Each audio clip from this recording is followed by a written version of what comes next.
"I will follow you." My sister decided we had to go see her estranged husband in Reno. When she told me, I was in a mood.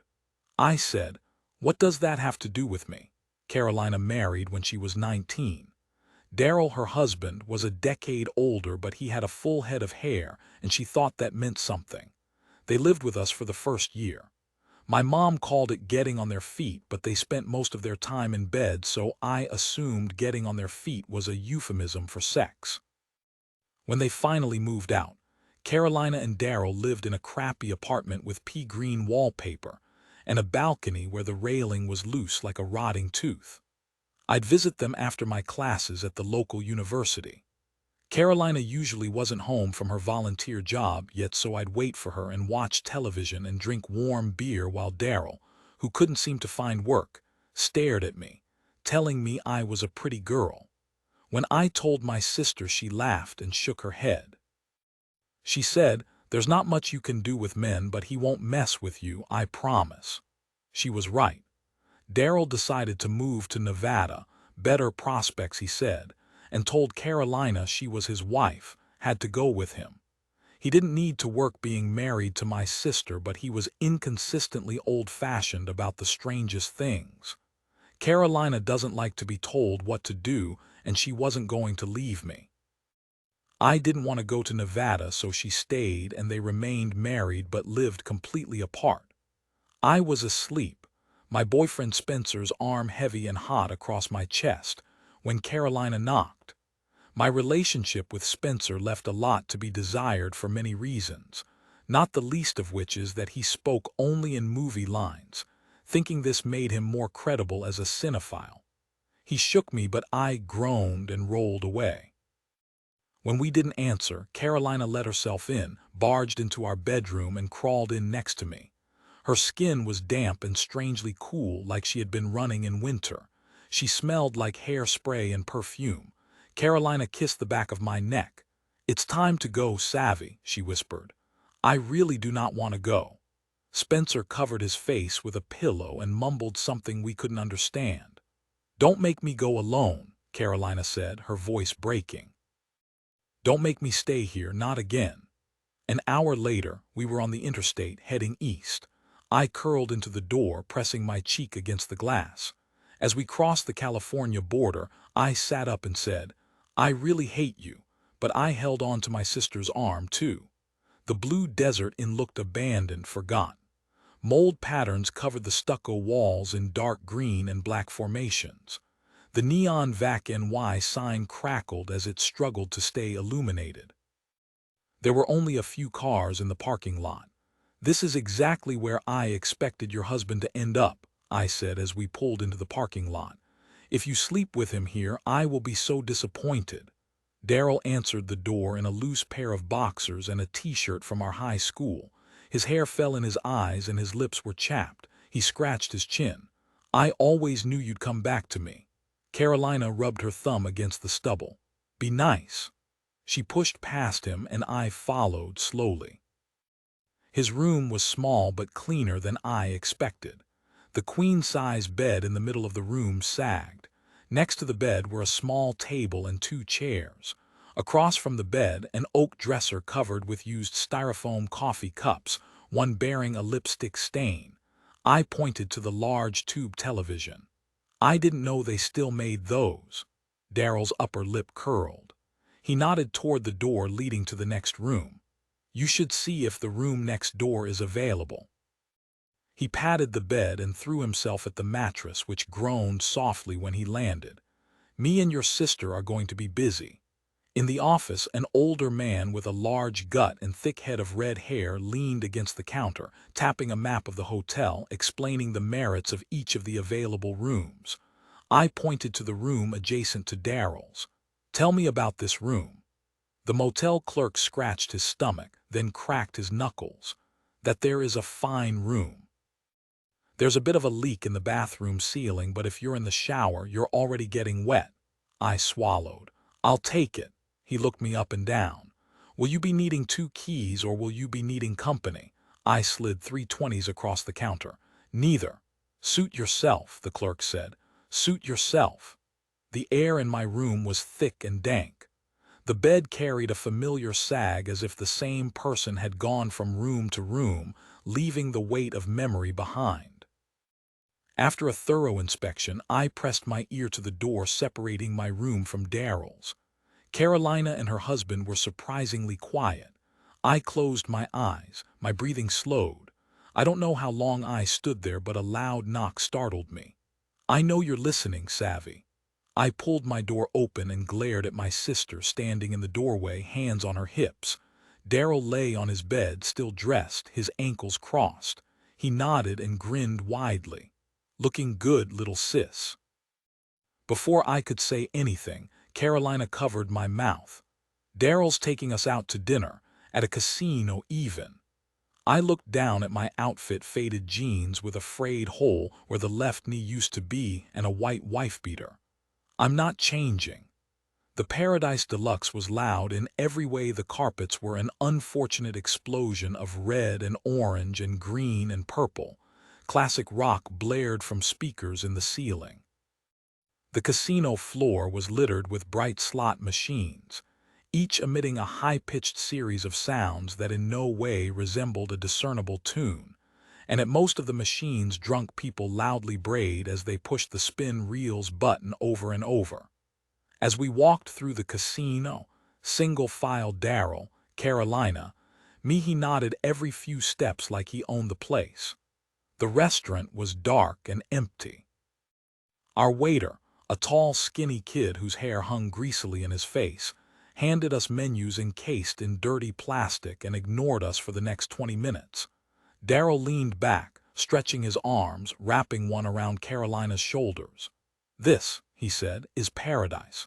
They serve the best steak in Reno here, meat so tender and juicy a knife cuts through it like butter."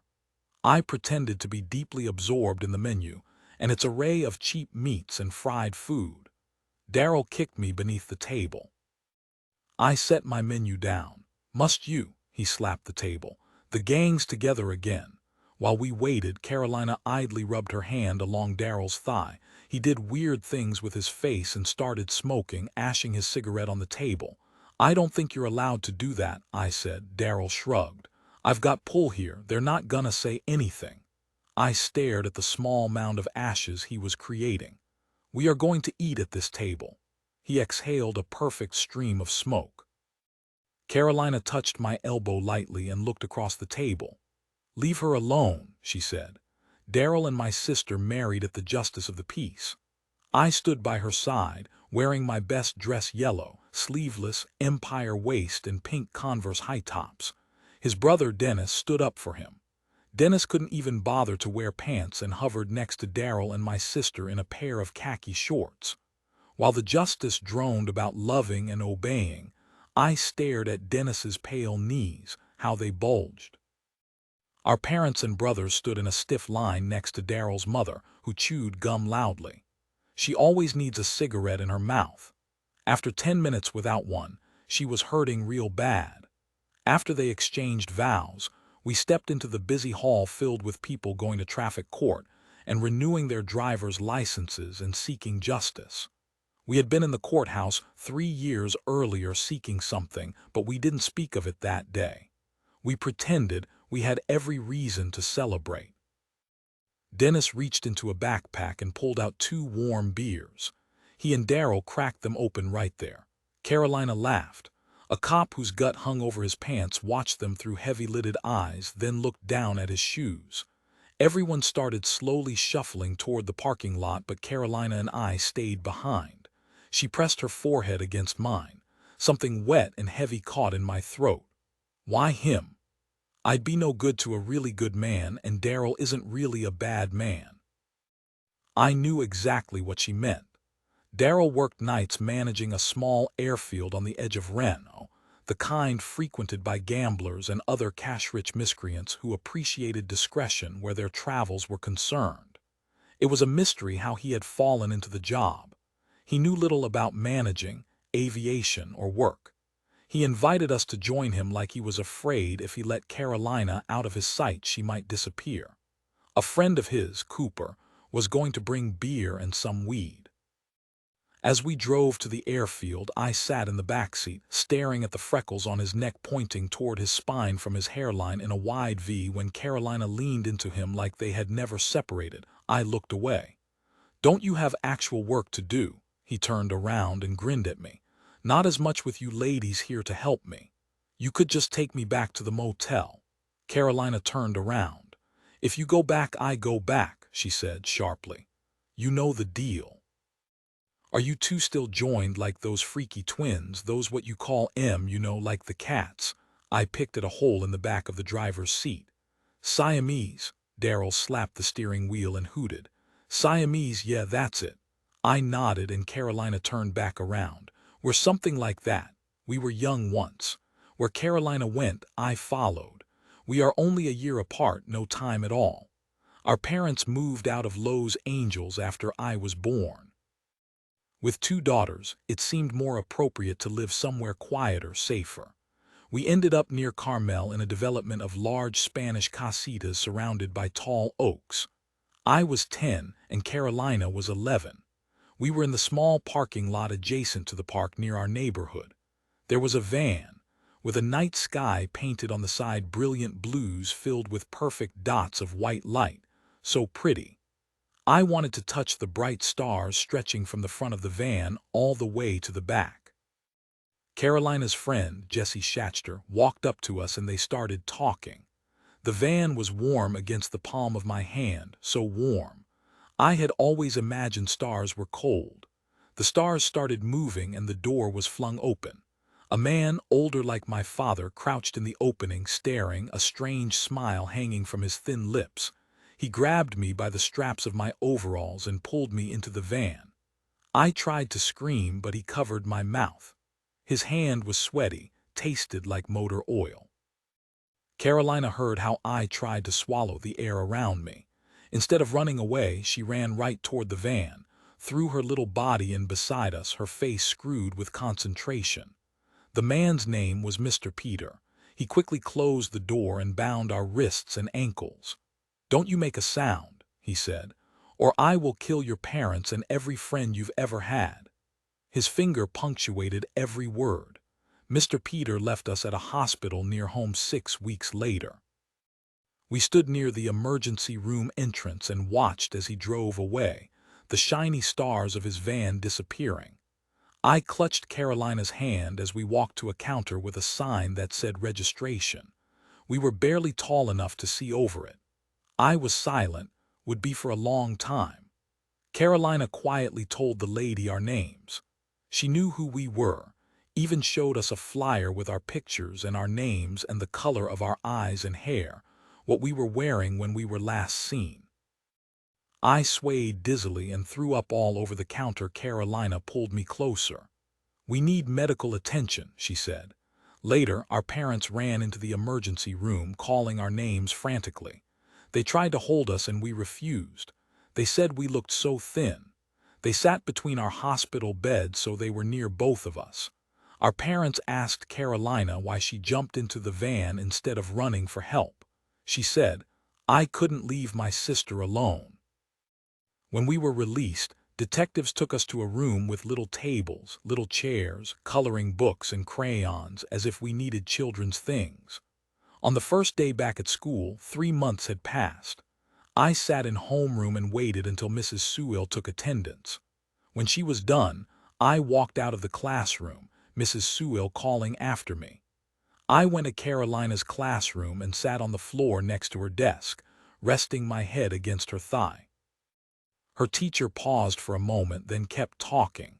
No matter what anyone said or did, I went to Carolina's classes with her. The teachers didn't know what to do, so eventually the school let me skip ahead. My sister was the only place that made any sense. At the airfield, we followed Daryl into the tiny terminal. A long window looked onto the tarmac. He pointed to a small seating area, 3 benches in a U-shape. "That's the VIP area," he said, laughing. He showed us a cramped office, filled with dusty paper, bright orange traffic cones, some kind of headset, and a pile of junk. I couldn't make sense of Carolina, and I sat in the seating area while Daryl did who knows what. A few minutes later he said, "Go to the window. I'm going to show you something." As we stood, I leaned forward. Suddenly, the entire airfield was illuminated in long rows of blue lights. I gasped. It was nice to be surrounded by such unexpected beauty. Daryl crept up behind us and pulled us into a hug. "Ain't this a beautiful sight, ladies?" A while later, a heavy-duty truck pulled up in front of the window. Daryl started jumping up and down, flapping his arms. "My buddy Cooper's here. Now we're going to party." He ran out to greet his friend. They hugged, pounding each other's backs in the violent way men show affection. They jumped onto the hood of the truck and cracked open beers. I turned to my sister. "What the hell are we doing here, Carolina?" She traced Daryl's animated outline against the glass. "I know who he is. I know exactly who he is. I need to be around someone I understand completely." She pulled her hair out of her face. Carolina was lying, but she wasn't going to tell me the truth until she was ready. She ran to the truck and the guys slid apart so she could sit between them. I watched as she opened a beer and it foamed in her face. She tossed her head back and laughed. I envied her. I didn't understand a single thing about Spencer, not even after nearly 2 years. I wanted to know how he felt about that. He answered on the first ring. "I don't understand you," I said.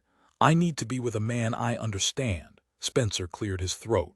"Pay strict attention to what I say because I choose my words carefully and I never repeat myself. I've told you my name, that's the who." I couldn't take his arrested development for one moment longer. "You know what, Spencer? Goodbye." I hung up before I had to listen to him say another stupid thing. I joined my sister and Daryl and his friend on the tarmac. Carolina grinned and threw me a beer. "How's the video clerk?" "We're through." Carolina threw her arms over her head and crowed. Then she was crawling up the windshield and standing on top of the cab and shouting for me to join her. Cooper reached into the truck and turned up the volume on the radio. We drank and danced on the top of that truck while the boys passed a joint back and forth below us. The night grew darker, but we didn't stop dancing. Eventually, we grew tired and climbed down into the truck bed. We stared up at the stars, the night still warm. I wanted to cry. Carolina turned toward me. "Don't cry," she said. "We're not going home, are we?" She held my face in her hands. I woke up and blinked. My eyes were dry and my mouth was dry. My face was dry, the skin stretched tightly. The desert was all in me. I sat up slowly and looked around. I was back in my motel room. The dank smell was unbearable. I grabbed my chest. I was still dressed. The door to Daryl's room was open and Daryl was asleep, sprawled on his stomach, one of his long arms hanging over the edge of the bed. Carolina was sitting against the headboard doing a crossword, her glasses perched on the tip of her nose. "You didn't sleep long." "How long have we been here?" She looked at the clock on the nightstand. "A couple hours." Carolina set her crossword down and led me back to my room. She helped me out of my jeans and pulled a clean t-shirt over my head. She washed my face with a cool washcloth and crawled into bed with me. I turned to face her. "You should sleep." She nodded and I pulled the comforter up around us. "You keep watch," she whispered. My chest tightened. "Hush," I said. "Hush." I stared at the ceiling, brown with age and water damage. Carolina started to snore softly. When I grew bored, I turned on the television and listened to a documentary about manatees off the coast of Florida, how they were on average 9 feet long and how most manatee deaths were human-related. When the scientist said this, the interviewer paused. "Man always gets in the way," the interviewer said, ponderously. "We were young once and then we weren't. Mr. Peter drove for a long time. We were so little and so scared. That was enough to keep us quiet. When we stopped, we weren't anywhere we recognized." He didn't say very much, his hands clamping our necks as he steered us from the van into a house. He took us to a bedroom with 2 twin beds. The wallpaper was covered with little bears wearing blue bow ties and had a bright blue border. There were no windows. There was nothing in that room but the beds and the walls, our bodies and our fear. He left us for a minute, locking the door. Carolina and I sat on the edge of the bed farthest from the door. We were silent, our skinny legs touching, shaking. When Mr. Peter returned, he threw a length of rope at me. "Tie her up," he said. I hesitated and he squeezed my shoulder hard. "Don't make me wait." "I'm sorry," I whispered as I looped the rope around Carolina's wrists loosely. Mr. Peter nudged me with his foot. "Tighter." Carolina started babbling, her voice quickly rising in pitch as I pulled the rope tighter. Her lips wet with tears spit spite. "Take me," she begged. "Just take me." He refused. When I was done, he tugged on the rope. Satisfied, he pulled me by my shirt. Carolina stood and held my hands. Her fingertips were bright red, knuckles white. As Mr. Peter dragged me out of the room, Carolina tightened her grip until he finally shoved her away. My eyes widened as the door closed. My sister went crazy. She yelled and threw her body against the door over and over. Mr. Peter took me into another bedroom with a bed as big as my parents'. There was a dresser bare, no pictures, nothing. Carolina was still yelling and hitting the door, sound from a faraway place. "We can be friends or we can be enemies," Mr. Peter said. I didn't understand, but I did. There was the way he looked at me, how he licked his lips over and over. "Are you going to hurt my sister?" he smiled. "Not if we're friends." He pulled me toward him, rubbing his thumb across my lips. I wanted to look away. His eyes weren't normal, didn't look like eyes. I did not look away. He forced his thumb into my mouth. I thought about biting down. I thought about screaming. I thought about my sister alone in a faraway room, her wrists bound, and what he would do to her, to me, to us. I did not understand why his finger was in my mouth. My jaw trembled. I did not bite down. Mr. Peter arched an eyebrow. "Friends," he said. He pulled me to him. My body became nothing. Later, he took me back to the other room. Carolina was slumped against the far wall. When she saw us, she rushed at him, barreling into his knees. He laughed and kicked her away. "Don't make trouble. Me and your sister are going to be good friends." "Like hell," Carolina said, rushing at him again. He swatted her away and tossed a box of fruit roll-ups on the floor and left us alone. After we heard him walk away, Carolina told me to untie her. I stood in the corner, wanted to wrap the walls around us. My sister studied me for a long time. What did he do? I looked at my shoes. "Oh no," she said quietly, so quietly. We fell into a routine. We'd explore Reno during the day and go to the airfield at night with Daryl. Sometimes he let us play with equipment we had no business touching. As planes landed, we stood on the edge of the runway, arms high in the air like we were trying to grab the wings. After planes touched down, we chased after them like we could catch their wind. Spencer never called, made no grand gesture to win me back. I didn't care. Our parents were long accustomed to Carolina and me chasing after each other. Once they were assured we were safe, they sent us text messages every few days to remind us they loved us, to call if we needed anything. They didn't understand us. They did not know the girls who came home after Mr. Peter. One morning, I couldn't sleep and found Daryl in bed watching over Carolina, who was asleep. I crawled in next to her and he looked at me over my sister's narrow frame. It's like he knew exactly what I was thinking. "I'm not that guy anymore," he said. "I'm all grown up and I aim to be true." He kissed my sister's shoulder. I nodded and closed my eyes. Every day Mr. Peter came and made me tie up my sister. He took me to the other room. He took what he wanted from my body. Carolina went mad, always trying to reach me, always trying to make me tell her what happened. I couldn't. It was worse for her until Mr. Peter made her tie me up. I screamed until my throat bled. I spit blood at his feet. "We were supposed to be friends," I said. "You promised." He laughed. "Your sister is going to be my friend too, little girl." While she was gone, I threw myself against the door, bruising my body with rage, calling out her name. I knew too much. When he brought her back, she limped over to me and untied my wrists. We sat on the floor. She said, "It's better this way, more fair," but she was crying and I was crying and we didn't know how to stop. After that, Mr. Peter came for us every day, sometimes more than once a day. Sometimes there were other men. Sometimes we lay next to each other on his big bed and stared at each other, and we would never look away, no matter what they did to us. We'd move our lips and say things only we could hear. He bathed us in a little bathroom with a sea green tub where we sat facing each other, our knees pulled to our chests. He wouldn't even leave us alone to clean ourselves. He made our whole world the windowless rooms in his house, always filled by him. The smell of the Blue Desert Inn was driving me crazy. The air was moldy and too thick. It covered my skin and my clothes and my teeth. One morning I saw a cockroach lazily ambling across the television screen and snapped. I stomped into Daryl's room and found my sister curled up in his arms while he smoothed her hair. I looked away, my face growing warm. I hadn't considered that such intimacy was possible between them. I am not staying here for one more day. Carolina sat up. I don't want to go home. The edge in her voice made my heart contract. I was ready to argue, but she looked so tired. We can stay somewhere nicer. I waved around the room. But we're not going to live like this. She poked Daryl's chest. What about him? Aren't you guys playing house right now? Carolina grinned. Daryl gave me a thumbs up.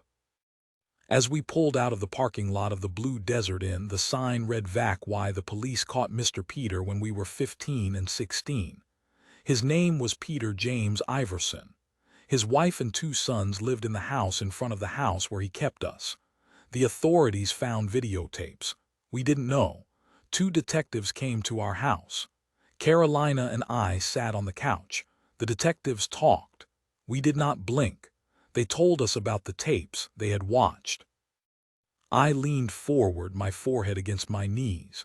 Carolina put her hand in the small of my back. Our parents stood to the side, slowly shaking their heads. When I sat up, I couldn't hear anything. The detectives kept talking, but all I could think was people have seen videotapes. I stood and walked out of the room. I walked out of the house. Carolina followed. I stopped at the end of the driveway. We watched the traffic.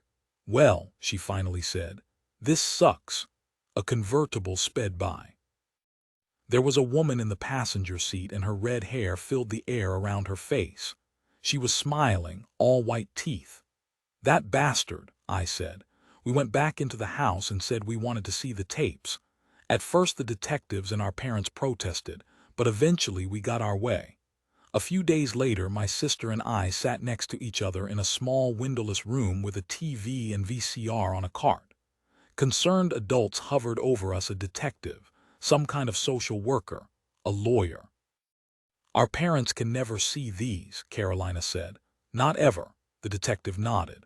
We watched hours of black and white videos of the girls we used to be and what we were turned into. I held my hand over my mouth to keep any sound from escaping. After a particularly disturbing scene, the detective said, I think that's enough. Carolina said, being there was worse. When we were done, I asked if the tapes could be destroyed. That was the one thing we wanted. No one would look us in the eye. Evidence, they said. As we walked out of the police station, my legs threatened to give out.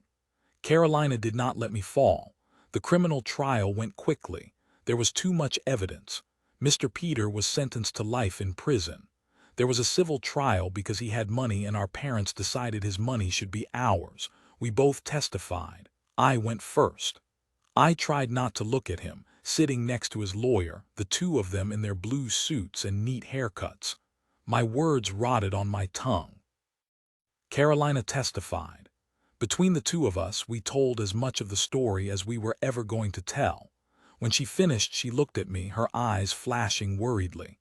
She stared at her hands, fidgeted. The courtroom was quiet, only the occasional shuffling of paper or a body shifting in the gallery. The judge excused her, but Carolina wouldn't move from the stand. She shook her head and gripped the rail in front of her. Her lower lip trembled and I stood.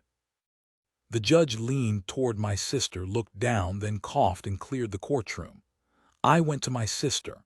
I smelled something sharp, her fear, something more. I looked down, saw a wet pattern on her skirt stretching along her thigh. She had wet herself. She was shaking. I took her hand, squeezed. This is not a problem. We can fix this. Come with me, the judge said. We froze. I stood in front of my sister and she buried her face in my back, her trembling arms wrapped around my waist. I did not let her fall. The judge's face flushed. "Not like that," he stammered. "There's a bathroom in my chambers." We followed warily. In the bathroom, Carolina wouldn't move, wouldn't speak. I helped her out of her skirt and her underwear. I washed her clean as best I could with dispenser soap and paper towels. A while later, a knock, our mother whispering. "Girls," she said, "I've brought a change of clothes." I opened the door just a crack. My mother stood in her Sunday suit, a strand of pearls encircling her neck. I reached for the plastic bag, and as she handed it to me, she grabbed my wrist gently. "Can I help?" I shook my head and pulled away. I closed the door. I dressed my sister. I washed her face. Our foreheads met, and I whispered the soft words I give her when she locks up. On the drive home, we sat in the backseat. Our parents looked straight ahead. As we turned onto our street, our father cleared his throat and tried to sound happy. "At least this is over." An ugly sound came out of Carolina's mouth. My father gripped the steering wheel tighter. The new hotel was much nicer. There was room service and daily maid service and many amenities. While Daryl strutted around their room, Carolina and I sat on my bed, poring over a thick leather portfolio detailing the benefits of the hotel. There was a pool, jacuzzi, and sauna. While we studied the room service menu, I bumped Carolina's arm gently. "What's really going on here? No more bullshit. I just woke up one day and realized we never left that town, and for what? They have French toast." I pointed to a bright picture of thick French toast covered with powdered sugar.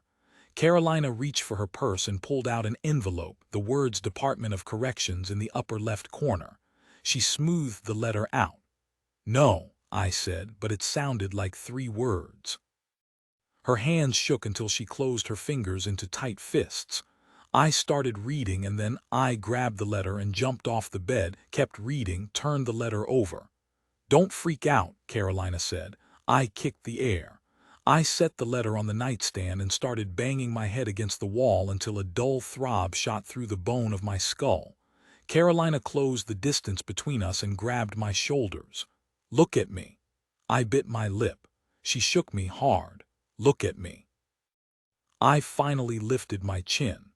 I have spent the best and worst moments of my life looking my sister in the eye. "You brought us here to hide," I said. "You should have told me the truth." Carolina leaned down and dried my tears with her hair. She sat next to me, and I saw her at 11 years old, throwing herself into the mouth of something terrible so I would not be alone. "This is the truth. He knows my address, and he sent this letter, and that means he can find us." "I don't want to ever go back there," she whispered. "I don't ever want him to find us again. The jury awarded us a lot of money, so much money we would never have to work or want. For a long time we refused to spend it. Every night I went online and checked my account balances and thought, this is what my life was worth." My sister and I went to work with Daryl. We sat in the backseat as he drove. "You girls are awful quiet," he said as we pulled up to the airfield. I held his gaze in the rearview mirror. I wanted to say something, but my voice locked. Carolina handed him the letter from Mr. Peter. As he read it, Daryl muttered under his breath. When he was done, he turned to look at us. "I may not seem like much of a man, but that sob isn't gonna hurt you here and won't find you either." He carefully folded the letter and handed it back to Carolina. Right then, I knew why she found her way back to him.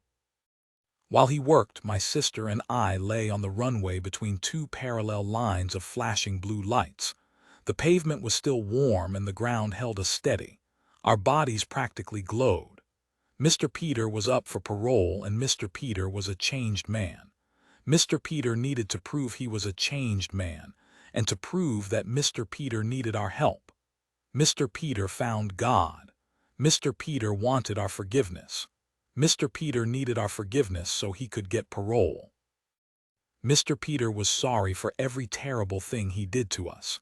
Mr. Peter couldn't resist 2 beautiful little girls. Mr. Peter wanted us so bad he couldn't help himself. Mr. Peter was an old man now, could never hurt another little girl. Mr. Peter begged for our forgiveness. We were young once. I was 10 and Carolina was 11. We begged Mr. Peter for everything: food, fresh air, a moment alone with hot water. We begged him for mercy, to give our bodies a break before they were broken completely. He ignored us. We learned to stop begging. He would, too, or he wouldn't. It did not matter. Carolina pulled the letter out of her pocket and held the corner to the open flame of a lighter before tossing the burning letter into the air. We lay down on the runway holding hands. The flame burned white, then extinguished. The ashes slowly fell to the ground, drifting onto our clothes, our faces, our deaf ears, our silent tongues. Water, all its weight water and its damage, followed Bianca. Every time she looked up, everywhere she looked up, water stains in darkening whorls, curling across the drywall or fiberglass panels, filling them with rot and mold. Fat droplets of water fell on her forearm, her neck, her forehead, her lower lip. In the gym, one of the fiberglass panels over the free weights had finally broken. The dissolved mush lay in a neat pile on the floor. There was a ladder beneath the empty space, an open toolbox. No repairman was in sight. She got on the treadmill, started running. Bianca's muscles stretched away from her bones and she fell into a comfortable gait, a droplet of water on the back of her neck, then another. She looked up, held her stride. A new stain slowly spread across the panel. She continued running. Later at work, Bianca sat at her desk and ate a sensible lunch, a turkey sandwich with mustard, lettuce, and tomato. Above her, the ceiling panels had long since rotted into something dark and unrecognizable. Her small office was filled with a dank smell that clung to her clothes for hours after she left work each night. Fortunately, Bianca was very good at her job. She worked efficiently. She worked fast. She was lovely to look at, wore the wet look well. After she finished her sandwich, she wiped the crumbs from her hands and turned to face her computer monitor. Bianca typed and typed and typed, her fingers making quick work. She ignored the picture of her ex-husband on the corner of her desk. She should have removed it months ago, but she wasn't going to let his countenance get off that easily. They went to the Sahara Desert for their honeymoon, to do something good, Bianca said when Dean, her now ex-husband, asked why they should go to the end of the earth. From village to village, dancing children ran to greet them, held their fingers to the rain that suddenly appeared. Dark people with white, bright teeth formed tight circles around Bianca. They painted her face, lifted her up on their shoulders. They said she was a god. When she left, there were high-pitched wails of sorrow. Then the rain was gone and Dean and Bianca began their lives as a married couple.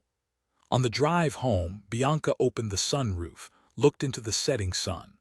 Long after she pulled into her assigned space, she sat in her car looking up at angry rain clouds forming, following. For dinner, she ate pasta with a little butter and cheese, had 3 glasses of red wine. Above her, the ceilings groaned, swollen with the weight of water. Some nights she lay on her couch and stared up, studying the concatenations of water stains, the new forms her ceiling was taking, the way the panels undulated when her upstairs neighbors crossed from one room to another.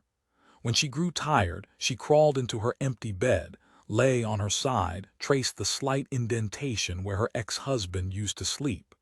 "This is my life," she said to the empty room. "I am grateful." Then she tried to master faith. Dean couldn't handle the watery rot that followed Bianca. It was too much, the falling water, the decay everywhere. On their last night, as they made love, Dean on his back, holding Bianca's ass in his hands, enjoying the way her body curved into him, as she rocked against him and moaned softly, as he said the final "I love you" he would ever say. He suddenly opened his eyes and could only see past his beloved wife, past the flat of her stomach and the gentle rise of her breasts and the lustrous black hair framing her face, to the decomposing darkness above them. His cock immediately grew limp. He felt all the strength he had ever possessed seep from his pores. Bianca moaned louder, stopped moving, planted her hands against his chest. "What's wrong?" she asked. She kissed his chin, nipped at his lower lip with her teeth, tickled his neck. He pushed her away. Even though he had no strength left, he was not gentle. She fell off the bed onto the damp floor. The next morning, Dean was gone. He took nothing with him but the mold spores growing in his lungs. If she were prone to the maudlin, Bianca would admit that he also took her heart. When Bianca was only 3 days old, her mother noticed a small water stain in the corner of the nursery, just above the crib. She thought nothing of it.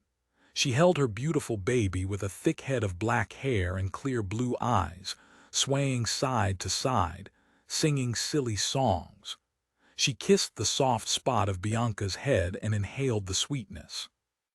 The older Bianca got, the more the stain grew until it had consumed the entire ceiling in a mural of black mold. A contractor was called. Her parents explained that there was a leak, that there was something unknown somewhere. An exhaustive search for the source of the damage was conducted. Nothing was found. The ceiling was replaced. Bianca continued to grow, and new stains formed, traveling across the nursery ceiling late at night in deep arcs. After the 3rd time they replaced the ceiling, her parents gave up. It was their daughter or their sanity, their marriage. They took Bianca to the orphanage on the edge of town, left her on the concrete steps with a note tucked inside her sweater. Bianca cried for 4 days after they left. Not a soul could console her. The only picture Bianca has from her childhood is one the nuns took on her 2nd day at the orphanage. In the picture, she's 3 years old. Sister Mary Angelica is holding her. Her chubby arms stretch out at angles, her tiny fingers curled into tight fists. Her cheeks are bright with anger, slick with tears. Her eyes and mouth are red, wide open. Bianca agreed to go on a date with Dean, who worked in the law firm a few floors below her office, only after he began leaving her handwritten notes on her desk each morning. He wrote her lovely, whimsical things. He had perfect penmanship. He told her all the things he loved about her, and he used that word love without any self-consciousness. When she finally gave in to his advances, she suggested an outdoor cafe. As they ate and smiled at each other, dark clouds circled above their table. She could feel raindrops on her shoulders. In the near distance, there was sunlight. "That's the damnedest thing I've ever seen," Dean said. By the end of the meal, they were teasing each other with their feet. He traced the fine knuckles of her hand with his fingers and smiled, never looked away. He asked if they might retire to her place for an after-dinner drink. Bianca paled and Dean stammered an apology for being so forward. "No," Bianca said. "It's not that. My place is a mess." As he drove her home, they passed a park. She squeezed his shoulder. "Pull over here." Dean grinned and pulled into the empty parking lot. Bianca slipped out of her shoes and ran across the wide expanse of grass to the merry-go-round. There had been a playground at the orphanage. She often played there alone. The other children were frightened of her, as were most of the nuns who tried to love her as one of God's children but failed. Priests from far away were brought in to examine her, to anoint her with holy water. They all said the same thing. Whatever plagued her was the work of the devil and his demons. Whatever possessed her was more powerful than their God. Sermons were delivered about her, about this child who was followed by water and decay. Bianca still managed to grow up a happy child. She would grab hold of a metal rail on the merry-go-round and run as fast as she could. She would run until the ground moved with her and the wind would start whipping the clouds. As the raindrops started to fall, she'd jump onto the merry-go-round and work her way to the middle. She would sit in the middle and throw her arms back, her face open to the wet sky. "I haven't been on one of these in years," Bianca said, walking around the contraption slowly, touching each of the handrails. Carefully, she climbed into the center. Dean began turning her around and around. She closed her eyes, reached up into the cool night breeze. When his arms grew sore, Dean stopped spinning and climbed onto the metal platform, still turning slowly. He knelt between Bianca's thighs and she began unbuttoning his shirt. When they were both naked, Bianca lay back, enjoying the sensation of the metal grooves against her skin. Dean kissed her forehead and her eyelids and her lips. He tasted like wine and salt, and he smelled clean. He marveled at the dampness of her skin and licked droplets of water from the hollow of her neck. Then he was inside her, and he was her first, and his mouth was hot against her ear, whispering all the lovely things he had written in his letters. He said, "I love you," for the first time. She said it back. A warm rain began to fall on their naked bodies. Dean held Bianca's face between his hands, gently moved the long strands of her hair aside. As she looked into his eyes and her body opened to him completely, she hoped. The mark of Cain, my husband, is not a kind man, and with him, I am not a good person. Sometimes I wake up in the middle of the night and he, Caleb, is kneeling over me, his fingers tracing my neck. I place my hands over his, the rough skin, the swollen knuckles. I squeeze. I wear heavy eyeliner and dark lipstick because my husband once said that he always wants me to look the way I did the night we met in a bar, drunk and numb, looking for trouble before it found us. He can't stand to see me any other way, he said. He wasn't being nostalgic. I worry about the day when he leaves me, torn apart on our bed, waiting for him to put me back together again. My husband has an identical twin, Jacob. Sometimes they switch places for days at a time. They think I don't know. I am the kind of woman who doesn't mind indulging the deception. My husbands have a father who was neither a good father nor a kind man. When he died, shot in the head by a woman he had beaten one time too many, Jacob and Caleb, then 15, immediately forgave their father his trespasses, the drinking, his meaty fists against their young bodies, the way he rid them of their mother. With each passing year, the brothers rewrote their past until they had beatified their father's memory. They each have a tattoo of their father's likeness on their back. The ink, Caleb told me on our first date, was mixed with their father's ashes so he would always be with them. It is nearly impossible to tell Caleb and Jacob apart. They have the same physique, the same haircut, the same mannerisms. Neither of them snores. They are both left-handed. They have dark hair, blue eyes, long, sharp faces, high cheekbones. My husbands work together at the architecture firm they started, so whether it is Caleb or Jacob who comes home, they have the same story to tell me about their day. I married Caleb, but I prefer Jacob's company. When Jacob and I make love, there is a sorrowful kindness to his touch. I never worry about being left asunder. Jacob has a girlfriend, Cassie, who is really Caleb's girlfriend. She is unaware of the distinction. The four of us are at dinner. Jacob, pretending to be Caleb, and I are holding hands. Caleb, pretending to be Jacob, and Cassie are holding hands. There is a light in his eyes that isn't there when he looks at me.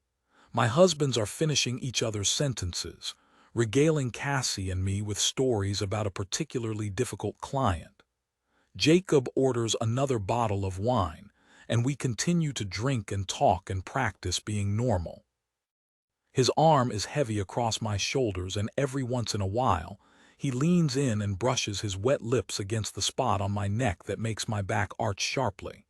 Then he smiles at his brother, and his brother smiles back. This is when they are at their best, when they are together, sharing the same moment. There is safety, for them, in the number 2. Cassie is a graduate student in museum studies. Caleb told me this in bed after she and Jacob first started dating. He told me about how Cassie plans to curate modern art exhibits, how she has a unique aesthetic, how he thinks she may be the one for Jacob, but what he's really telling me is that she's the one for him. I lay next to Caleb, let him talk, traced his father's image with my fingernails. I told him I was happy for Jacob, but I was really happy for him. When it's time to settle the check, Cassie and I go to the bathroom, and we eye each other in the mirror as we freshen our lipstick. "It must be hard being married to a twin," she says. I start to think that she may be smarter than I thought. I say, "It's like being married to 2 men." Jacob takes me home while Caleb takes Cassie to Jacob's house, 5 houses down from ours. In the middle of the night, they will switch places and I will know because Caleb will smell like another woman. Cassie won't notice because she is the kind of woman who doesn't pay attention to details or who chooses not to pay attention to details. On the drive home, I trace Jacob's knuckles and the tiny scars on his fingers, all from architecture school, making miniature models of grand ideas with sharp knives. I tell him how I wish every night could be like this night. He nods and says, "Let's go for a drive." I lean back in my seat, kick off my heels. Jacob takes me to the site of a project he's working on, and we take the construction elevator to the top floor, his arms wrapped tightly around me as the hoist slowly creaks upward.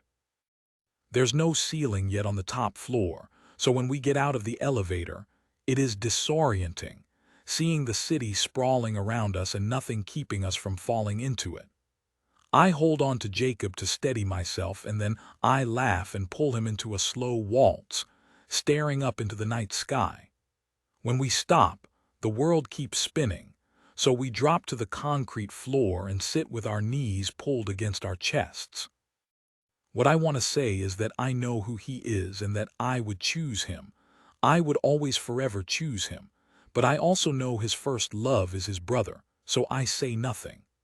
I pull my shirt over my head and slide out of my skirt, and I lie back on the cold floor, gritty with dirt and sawdust.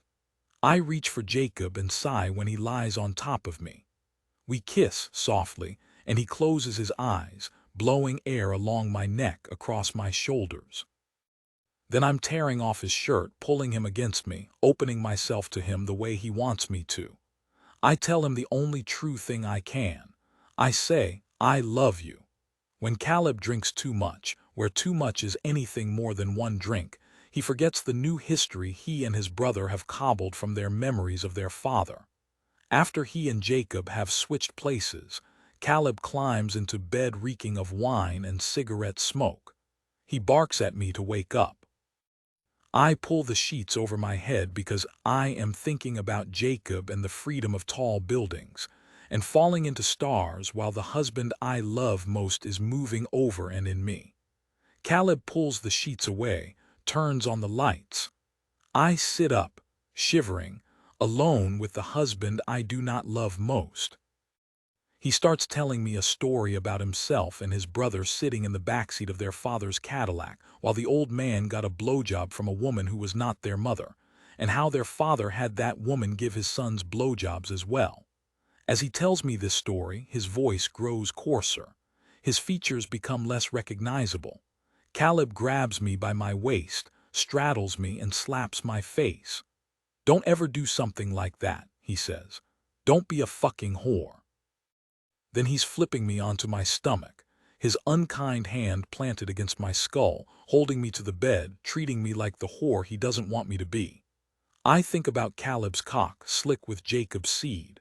I think about how much I hate and therefore love the husband I'm with because I pity him and maybe I pity myself. I come immoderately. Caleb falls asleep lying on top of me. His body is heavy and damp, his smell unfamiliar. In the morning, Caleb and I avoid making eye contact. He showers, pretends he's going to work, goes to his brother's house, sends Jacob back to me. I am at my dressing table, trying to mask the angry purpling bruise spreading across my face. Jacob stands in the doorway and smiles so kindly that I become nauseated. "What are you doing?" he asks. Then he notices the arc of broken blood vessels beneath my eye. His hands clench into tight fists as he approaches me. When he places soft kisses along the edges of the hurt, my face starts to ache more deeply than it ever did beneath Caleb's fist. "I'm so sorry," Jacob says, shouldering the burden of his brother's sins. When I miss my period twice in a row, it is Jacob who finds me in the bathroom, sitting on the edge of the bathtub, wrapped in a bath towel, holding the pregnancy test in one hand. He falls to his knees, folds his hands over my thighs. He smiles, pulls my towel open, leaving me naked, and rests his face against my breasts. I run my fingers through his hair, gently massaging his scalp. I imagine the two of us packing a small suitcase, buying a cheap car, driving west on I-80 until we reach something better. I say, "Do you think your brother will be happy?" He says, "I don't give a damn what my brother thinks." For a while, I allow myself to believe him. I am 6 months pregnant when Caleb goes to a doctor's appointment with me. He is moody, almost indifferent, there only because Jacob had a meeting he had to attend. These days, I mostly see Caleb late at night when he steals back to his own home, when he is angry and needs something only I can give. He sits in the chair with the hard plastic arms next to the exam table, arms crossed tightly across his chest.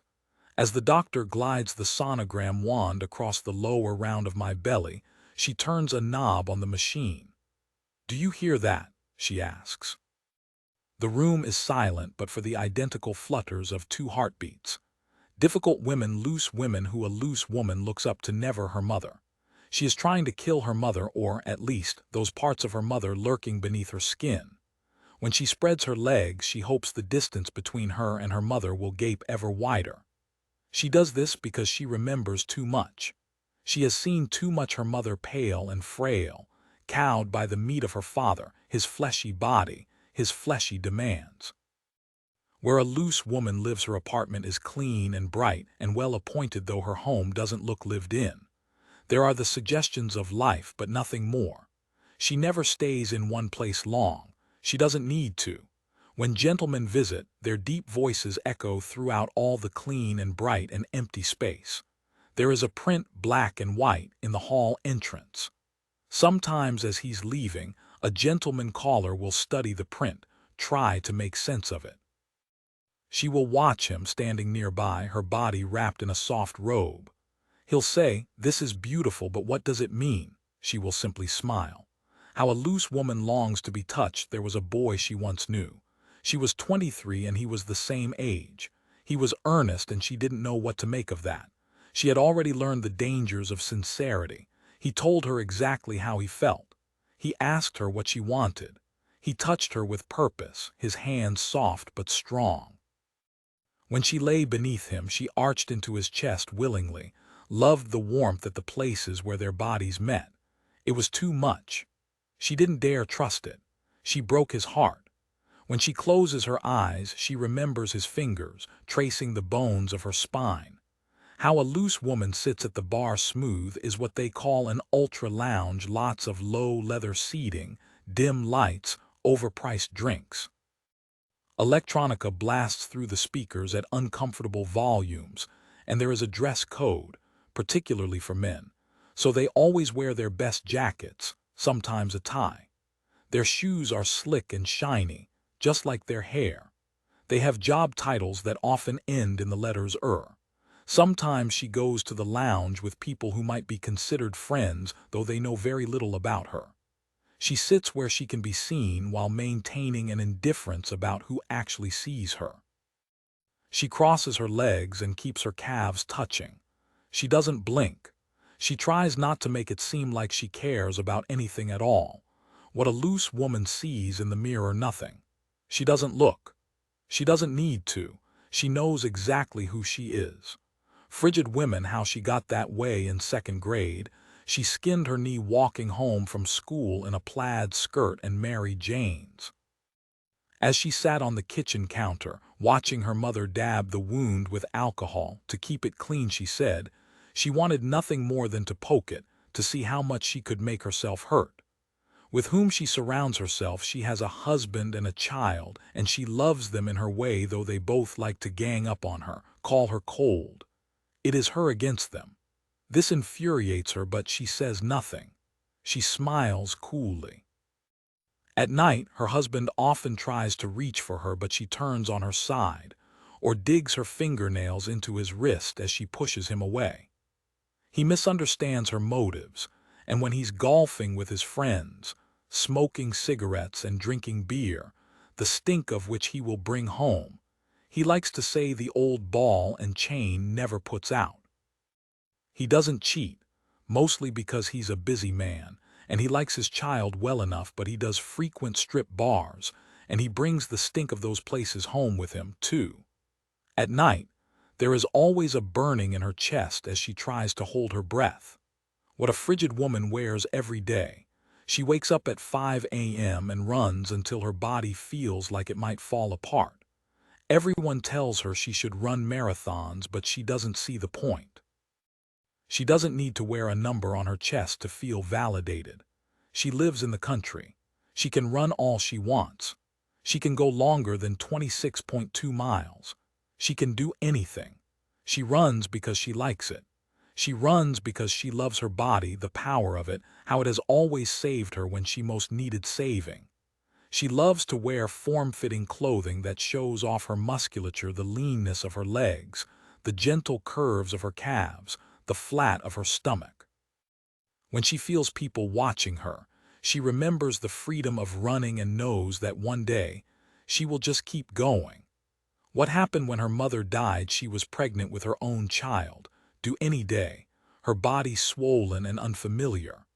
There was a phone call and she stood there afterward, listening to the dial tone, unable to move. The water ran hot in the kitchen sink and she idly wondered if it would ever stop without human intervention. She drove to the hospital slowly, her belly pressed painfully against the steering wheel. She didn't answer her phone when her husband called.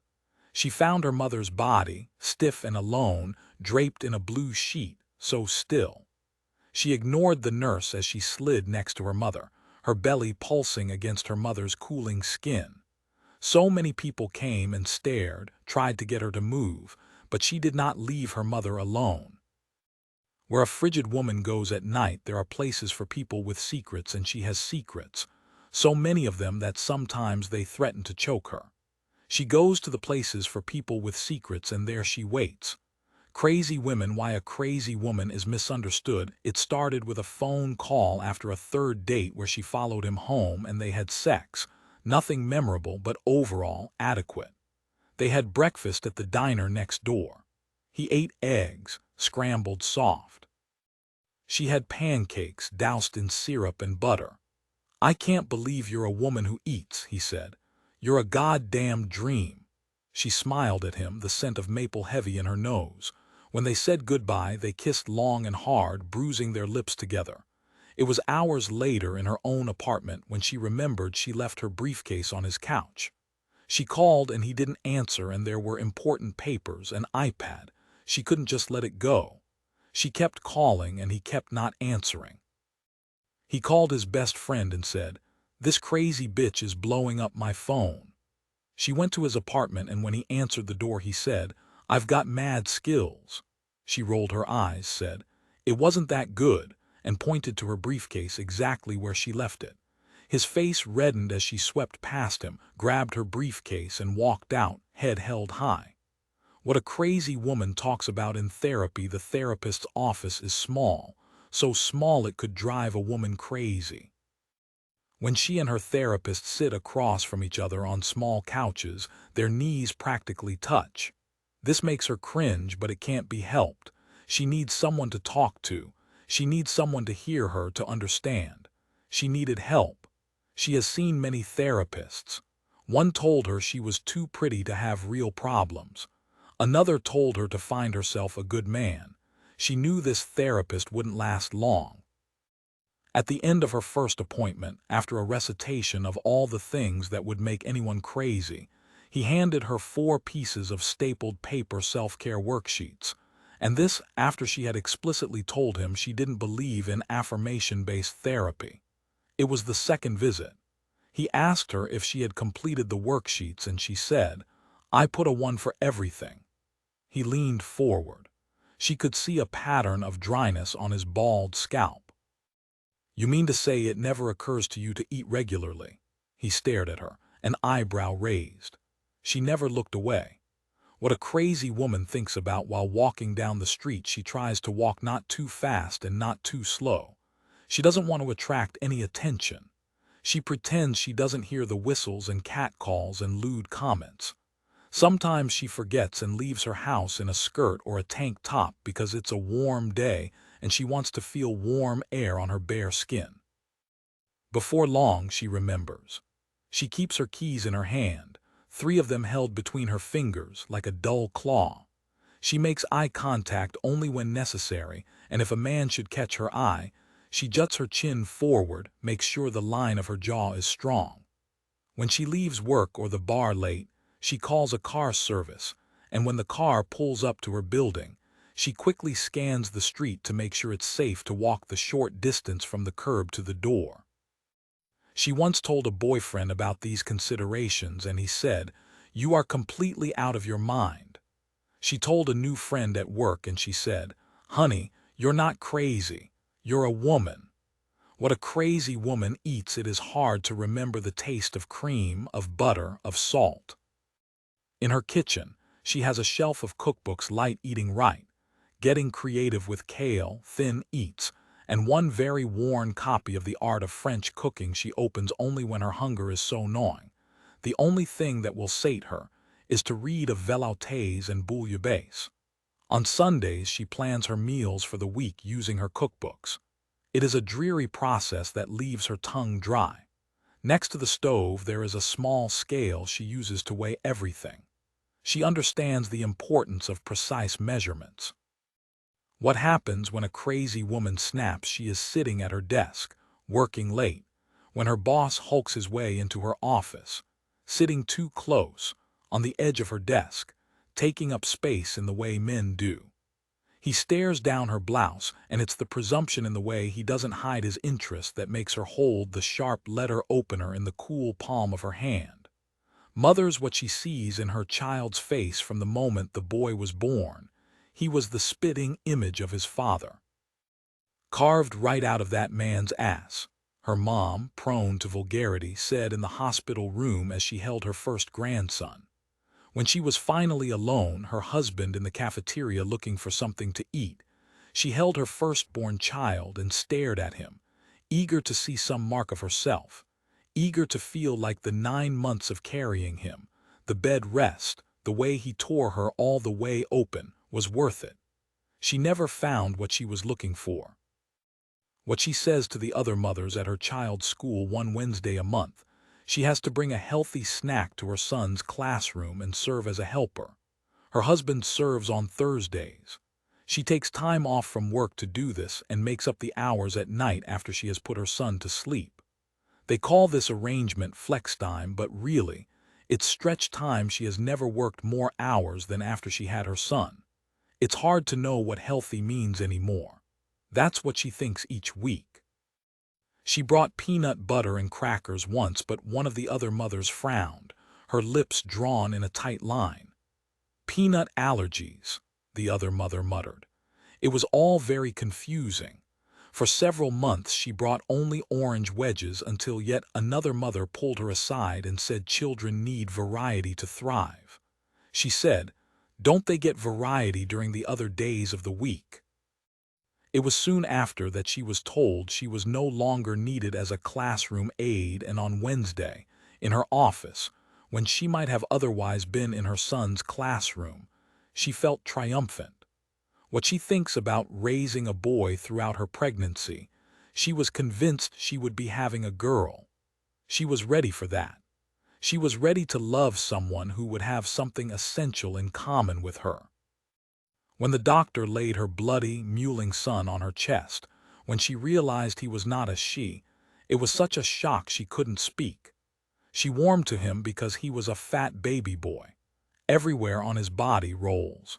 She loved to trace them and put powder in the folds of his skin to keep him dry and sweet-smelling. Even his wrists had rolls, and she would kiss them whenever she could. Her husband didn't approve, said too much affection made a boy soft, but she ignored him because she often spied him doing the exact same thing as he changed the boy's diaper or put him down for a nap. Where she went when she realized she was pregnant again after work, nauseated and irritable, she went to the bar where she and her colleagues liked to congregate because the martinis were stiff and made with gin the way martinis were supposed to be made. She sat alone, though her friends urged her to join them. She drank one martini after another until she was so drunk she had to call her husband to come get her, which he did. He carried her upstairs and undressed her. He gave her water, 2 aspirin, and held her close, tried to figure out what was wrong. As she fell asleep, she murmured, "I cannot do it again." He wished very much to know what she meant. How a mother loves she and her son like to watch documentaries about wild animals. Mothers are often vicious when protecting their cubs, sharp teeth bared and shiny wet. She wishes she could feel that way about her own child whom she likes well enough. She understands people will never be as true as animals. Dead girls' death makes them more interesting.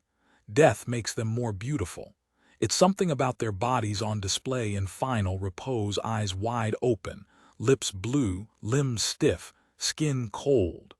Finally, it might be said, they are at peace. Florida 3333 Palmetto Crest Circle. The adjustment had been uncomfortable.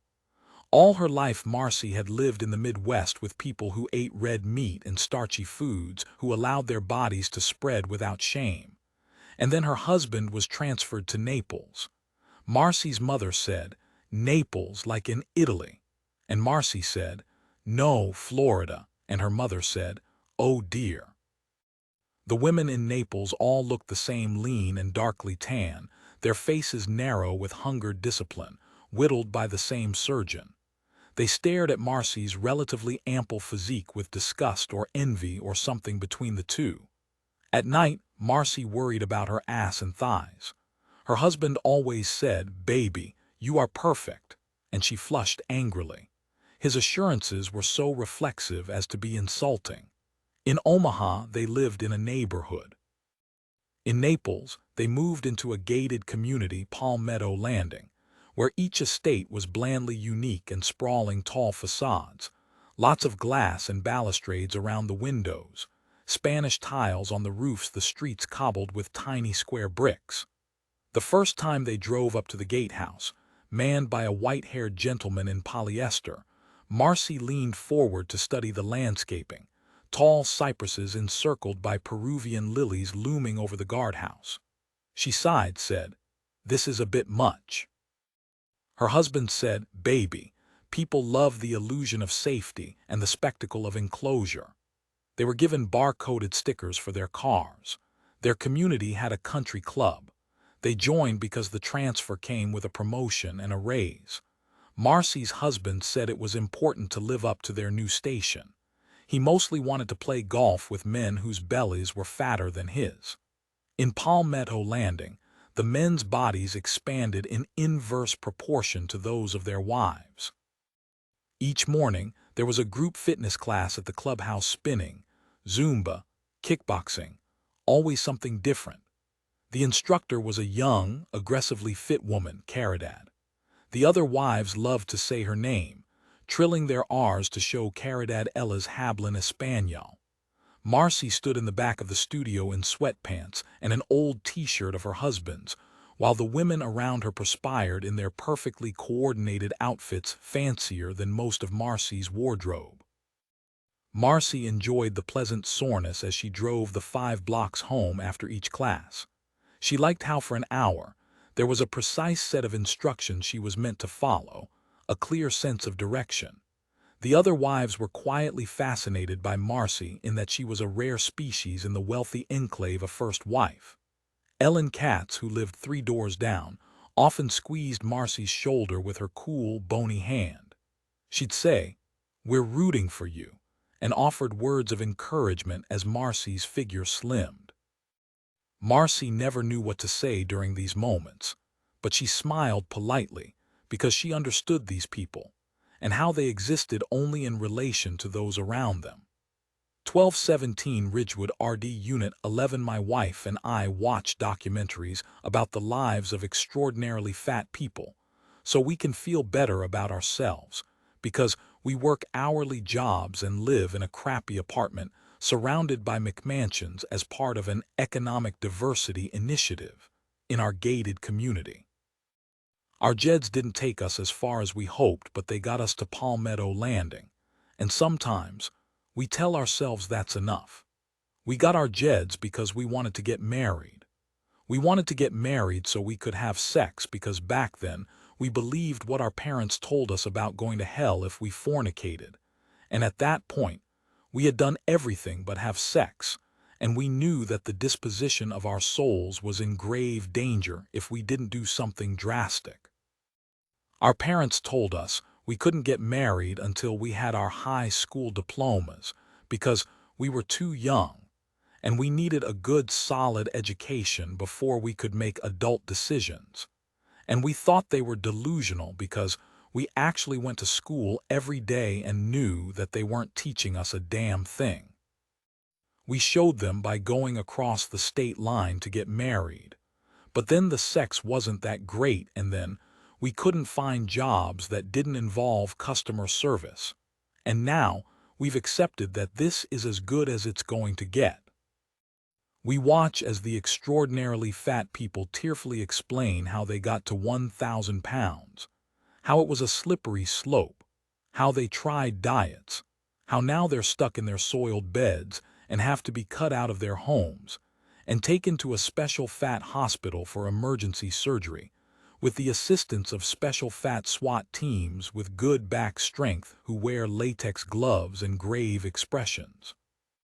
The best part of these documentaries is when the medical professionals talk about the fat people like they understand, like they sympathize, like this is all normal, when you know that when those doctors and nurses get home, they sit in bed crying, eating a tub of ice cream, asking themselves how tragedies like these happen.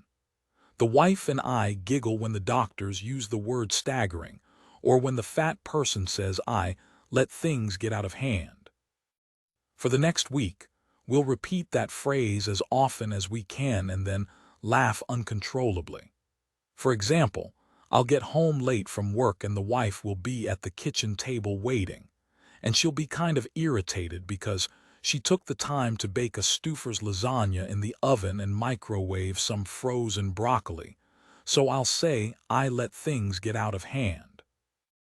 She'll try not to crack a smile, and then her cheeks will twitch and she'll start shaking, and then we'll both laugh so hard that there's snot coming out of our noses and we're laugh crying. And she's forgotten that I was late and won't spend the next hour interrogating me about why my shirt reeks like cigarette smoke, even though we both know that I'm late because I met my best friend, whom she hates mostly because he did finish high school and isn't married, for a couple of beers at the bar he owns. The sex between the wife and me has improved significantly over the past 7 years. I think we're starting to resent getting married at 17 a lot less. After we watch documentaries about the lives of extraordinarily fat people, my wife fucks me like she's auditioning to become a contract porn star and tells me that she's so fucking glad that we're both thin and that we have families who love us enough not to feed us to death. And I tell her I'm so fucking glad we're both thin, and I lick her nipples and get extra creative. And we both moan and pant, and I want the moment to last, so I think about the poor sob who needs a team of physical therapists to give him a bath, and how he groans in pain as they heave and shift his folds and awkward deposits of fat. Also, it will take me a little longer to come. Mornings after thank God we're not fat sex. The wife and I tend to hate each other a little, so we don't speak and make as little eye contact as possible. Instead, we move silently through our morning routines as we try to assess any damage we may have caused. She brushes her teeth and takes a shower and shaves her legs and uses all the hot water and leaves little tiny leg hairs around the drain and curls her hair and puts on her makeup and forgets to cap her mascara, and the entire time I'm sitting on the toilet pretending to read a magazine, but really I'm just staring at her naked body because she's hotter than me. She starts the coffee, makes it too strong just the way I hate it, fills her travel thermos, leaves for her job as a receptionist at a beauty salon, and I get to spend an hour or so alone in our apartment watching Home Shopping Network, until I have to go to work at a copy shop where I spend my day in front of a Xerox machine pushing buttons, flirting with college girls who need photocopies, and just can't seem to work the machine while getting high on hot toner fumes. Invariably, at some point during these documentaries about extraordinarily fat people, there comes a time when a surgeon has to cut away chunks of belly or upper thigh, and the fat person is lying on the operating table, vulnerable and spread eagle, unconscious as the surgeon uses special tools to spread and pull and dissect. Then the surgeon triumphantly raises the bloody, excised body parts and shouts out how much they weigh, and everyone in the room gasps frenzied-like. It's painfully obvious that they're all really turned on, and after they're done sewing their patient back together like they're Dr. Frankenstein, you get the impression that one of those surgeons is going to pull one or more of those nurses into a supply closet so that they too can have thanked God we're not fat sex. The wife doesn't like to watch the operation. She calls it human butchering, and blood makes her nauseated. She doesn't even like to change her own tampons, so when we're watching the surgical procedures, the wife covers her eyes and buries her head against my shoulder. And I narrate in explicit detail how the fat is yellow and serpentine and pulpy and slick, and how the excised body parts are dropped into biohazard bags, and then we speculate about what happens to the dead fat deposits of extraordinarily fat people, and we think it would be nice if they had backyard burial ceremonies for them, the way kids do for dead pets. One night when we're watching one of these documentaries, the wife turns to me and says, "There's no happy endings in these stories," and then she swallows about half of my beer.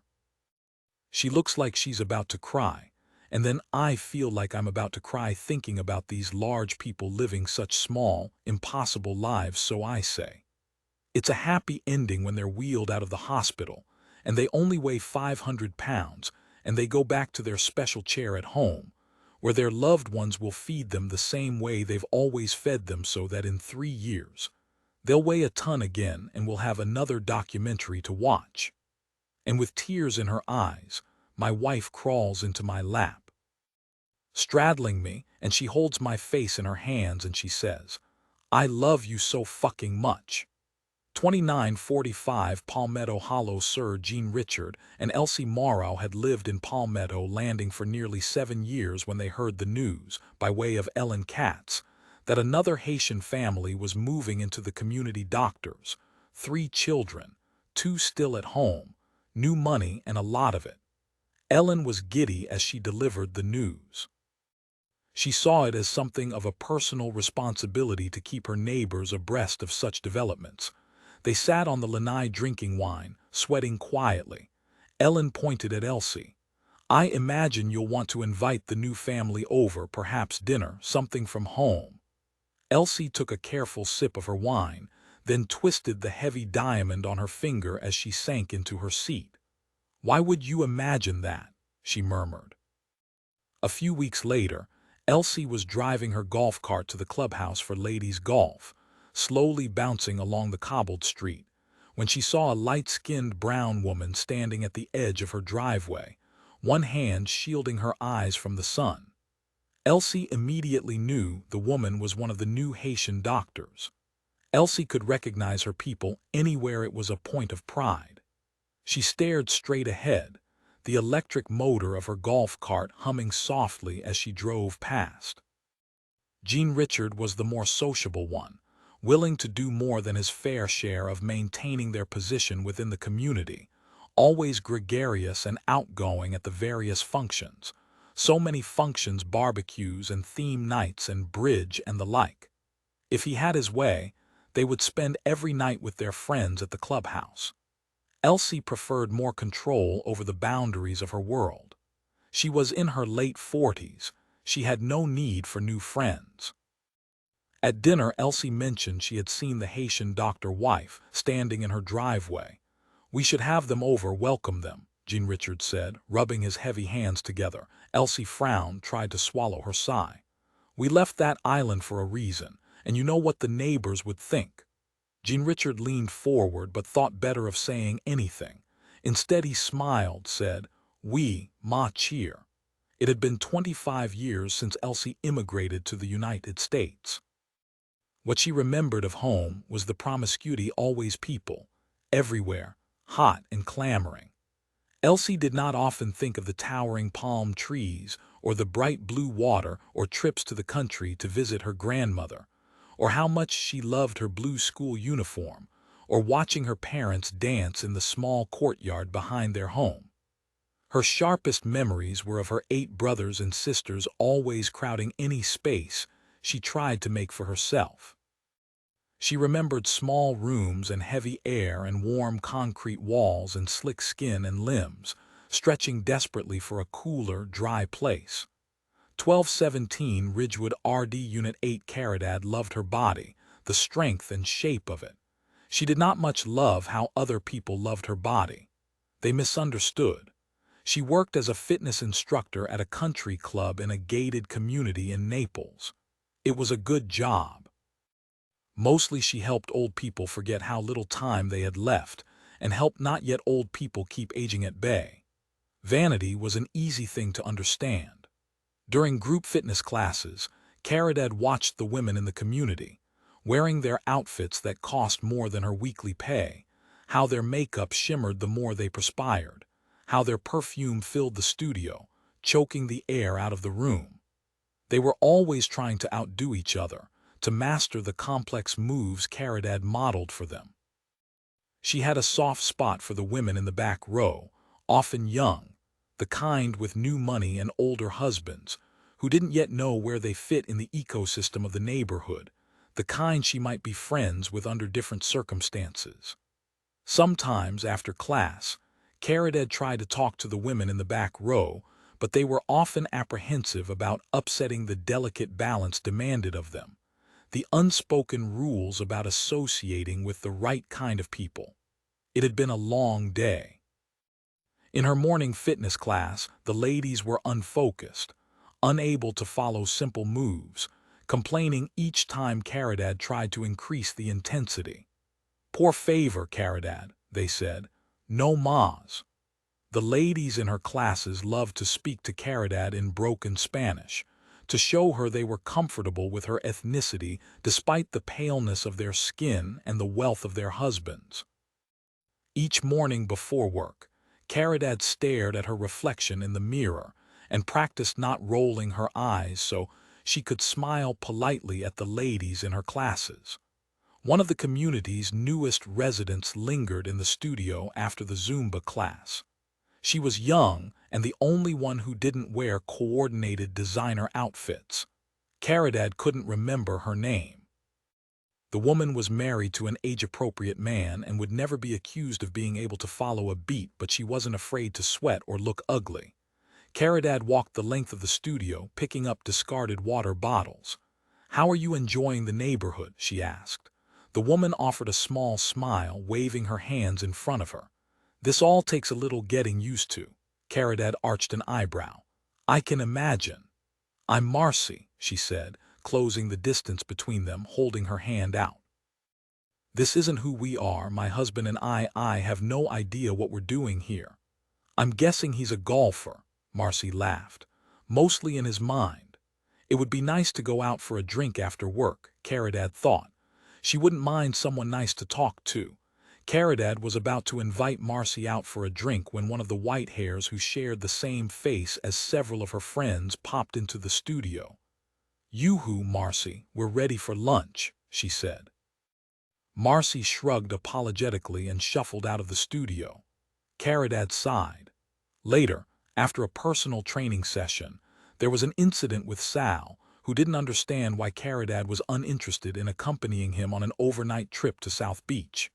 He held her elbow too firmly, his teeth bared, wet. He loved to recline on the weight bench, spreading his legs wide. He always wore loose shorts and no underwear during their sessions, letting his limp cock hang lazily against his left thigh. No matter how much weight he lifted, he grunted extravagantly. Caridad pretended not to notice.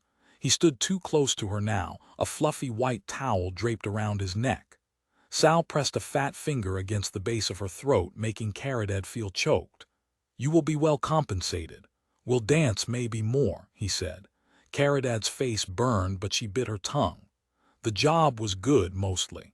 She pushed Sal away, negotiating the complexity of making her point without getting fired. I'm only here to help make bodies better. My body isn't for sale, Sal snorted, said. We'll see about that, as he walked away. Caridad lived with her boyfriend, Manny, in a loud, stuccoed apartment complex in Bonita Springs.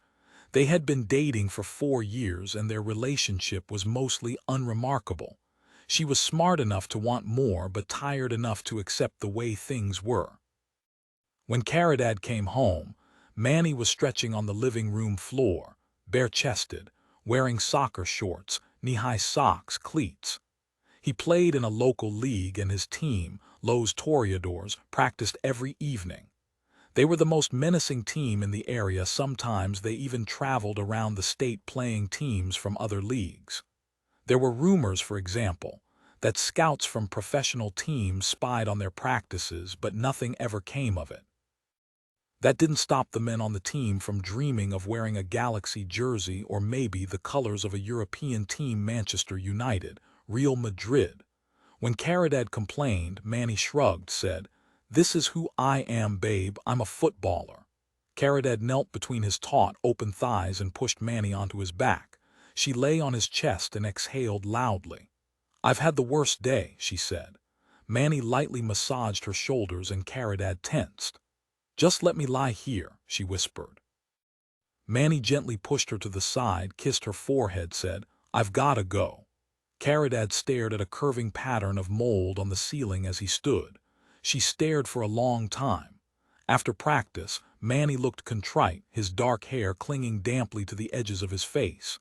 His jersey was soaked.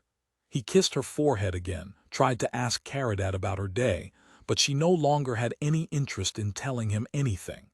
The entrance to their complex was lined with palm trees. At night the trees were illuminated in pink and yellow and blue and green. Caridad loved sitting beneath the lights, found them unspeakably beautiful. Caridad grabbed Manny's hand and led him outside. They sat quietly beneath the trees for a few moments. Then Manny leaned into Caridad, pawed at her breasts, tried to work his fingers beneath the waistband of her denim skirt. She laughed, her lilting voice drifting upward as she swatted his hands away, said, "Not yet, baby. Not yet. Just be with me. Just be nice with me." But Manny didn't hear her or wouldn't hear her. Caridad was too tired to fight too much. She stretched her arms over her head as Manny lay over her, pushing Caridad's skirt up around her slender hips. He kissed her left thigh, said something unimportant. The pink light was of an exceptional quality. Caridad smiled, relished the quiet thrill. 4411 Palmetto Pines Way. At first, news of the brothel was only a rumor. Men would rush into and out of the spa in Palmetto, landing at all hours, often looking harried on the way in and relaxed on the way out, but we had no proof.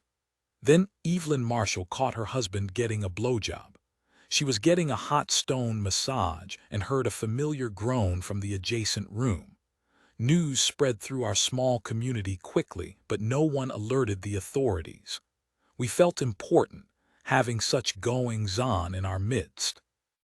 In the afternoon, the therapists often sit on the large lanai behind the spa in negligées and peignoirs and heavy makeup, smoking and drinking bright-colored fruity drinks, waiting for their next clients.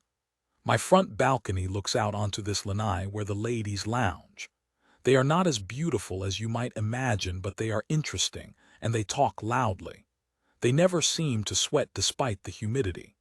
Their voices are deep and velvety in the way of women who know things. I sit on my balcony most afternoons wearing a pair of dark sunglasses. I hold a book in my lap. I pretend to read. One of the women who work at the spa is very tall, the kind of tall in a woman that makes people stare. She has long dark hair she always wears down. She is beautiful and I love looking at her, how she moves, the anger in her eyes. She caught me staring once, stood up, her robe falling open. She lifted a leg and propped it on the railing and pointed between her thighs, then threw her hands in the air. I did not stop staring. She did not close her legs. I went to see her. The woman at the desk studied me carefully. She said, "Nadia is one of our special therapists. She charges high fees." I said, "I know." The receptionist shrugged. Soon after, I was escorted into the back. I heard interesting sounds. Nadia had a thick Russian accent but spoke English well. "You want massage, candles." "What?" she asked. I said, "I want to fuck." The words felt heavy and strange in my mouth. Nadia cocked her head to the side. "You are different," she said. Later, her tongue was cool and soft between my thighs. I twisted my fingers through her hair, resting my heels on her back. I wanted to explain myself. It took me a long time to come, it always does, but Nadia was patient. I reciprocated her attentions. I wasn't afraid. As I was leaving, I ran into my next-door neighbor. She pulled her purse closer to her body and looked away. I pressed my hand against my neighbor's shoulder as we passed. She still refused to look at me, but she leaned into my touch. Now Nadia stares at me when she's on her lanai and I am up on my balcony. I don't look away. My husband calls me a wildcat. After we make love, he always whistles under his breath and slaps my thigh, says, "God damn, woman, you're going to kill me." On our wedding day, my mother pulled me aside at the chapel. I was only half dressed, walking around in white pantyhose, a corset, and white patent leather heels. My dress was a monstrosity of satin and chiffon, and I wanted to wear it for as little time as possible. We stood in a dark vestibule, and my mother began straightening my curls, pulling them out of my face, messing with the pearl headband holding my hair back. She said, "There's no mystery to keeping a man." She dabbed at my lipstick with a tissue she had been holding, folded in the palm of her hand. She said, "You do whatever sick thing he wants when he wants, and you'll never have a problem." That was the only advice she has ever given me. She and my father divorced when I was 9. 1217 Ridgewood RD Unit 23. Tricia cleaned houses, and she was good at it. Knew just how to work her way through someone's home to deal with the messes they didn't want to take responsibility for. Tricia loved to talk with her clients. That's how she judged people. If they ignored her or were clipped in their responses, she knew they weren't good people and didn't feel bad about availing herself of some of their possessions, little things they would never miss because they had too much. Tricia wore tank tops and denim cut-off shorts while she worked, leaving her tanned arms and long legs bare. She wore her dirty blonde hair on top of her head, a few loose strands wispy against her neck. Sweat often pooled between her breasts, leaving a damp line down the middle of her shirt. This did not concern Tricia. She was proud to work so hard her effort left a mark. The wives Tricia worked for didn't appreciate Tricia's comfort with her body and her labor, particularly if their husbands were home. They took it as something of an insult. A woman who cleaned their homes had such a naturally fine body while they stretched themselves taut with the finest surgeons in South Florida and didn't look half as good. It wasn't fair. Money was supposed to make things fair. Tricia cleaned very big houses, the kinds with rooms that had special designations like media room and fitness center and library.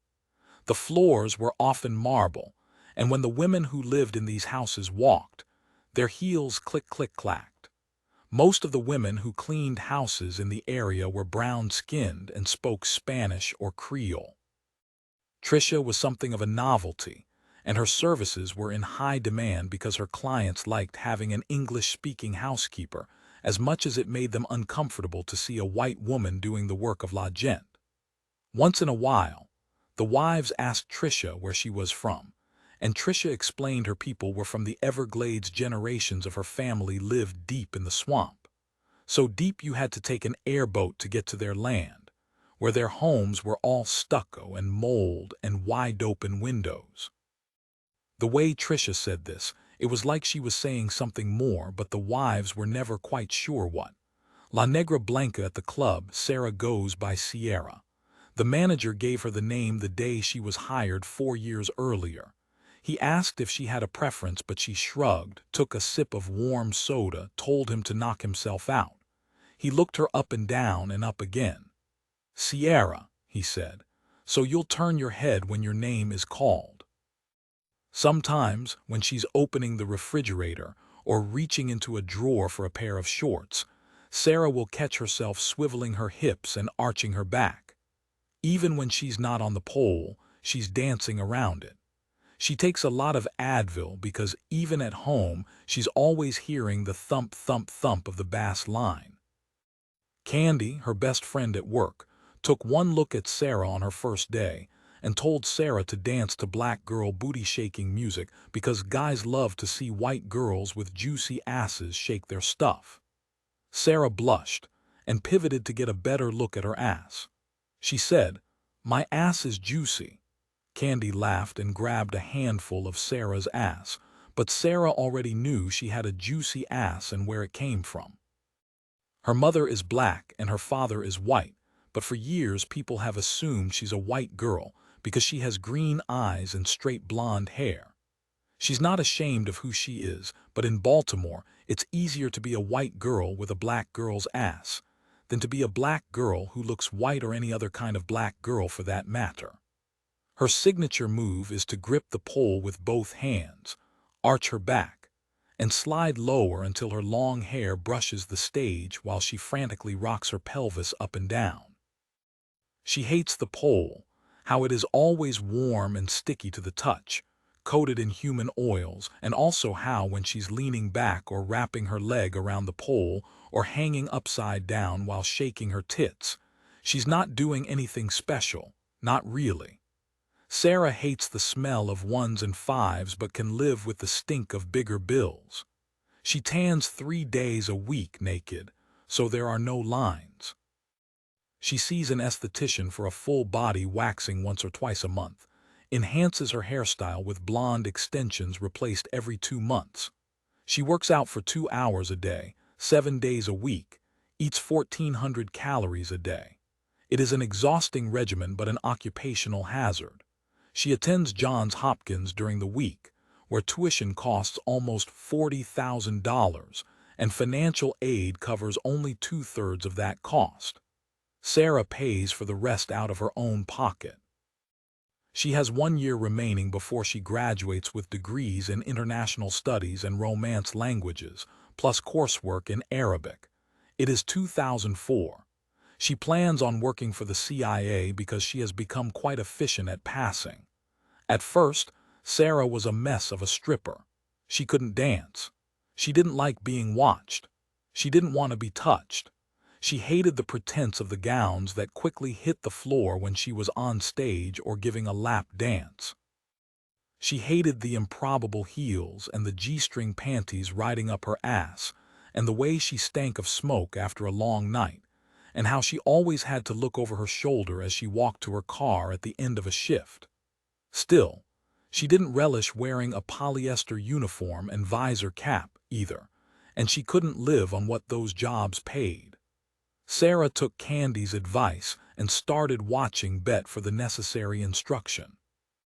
In the privacy of her apartment in Towson, she tried to clap her ass and bounce and shake her body like the girls in the videos and the girls she grew up with in West Baltimore who moved so fast and with such elegant precision. William Livingston Roman III mostly lives to watch Sierra dance to Lil Jon's Get Low, because the song is still very popular in such establishments. He's willing to pay for the privilege of watching Sierra dance. He likes Sierra's routine, how she points to the window, to the wall, and mimics the sweat dripping down her proverbial balls. He visits her at the club 3 times a week, Wednesdays, Fridays, and Saturdays. He stays for 2 hours. He tips her anywhere between $100 and $500. After she dances to Get Low, Sierra gives him a lap dance, shimmying out of her skimpy gown, draping it over William's shoulder. She straddles his lap and sexily removes her bra, wrapping it around his balding head, and then looping it around his neck like a leash. She squeezes her breasts together, flicks her tongue across her nipples, feels William's cock stiffen between the spread of her thighs. She leans into his chest, but pulls away before she gets too close. The more money he slides beneath the narrow waistband of her G-string, the lower and harder she grinds her hips. If Sierra looks down and sees a crown of bills wrapping her waist, she'll let William hold her ass even though he always leaves little bruises. He propositions Sierra regularly. He wants to fuck her in a restaurant bathroom. He wants to take her to a fine hotel and sip champagne from her body, feed her cold grapes. He wants to tongue her navel and shower her with bling and ride her doggy style. William hasn't yet figured out her price. He was making progress toward being able to see Sierra outside the club. She didn't scowl as much when she saw him until one day he said, "I want to fuck you filthy because my wife is a goddamned prude." Sierra pushed William away, said, "I can't believe what you just said." Her scowl returned, seemed deeper even, so he started coming to the club 4 nights a week, told his wife he found a new bridge group. Sierra tries to leave Sarah at home but often fails.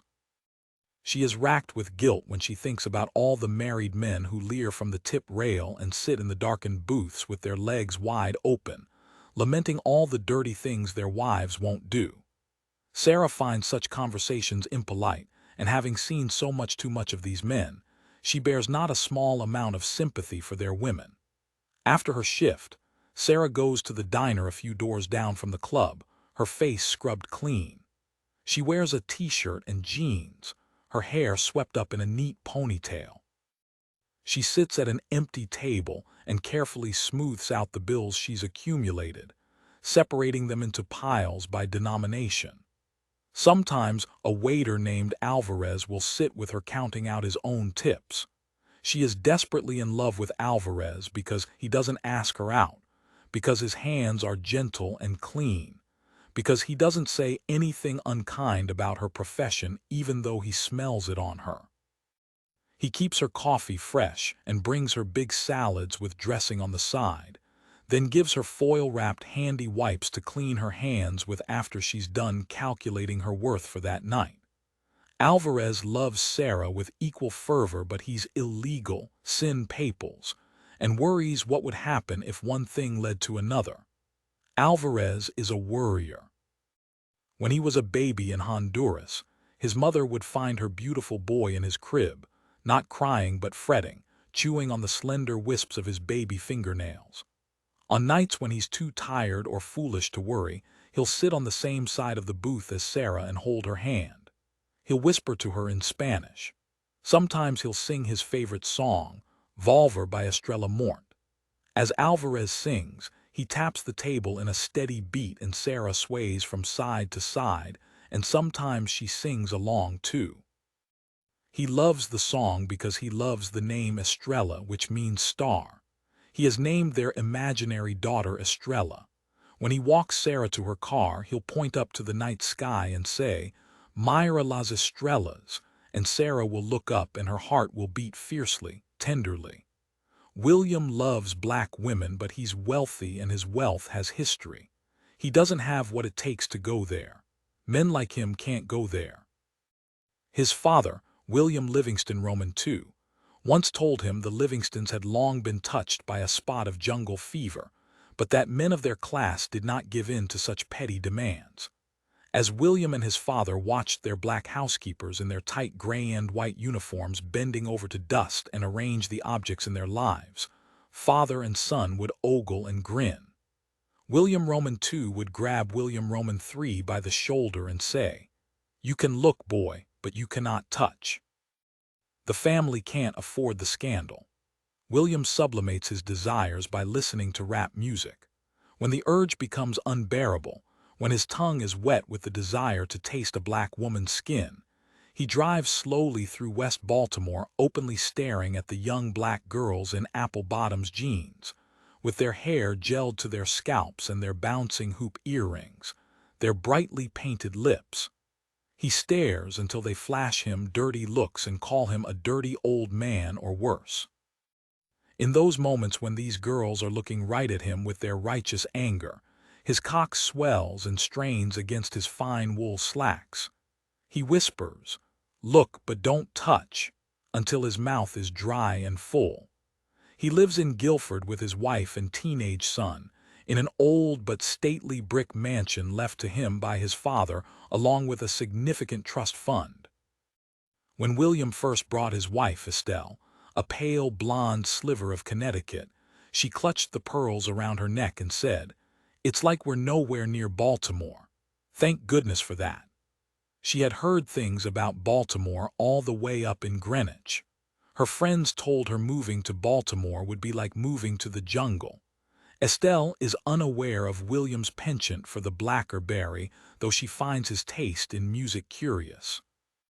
At night, before bed, he stands in his media room between his state-of-the-art speakers, blasting DMX and Method Man and Soulja Boy. He watches rap videos, enjoying the lurid images of televised vixens sliding down poles and crawling across floors, and allowing rappers to swipe credit cards between their ample ass cheeks. He indulges in the fantasy of fucking one of these ebony women right there, between the speakers, the bass so heavy it presses down on them like a holy spirit.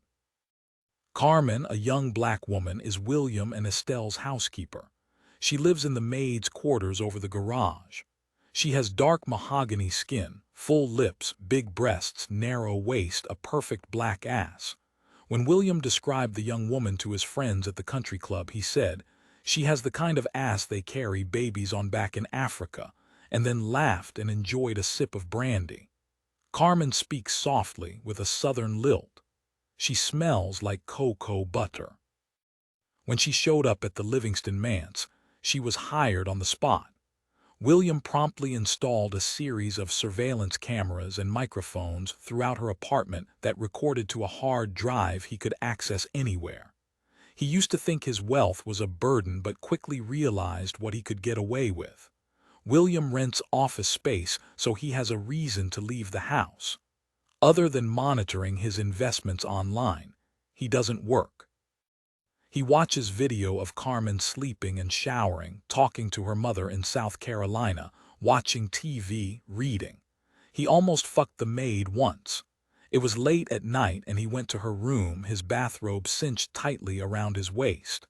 When Carmen answered her door, it was clear he had woken her up. She crossed her arms across her chest, shifted nervously.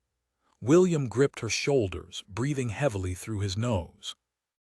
"I own everything in this house," he said, then laughed the same laugh he laughed at his father's deathbed when he realized just how wealthy he was about to become. Carmen wore only a thin white nightgown with thin straps and flowers embroidered along the neckline. He reached between her thighs and looked right in her eyes. Carmen didn't look away. She grabbed hold of his wrist, pushed it away. She said, "I need this job." William smiled, looked to the floor. Carmen never spoke much, but she was a smart girl. When she slowly sank to her knees, William placed a meaty hand on the top of her head, traced her hairline with his thumb. "Are you familiar with that Twista song, Wetter?" He didn't wait for an answer. "In that song, the girl says she needs a daddy. Do you need a daddy, Carmen?" Carmen loosened the belt holding his bathrobe closed, sighed, leaned forward.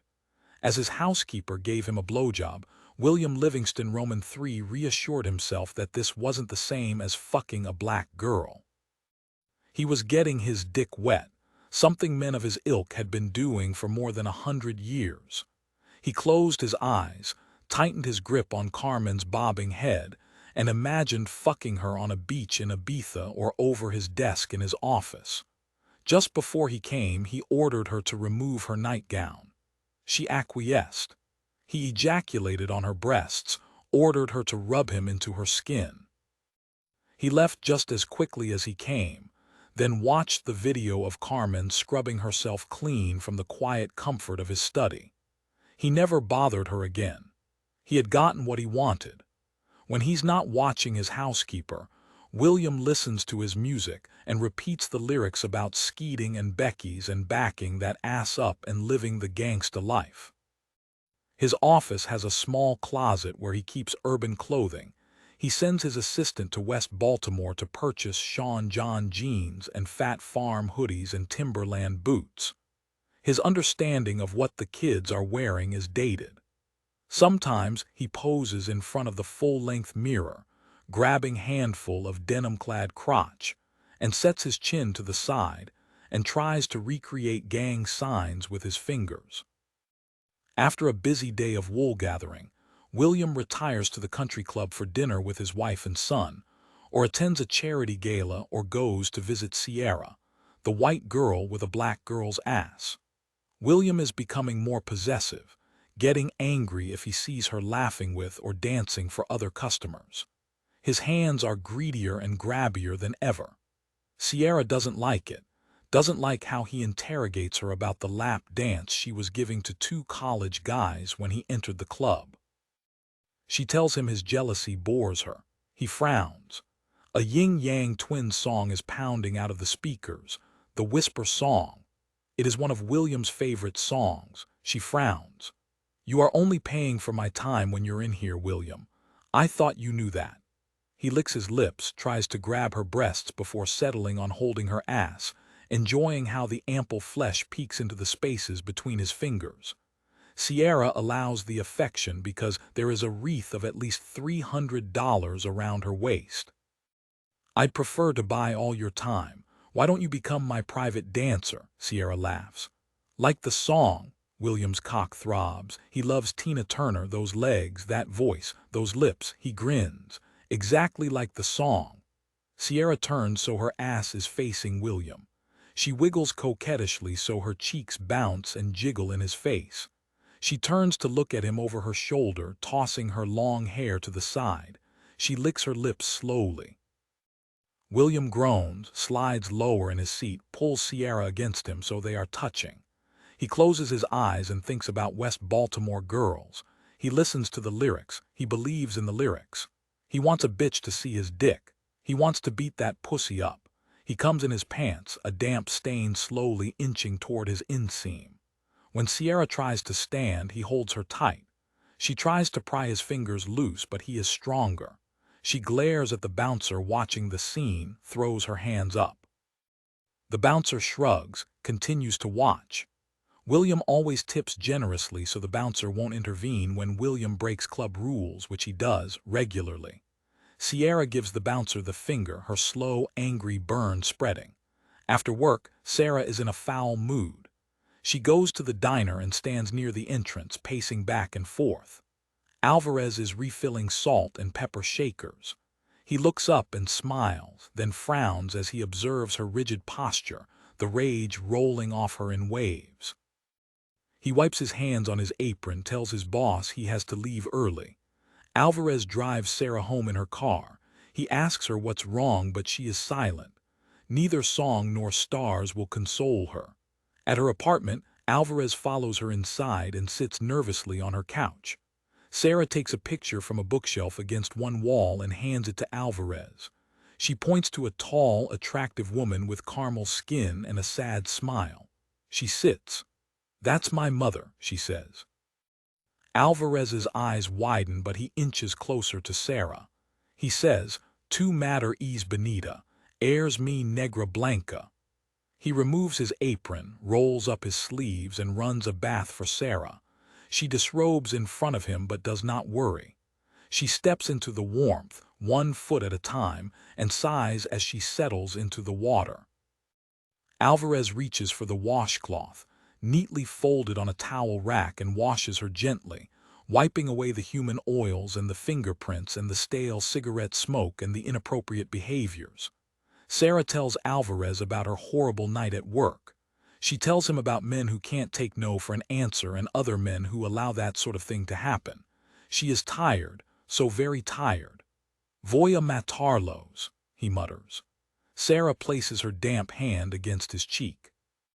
She says, "No es necesario.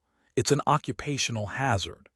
Alvarez nods, but while Sarah lies in her tub, her skin clean and pink, her eyes closed, humming a strange little tune, he clenches his fists until his knuckles turn white. Then he kisses her forehead. William Livingston Roman III sits in his BMW sedan outside Sierra's apartment. He is irate. He doesn't understand what the stripper is doing with a spick waiter when she could be with a man like him. He's listening to an angry DMX track, smoking a cheap sweet cigar he stole from his son's room. He stares at himself in the rearview mirror and tries to bark fiercely like the rapper. He calls his wife, Estelle, tells her he's going to be late. He can hear the gin in his wife's voice, knows it doesn't matter when he gets home. When the waiter leaves, William flicks the cigar butt onto the street, tries to smooth his hair over his bald spot.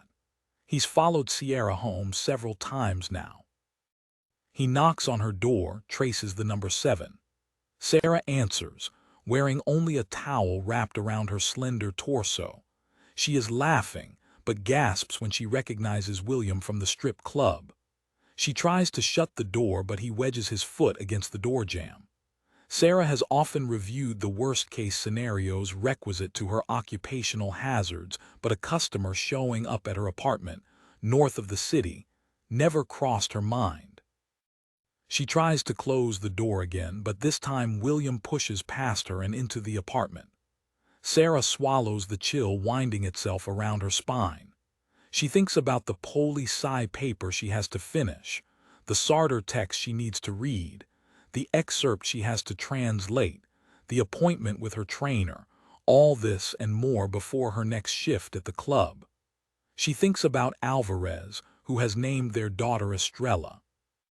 She thinks about the food he had gone to pick up and his sweet voice when he serenades her with Volver. She doesn't have time for this. She says, "If you don't leave, I'm going to call the police, and if my boyfriend finds you here, he'll kill you." William is undeterred by her anger. He pulls off his tie and shoves Sarah to the floor. She hits her head against the coffee table as she falls. She finds her voice and screams so loudly the windows shake, but all William hears is a loud ringing. William's fist connects with Sarah's jaw and a sharp pain sinks through the bone. Hot tears stream down her face, but she tries to hold it together. She tries to focus past William's pudgy body looming over her. She tries not to pass out so she might bear witness. William kneels between Sarah's thighs. He uses a condom. He doesn't know where the stripper has been. He practices some of the lingo he has learned from years of listening to rap music. "I've wanted to get all up in that since the day I first saw you, Sierra. I love your fat ass." Sarah moans and heaves, reaches for her cell phone on the coffee table. It is just beyond her reach. William flips her onto her stomach, and then he's inside her breathing hotly into her ear, telling her that fucking her is just like fucking a black girl without having to fuck a black girl. He smacks her thigh and tells her to do as Lil Jon instructs and bounce, bounce, bounce that ass. Sarah focuses on her fury.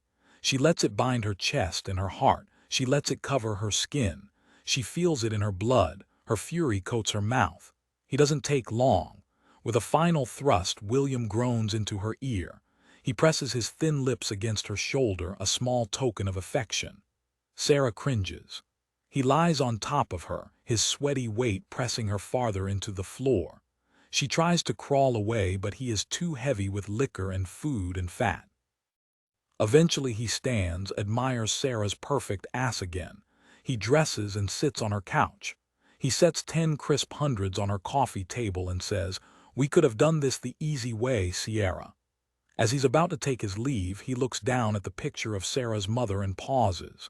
"This black woman looks just like you," he remarks. Sarah reaches for her towel, shields herself. She steadies, inhales deeply. "You should leave now," she says, willing her voice strong.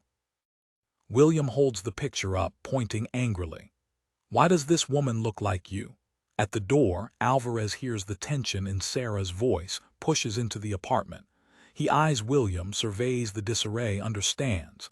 He carefully puts his coat around Sarah's shoulders and stands in front of her. She rests her cheek against his back. She wraps one arm around his waist. She breathes. William's face is flushed through bright red as the picture falls from his hands. He backs out of Sarah's apartment, shaking his head. Alvarez moves to follow, but Sarah tightens her grip around his waist. "We have to go to the police," he says, but Sarah shakes her head.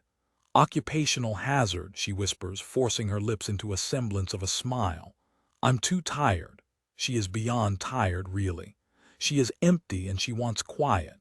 She wants quiet. Alvarez turns to look at her, at the bruises on her face, her arms. He worries about the bruises he can't see. He runs her another bath.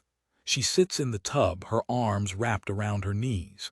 Sarah is silent as he tries to wash her clean again. Later, they will lie in bed together, breathing softly, perfectly still. They won't touch, but Alvarez will keep watch. He will forego his worries and tell Sarah he loves her. He will remind her of Estrella, and in the darkness, she will finally smile. Sarah will want to tell Alvarez she loves him too, but won't, not with her body still bearing the weight of William Livingston Roman III.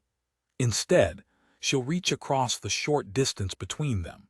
Instead, she'll hold his hand and hope it's enough. William settles into the leather of his BMW and is instantly comforted by German engineering. He speeds away, but pulls over as soon as he puts distance between himself and the stripper's apartment.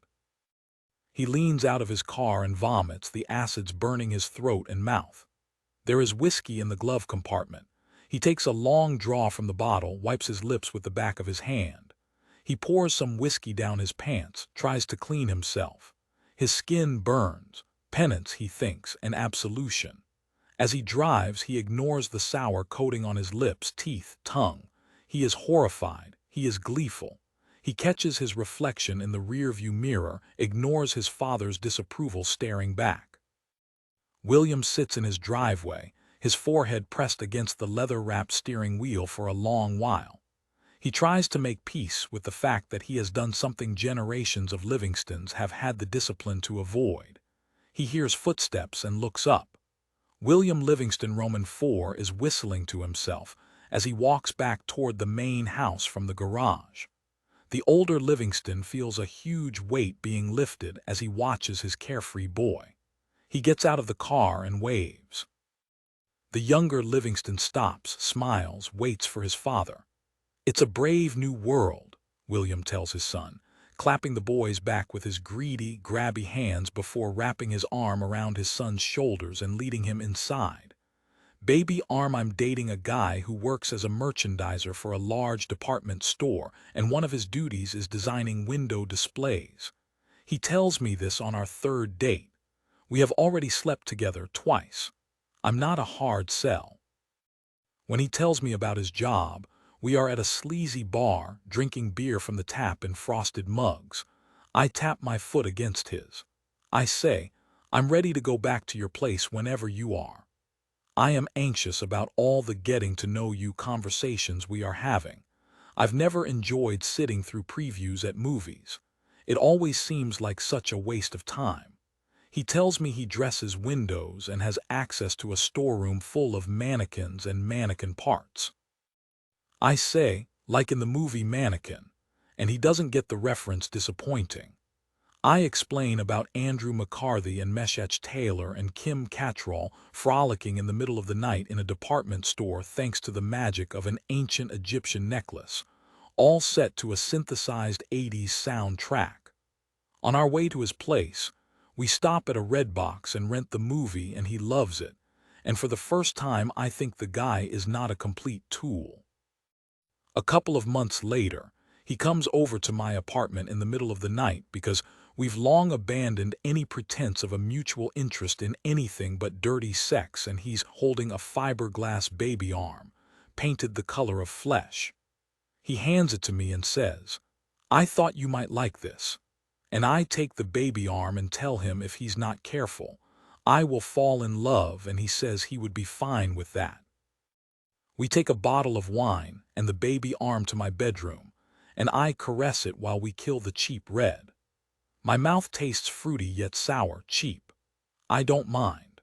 I'm quickly becoming enamored by the scraggly beard unevenly covering my lover's face and his thin lips and the sensation of him rubbing my back in lazy circles, because he never knows how to make a move.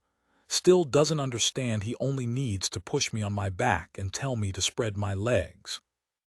I set the baby arm on my nightstand and provide him with a little seduction instruction. He follows directions well, so I lie beneath him and imagine a little more hair on his chest, a little more muscle wrapped around his bones. He grins and I think about my best friend Tate. Tate and I work together as publicists for a record label and often lament how we are sacrificing our souls. We are not motivated to change our professional circumstances. We have to look pretty and make people believe in false idols and hold our liquor. For that, we are handsomely rewarded. We write off our gym memberships and depilatory regimens. Our offices are right next to each other, but we spend most of our time on the phone to each other talking about our all-girl fight club, no boys allowed. Boys don't really know how to hurt girls. "Hey," he says, "are you with me?" I open my eyes and look up at him. A thin line of sweat beads along his hairline. I smile. I tell him to hate me more. He does, and a pleasant soreness begins spreading from between my thighs and my head is slamming against the headboard. Now I'm with him. Later, I am still awake because I'm not very good at sleeping and I'm achy, so I'm feeling tender toward him. Instead of nudging him awake, telling him to go home, I watch him sleep. I hold the baby arm and marvel at how small and perfect it is, how each finger is exactly where it is supposed to be, slightly curled toward the wrist. I use the baby arm to trace my sort of boyfriend's arm. His name is Gus. Now that I'm sure of his name, I no longer call him "Hey you," or refer to him as the dude I'm nailing when talking to my friends. I hold the baby arm to my chest and eventually I fall asleep. I really underestimated Gus. The next morning at the office, I call Tate and tell her how well Gus takes direction. She says, "Next time you fuck him, call me so I can listen to the two of you, and when you come, say my name." I tell her I will. That's what friends are for. We talk about the baby arm, how it almost articulates. I tell her how I lovingly cleaned it with a baby wipe and how I kissed each fingertip. She says, "I want a boy who will bring me a baby arm." She asks me how I got so lucky, and I am at a loss until I consider the sequence of events bringing Gus into my life. I explain I got so lucky because of a lifelong dedication to slutty and inappropriate behavior and my ability to drink tequila straight. She murmurs approvingly. I want to tell her it's fate, but she's hardcore and would probably laugh. I tell her I will ask Gus if he has any straight friends in merchandising. She says, "This calls for a celebration. We're having a fight club tonight," and she recites an address I don't recognize. How are we going to make a 13-year-old pop singer popular? I ask, briefly steering the conversation toward work. Tate is silent for a few moments. Finally she says, "Old white ladies who perm their hair. We are very good at our jobs." When it's time for Fight Club, I show up at a sketchy strip mall, the kind that includes a depressing house of worship filled with posters of black Jesus and folding chairs, a chicken shack with 2 tables and a dirty counter promising a soupçon of salmonella, a retail emporium for strippers and their friends, and an urgent care clinic. This strip mall is the most perfect place in the world. Tate told me before I left work to go into the stripper emporium and to ask to be escorted to the basement, making note of a pair of clear lucite heels that would look spectacular on me. Tate is waiting in the basement, her dirty blonde hair slicked back in a fierce ponytail. She's wearing jeans and a wife-beater and a leather jacket, and so am I, so are all the girls we've invited, 10 of us who are pretty and fucked up, girls who keep their ugly beneath the skin where it belongs, even though sometimes it's hard to keep it all in. We all look hot. I say, "This room is a wet dream," and everyone laughs nervously, and Tate says, "Let's rock this shit." She runs up to a thin redhead, a model who is moderately recognizable and lurking near the edge of the room. Tate punches the model in the gut and I feel tingly all over, and then someone's knuckles connect with my face, and I can taste blood in the back of my throat. I get so angry I start swinging. I don't care what I hurt. We don't waste any time making any rules or pontificating about the meaning of our fight club. We don't do any of that girl-fighting shit. There's no hair pulling or scratching or screeching helplessly.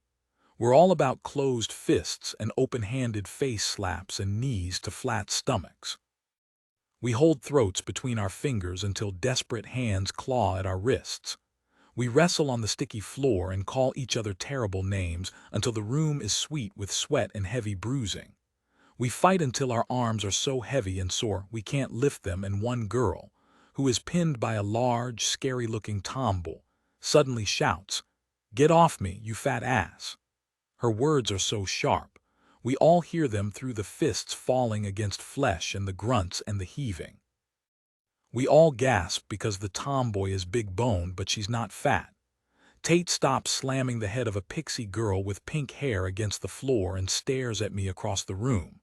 She mouths, "I love you," and I smile even though it hurts, and another set of knuckles connects with my face, ruining the moment bitches ruin everything. My jaw feels loose, and some hideous bruises are forming along my cheekbones. I'm pretty sure a couple of ribs are broken. I crawl toward a nearby wall and sit with my knees pulled to my chest. Tate slowly lowers herself next to me. She holds my hands in hers, kisses each of my fingertips, the undersides of my wrists. She says, "See, no one can hurt like a girl." We're all slumped in piles of damage. We try to pull ourselves together while contemplating cosmetic strategies for work the next day. I buy the lucite heels and other necessities on the way out, and Tate and I flirt with danger by eating at the chicken shack. We tear greasy fried meat from warm bones with our teeth. Our hands are scraped but shiny and slick. We smile at each other. This is the most I will ever love another person. When Gus comes over a few nights later, he is holding a chubby baby thigh. He has shaved his beard. I tell him if he keeps this up, I might marry him. He says, "I can live with that." Gus hands me the baby thigh, dimpled around the knee, and kisses my cheek. I turn and crush my lips against his, even though there isn't an inch of my body that doesn't hurt. We don't bother with wine. We're all teeth and tongue. We tear each other's clothes off, and in my room he throws me onto the bed. I'm impressed. He's such a quick study. Gus traces the bruises along my rib cage and on my face, even presses them until I wince. I say harder, he obeys. I hold up my hand, say, "Hold that thought," and dial Tate. I hand him the phone. I say, "She wants to talk to you." He smiles the sleaziest smile and says, "2 chicks. That's hot." And I tell him not to talk too much so we can still fall in love and get married, and he can continue to woo me with fiberglass baby parts. Gus puts Tate on speakerphone and she tells him all the terrible things she wants him to do to me. I marvel at her creativity and her cruelty and how much she loves me. Gus does as he's told. He's a good boy. He fucks me like a bad, bad man, and when I come hard, his fingerprints around my throat are still throbbing. I am barely breathing. I can't find the air. I call out Tate's name until it feels like my throat muscles will unravel. I can taste her in my mouth. The next time I talk to Tate, I will tell her she's the man of my dreams. While Gus sleeps, I hold the baby arm and the baby thigh, so hard and smooth and adorable. I think about how the longer I date Gus, the more baby parts he'll bring me, and maybe, eventually, we'll have a little family of fiberglass child parts that will never become anything more than what they are. North Country, I have moved to the edge of the world for 2 years. If I am not careful, I will fall. After my first department meeting, my new colleagues encourage me to join them on a scenic cruise to meet more locals. The Peninsula Star will travel through the Portage Canal, up to Copper Harbor, and then out onto Lake Superior. I am handed a glossy brochure with bright pictures of blue skies and calm lake waters. You'll be able to enjoy the foliage, they tell me, shining with enthusiasm for the Upper Peninsula. Do you know how to swim? They ask. I arm myself with a flask, a warm coat, and a book. At the dock, there's a long line of ruddy Michiganders chatting amiably about when they expect the first snow to fall. It is August. I have just moved to the Upper Peninsula to assume a postdoc at the Michigan Institute of Technology. My colleagues, all civil engineers, wave to me. "You came," they shout. "They've already started drinking." I take a nip from my flask. I need to catch up. "You're going to love this cruise," they say. "Are you single?" they ask. We sit in a cramped booth drinking Rolling Rocks. Every few minutes, one of my colleagues offers an interesting piece of Upper Peninsula trivia, such as the high number of waterfalls in the area or the 300 inches of snow the place receives annually. I take a long, hard swallow from my flask. I am flanked by a balding, overweight tunnel expert on my right and a dark-skinned hydrologist from India on my left. The hydrologist is lean and quiet, and his knee presses uncomfortably against mine. He tells me he has a wife back in Chennai, but that in Michigan he's leaving his options open. I am the only woman in the department, and as such, I am a double novelty. My new colleagues continue to buy me drinks, and I continue to accept them until my ears are ringing and my cheeks are flushed. Sweat drips down my back. "I need some fresh air," I mumble, excusing myself.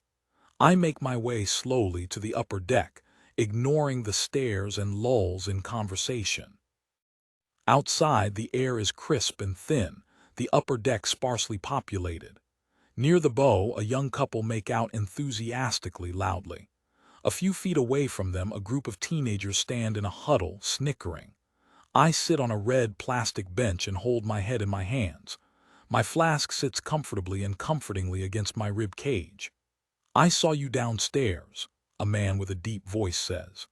The sun is setting, casting that strange quality of light rendering everything white, nearly invisible. I squint and look up slowly at a tall man with shaggy hair hanging over his ears. I nod. "Are you from Detroit?" I have been asked this question 23 times since moving to the area. In a month, I will stop counting, having reached a 4-digit number. Shortly after that, I will begin telling people I have recently arrived from Africa. They will nod and exhale excitedly and ask about my tribe. I don't know that in this moment, so there is little to comfort me. I shake my head. "Do you talk?" "I do," I say. "Are you from Detroit?" He smiles, slow and lazy. He's handsome in his own way. His skin is tanned and weathered, and his eyes are almost as blue-gray as the lake we're cruising on. He sits down. I stare at his fingers, the largest fingers I've ever seen. The sweaty beer bottle in his hand looks miniature. "So where are you from?" I shove my hands into my pockets and slide away from him. "Nebraska." "I've never met anyone from Nebraska," he says. I say, "I get that a lot." The boat is now out of the Portage Canal, and we're so far out on the lake I can't see land. I feel small. The world feels too big. "I'd better get back to my colleagues," I say, standing up. As I walk away, he shouts, "My name is Magnus." I throw a hand in the air but don't look back. In my lab, things make sense. As a structural engineer, I design concrete mixes, experiment with new aggregates like fly ash and other energy byproducts, artificial particulates, kinds of water that might make concrete not just stronger but unbreakable, permanent, perfect. I teach a section of design of concrete structures and a section of structural dynamics. I have no female students in either class. The boys stare at me, and after class, they linger in the hallway just outside the classroom. They try to flirt. I remind them I will assess their final grades. They make inappropriate comments about extra credit. At night, I sit in my apartment and watch TV and search for faculty positions and other career opportunities closer to the center of the world. There's a pizza restaurant across the street, and above the restaurant, an apartment filled with loud white girls who play loud rap music into the middle of the night and have loud fights with their boyfriends, who play basketball for the university. One of the girls has had an abortion and another isn't speaking to her father, and the third roommate has athletic sex with her boyfriend even when the other two are awake. She has a child, but the child lives with her father. I do not want to know any of these things. Several unopened boxes are sitting in my new apartment. To unpack those boxes means I will stay. To stay means I will be trapped in this desolate place for 2 years, alone. I rented my new home over the phone. It is a former dry cleaner converted into an apartment. There are no windows save for one in the front door. The apartment, I thought, as I walked from room to room when I moved in, was like a jail cell. I had been sentenced. My new landlady, an octogenarian Italian who ran the dry cleaner for more than 30 years, gasped when she met me. "You didn't sound like a colored girl on the phone," she said. "I get that a lot," I replied. The produce is always rotten at the local grocery store. We're too far north to receive timely food deliveries. I stand before a display of tomatoes, limp, covered in wrinkled skin, some dotted with soft white craters ringed by some kind of black mold. I consider the cost to my dignity if I move in with my parents until I feel a heavy hand on my shoulder. When I spin around, struggling to maintain my balance, I recognize Magnus. I grab his wrist between 2 fingers and step away. "Do you always touch strangers?" "We're not strangers." I make quick work of selecting the least decomposed tomatoes and move on to the lettuce. Magnus follows. I say, "We have different understandings of the word stranger. You don't even know my name." "I like the way you talk," he says. "What is that supposed to mean?" Magnus reddens.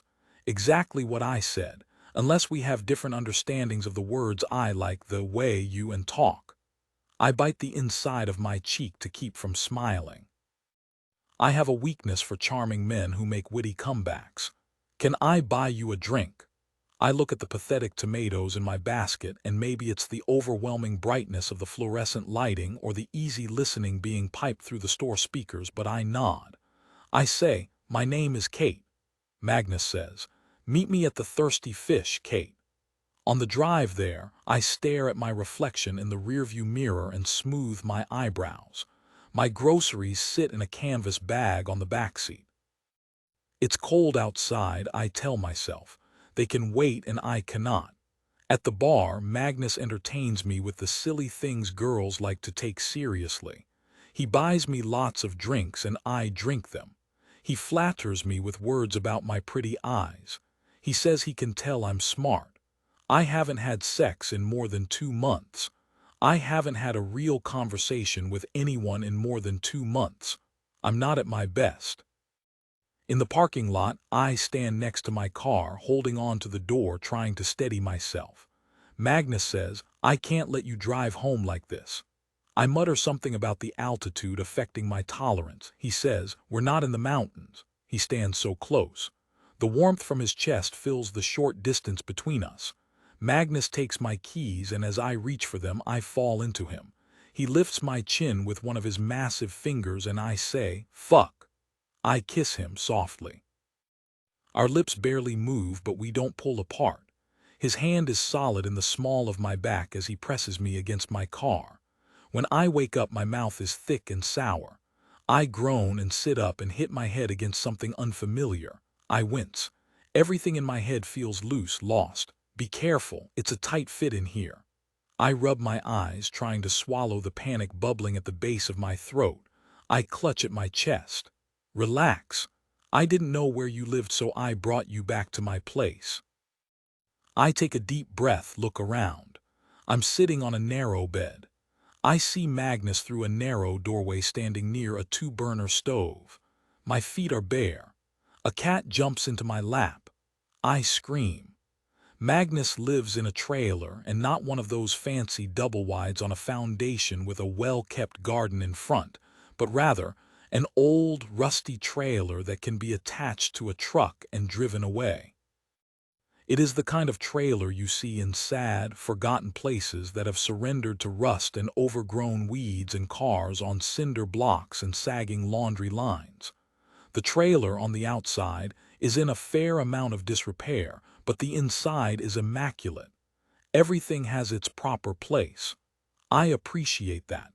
You should eat something, he says. I extricate myself from the cat and walk into the galley area. Magnus invites me to sit at the table, and he sets a plate of dry scrambled eggs and a mug of coffee in front of me. My stomach roils wildly. I wrap my hands around the coffee mug and inhale deeply. I try to make sense of the trajectory between Rotten Tomatoes and this trailer. Magnus slides into the bench across from me. He explains that he lives in this trailer because it's free. It's free because his trailer sits on the corner of a parcel of land his sister Myra and her husband Jonathan farm. The farm is 20 minutes outside town. There's no cell phone reception. I can't check my email, he tells me as I wave my phone in different directions, desperate for a signal. I ask him why he lives this way. He says he has a room in his sister's house he rarely uses. He likes his privacy, he says. You took my shoes off. Magnus nods. You have nice feet. Can you take me to my car? Magnus sighs, quickly pours out the rest of his coffee in the small sink. He is a patient man. I like that too. On the drive back to town, I sit as far away from Magnus as possible. I try to recreate the events between standing in the parking lot and waking up in a trailer with a cat in my lap. I refuse to ask Magnus to fill in the blanks. At my car, he grips his steering wheel tightly. I thank him for the ride and he hands me my keys. He says, I'd love your phone number. I force myself to smile. I say, thank you for not letting me drive last night. I say, I don't normally drink much, but I just moved here. He says, yes, the altitude, and waits until I drive away before heading back to his trailer. My father would appreciate the gesture. I remember the pressure of Magnus's lips against mine, their texture and the smell of his bedsheets. I am in trouble. In my lab, things make sense. The first snow falls in late September. It will continue to fall until May. I tell my mother I may not survive. I tell her this so many times she starts to worry. I test cement fitness. I fill molds with cylinders of concrete. I experiment with salt water and bottled water and lake water and tap water. I cure and condition specimens. I take detailed notes. I write an article. I turn down 3 dates with 3 separate colleagues. The hydrologist from Chin reaffirms the openness of his options in the United States. I reaffirm my uninterest in his options or being one of them. I administer an exam that compels my students to call me Battle Axe. I attend a campus social for single faculty members. There are 7 women in attendance and more than 30 men. The hydrologist is there too. He doesn't wear a wedding ring. I am asked 34 times if I am from Detroit, a new record for a single day. I try to remember where Magnus lives, and all I recall is a blurry memory of being drunk, burying my face in his arm as we drove, and him singing along to the Counting Crows. I love the Counting Crows. There once was a man. There is always some man. We were together for 6 years. He was an engineer, too. Some people called him my dissertation advisor, which he was. When we got involved, he told me he would teach me things and mold me into a great scholar. He said I was the brightest girl he had ever known. Then he contradicted himself. He said we would marry and thought I believed him. A couple of years passed and he said we would marry when he was promoted to full professor, and then it was when I finished my degree. I got pregnant and he said we would marry when the baby was born. The baby was stillborn, and he said we would marry when I recovered from the loss. I told him I was as recovered as I was ever going to be. He had no more excuses, and I no longer cared to marry him. While he slept soundly, I spent most of my nights awake, remembering what it felt like to rub my swollen belly and feel my baby kicking. He told me I was cold and distant. He told me I had no reason to mourn a child that never lived. He amused himself with a new lab assistant who consistently wore dressy shoes and short skirts, even though we spent our days working with sand and cement and other dirty things. I found them fucking. The lab assistant bent over a stack of concrete bricks squealing like a debutante porn star, the man thrusting vigorously, literally fucking the lab assistant right out of her high heels, his fat face red and shiny. He gasped in short, repulsive bursts. The scene was so common I couldn't even get angry. I had long stopped feeling anything where he was concerned. I returned to my office, accepted the postdoc position, and never looked back. I would have named our daughter Amelia. She would have been beautiful despite her father. She would have been 4 months old when I left. Snow has been falling incessantly. The locals are overjoyed. Every night I hear the high-pitched whine of snowmobiles speeding past my apartment. There are things I will need to survive the winter: salt, a shovel, a new toilet seat, rope. I brave the weather and go to the hardware store. I am wearing boots laced high around my calves, a coat, gloves, hat and scarf, thermal underwear. I never remove these items unless I am home. It takes too much effort. I wonder how these people manage to reproduce. I see Magnus standing over a display of chainsaws. He is more handsome than I remember. I turn to walk away, but then I don't. I stand still and hope he notices me. I realize that dressed as I am, my own family wouldn't recognize me. I tap his shoulder. I say, "What do you plan on massacring?" He looks up slowly, shrugs. "Just looking," he says, "for a victim." "Aren't you feeling neighborly?" I thought I would say hello. Magnus nods again. "You've said hello." I swallow hard. My irritation tastes bitter. I quickly tell him my phone number and go to find a stronger kind of rope. As I pull away, I notice Magnus watching me from inside the store. I smile. In my lab, things make sense. I teach my students how to make perfect concrete cylinders, how to perform compression tests. They crush their perfect cylinders and roar with delight each time the concrete shatters and the air is filled with a fine dust. There's a lot to love about breaking things. Everyone I meet dispenses a bit of wisdom on how to survive the difficult winters, embrace the outdoors. Drinking, travel, drinking, sun lamps, drinking, sex, drinking. The hydrologist offers to prepare spicy curries to keep me warm, offers to give me a taste of his very special curry. I decline, tell him I have a delicate constitution. Nils, my department chair, stops by my office. He says, "How are you holding up?" I assure him all is well. He says, "The first year is always the hardest." He says, "You might want to take a trip to Detroit to see your family." I thank him for the support. I am walking around the lab watching students work when Magnus calls. I excuse myself and take the call in the hallway, ignoring the students milling about with their aimless expressions. My heart beats loudly. I can hardly hear Magnus. I say, "You didn't need to take so long to call me. Is this a lecture? Would you like it to be? Can I make you dinner?" I ignore my natural impulse to say no. I am more excited than I would ever admit. He invites me back to his trailer where he prepares steak and green beans and baked potatoes. We drink beer. We talk, or rather, I talk, filling his trailer with all the words I've kept to myself since moving to the North Country. I complain about the weather. At some point he holds his hand open and I slide my hand in his.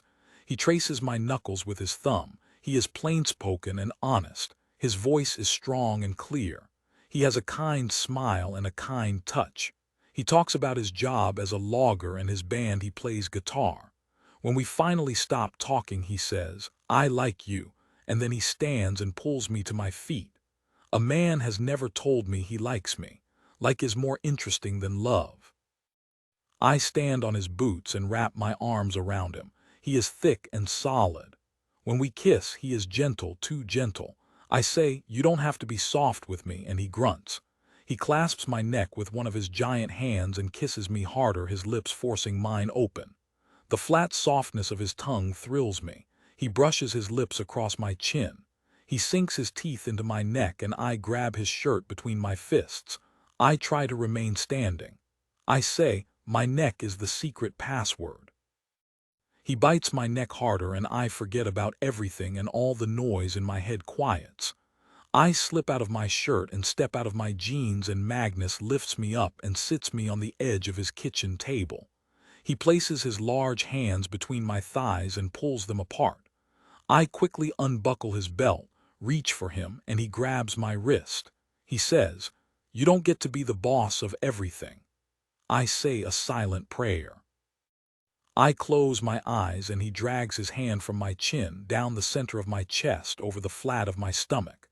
He kisses my shoulders, my breasts, my knees. He makes me tremble and whimper. "You don't have to be soft with me," I repeat. Magnus kisses the insides of my ankles and then my lips, his tongue rough and heavy against mine.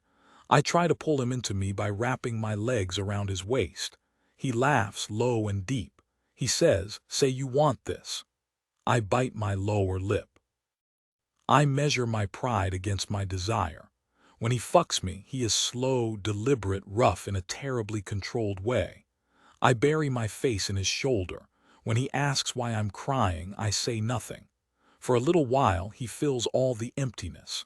In the morning, I want to leave quickly, even though I can still feel Magnus in my skin. As I sit on the edge of the bed and pull my pants on, he says, "I want to see you again."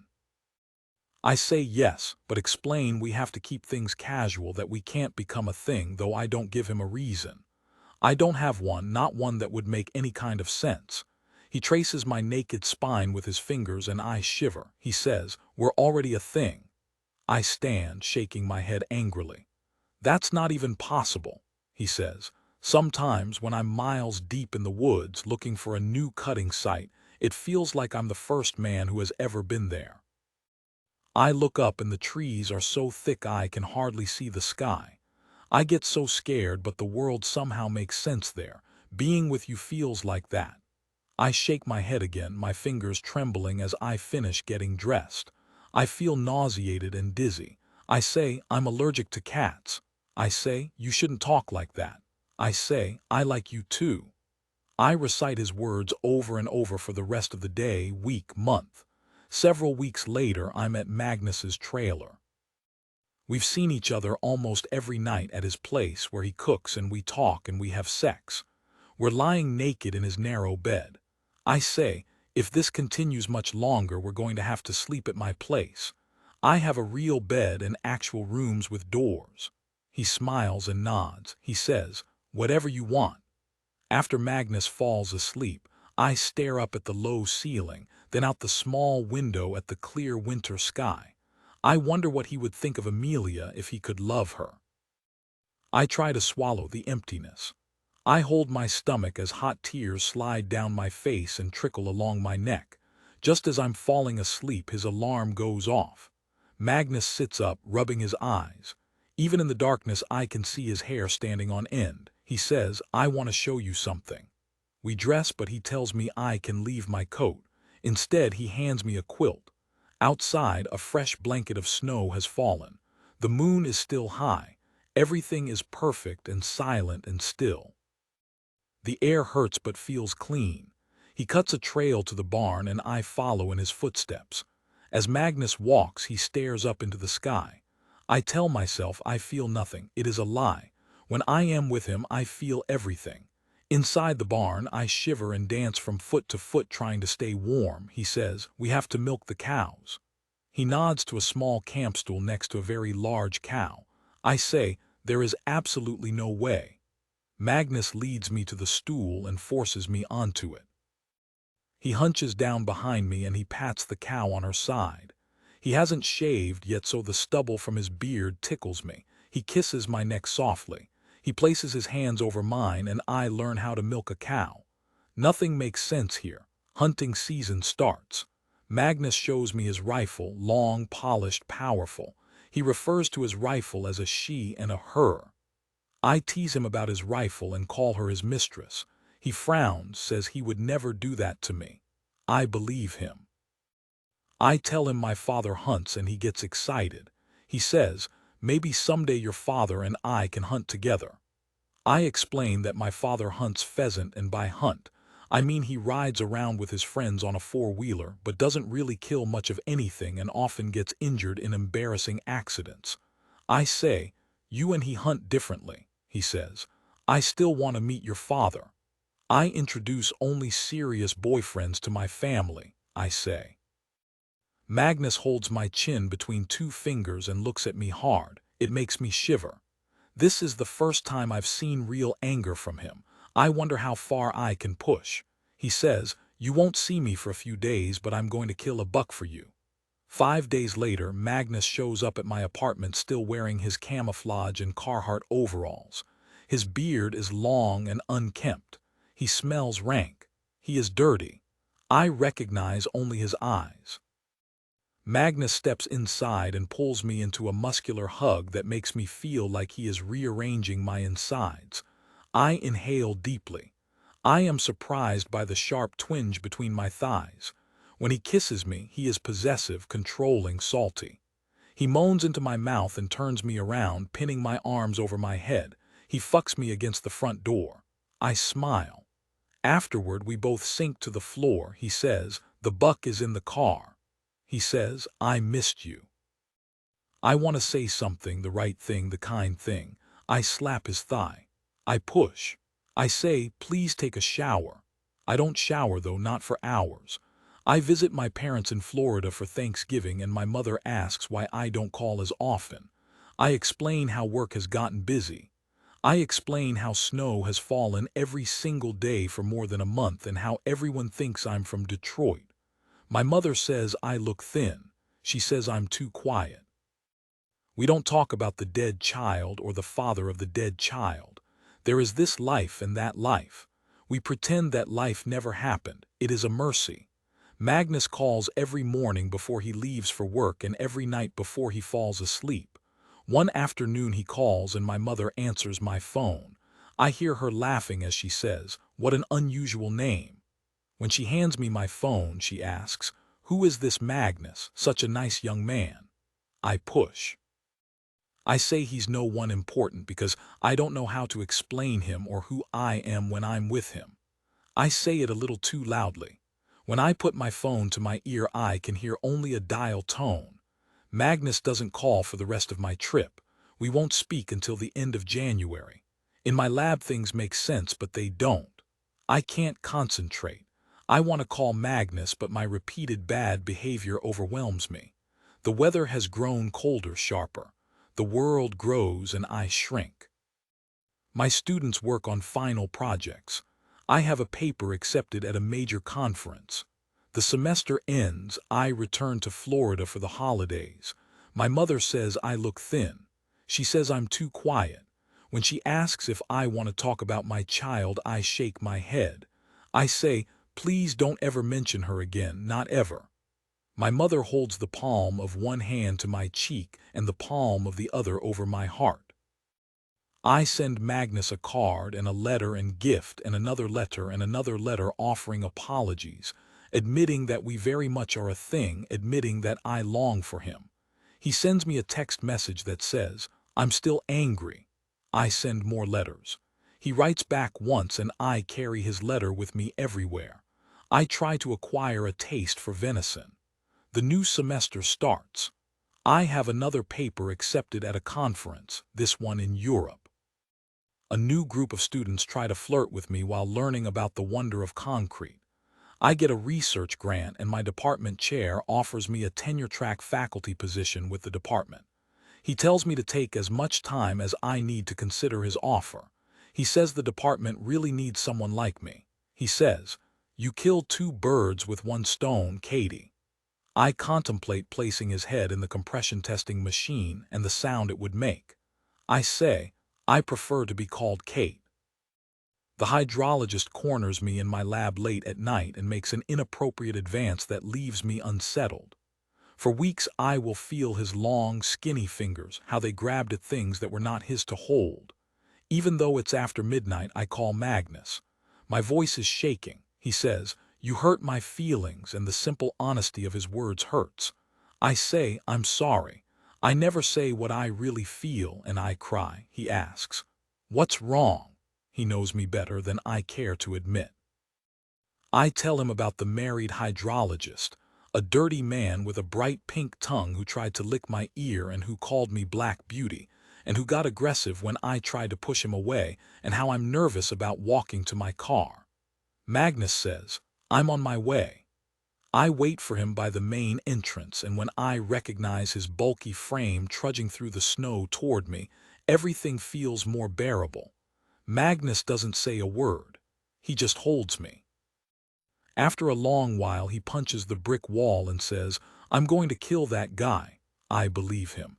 He walks me to my lab to get my things. At my apartment, I hold a bag of frozen corn against Magnus's scraped knuckles. I say, I shouldn't have called. He says, yes, you should have. He says, you have to be nicer to me. I say, I do. I straddle his lap and kiss his torn knuckles and pull his hands beneath my shirt and look into his beautiful blue-gray eyes, and I don't say it, but I think, I love you. Magnus starts picking me up from work every night, and if I have to work late, he sits with me, watching me work. There is an encounter with the hydrologist. Words are exchanged. Magnus clarifies for the hydrologist my disinterest in curries of any kind. He doesn't trouble me again. While I work, Magnus tells me about trees and everything a man could ever know from spending his days among them. He often smells like pine and sawdust. In March, winter lingers. Magnus builds me an igloo, and inside he lights a small fire. He says, sometimes I feel I don't know a thing about you. I am sitting between his legs, my back to his chest. Even though we're wearing layers of clothing, it feels like we're naked. I say, you know, I'm not very nice. He kisses my cheek. He says, that's not true. He says, tell me something true. I tell him how I hold on to the idea of Amelia even though I shouldn't, how she's all I really think about, how she might be trying to walk now or say her first words. I tell him I think I love him, and I love how he likes me. He brings my cold fingers to his warm lips. He fills all the hollow spaces. How these things come to pass. Hannah does her best thinking late at night when all the usurpers living in her house are asleep. If it isn't winter, which is not often, she climbs out onto her roof with a pack of cigarettes and a lighter. She smokes and stares up at the blue-black night sky. She lives in the North Country where the stars make sense. Hannah shares her home with her unemployed husband, her twin sister, her sister's husband, their son, and her father. She is the only one who works mornings. She waits tables at the Koivu Cafe, and nights she tends bar at Carpella's supper club. She leaves most of her tips at her best friend Laura's house. Hannah is plotting her escape.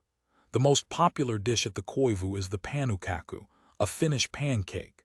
If old Larson is too hungover, Hannah will heat the iron skillet in the oven and mix the batter, first eggs, beating them lightly, slowly adding the honey, salt, and milk, finally sifting the flour in. She enjoys the ratchet sound as she pulls the sift trigger. She sways from side to side and imagines she is a flamenco dancer. She is in Spain, where it is warm, where there is sun and beauty. Hannah likes making panukaku with extra butter so the edges of the pancakes are golden and crisp. Sometimes she'll carefully remove the edges from a pancake and eat them just like that. She's still in Spain, eating bread from a panaderia, perhaps enjoying a little wine. Then she'll hear someone shout, "Order up!" And she is no longer in Spain. She is in the middle of nowhere, standing over a hot, greasy stove. Peter, Hannah's husband, comes in for breakfast every morning. Hannah saves him a spot at the counter and she takes his order. He stares down her uniform, ogling her cleavage and waggling his eyebrows. She feigns affection, smacks his head with her order pad, and hands his ticket to old Larson, who growls, "We don't do any damn substitutions," but then makes Peter 3 eggs over easy, hash browns with onions and cheese, 4 slices of bacon, white toast, and 2 panukaku, slightly undercooked. When his food is ready, Hannah takes a break, sits next to Peter, watches him eat. His beard is growing long.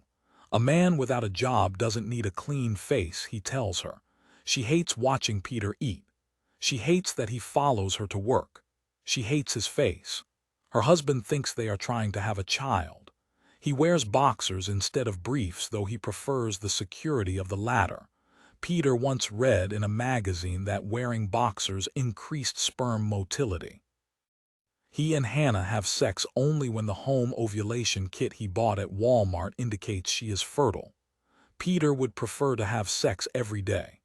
Hannah would prefer to never have sex with Peter again, not because she's frigid, but because she finds it difficult to become aroused by a perpetually unemployed man. 2 years ago, Hannah said she was going on vacation with Laura downstate, and instead drove to Marquette and had her tubes tied.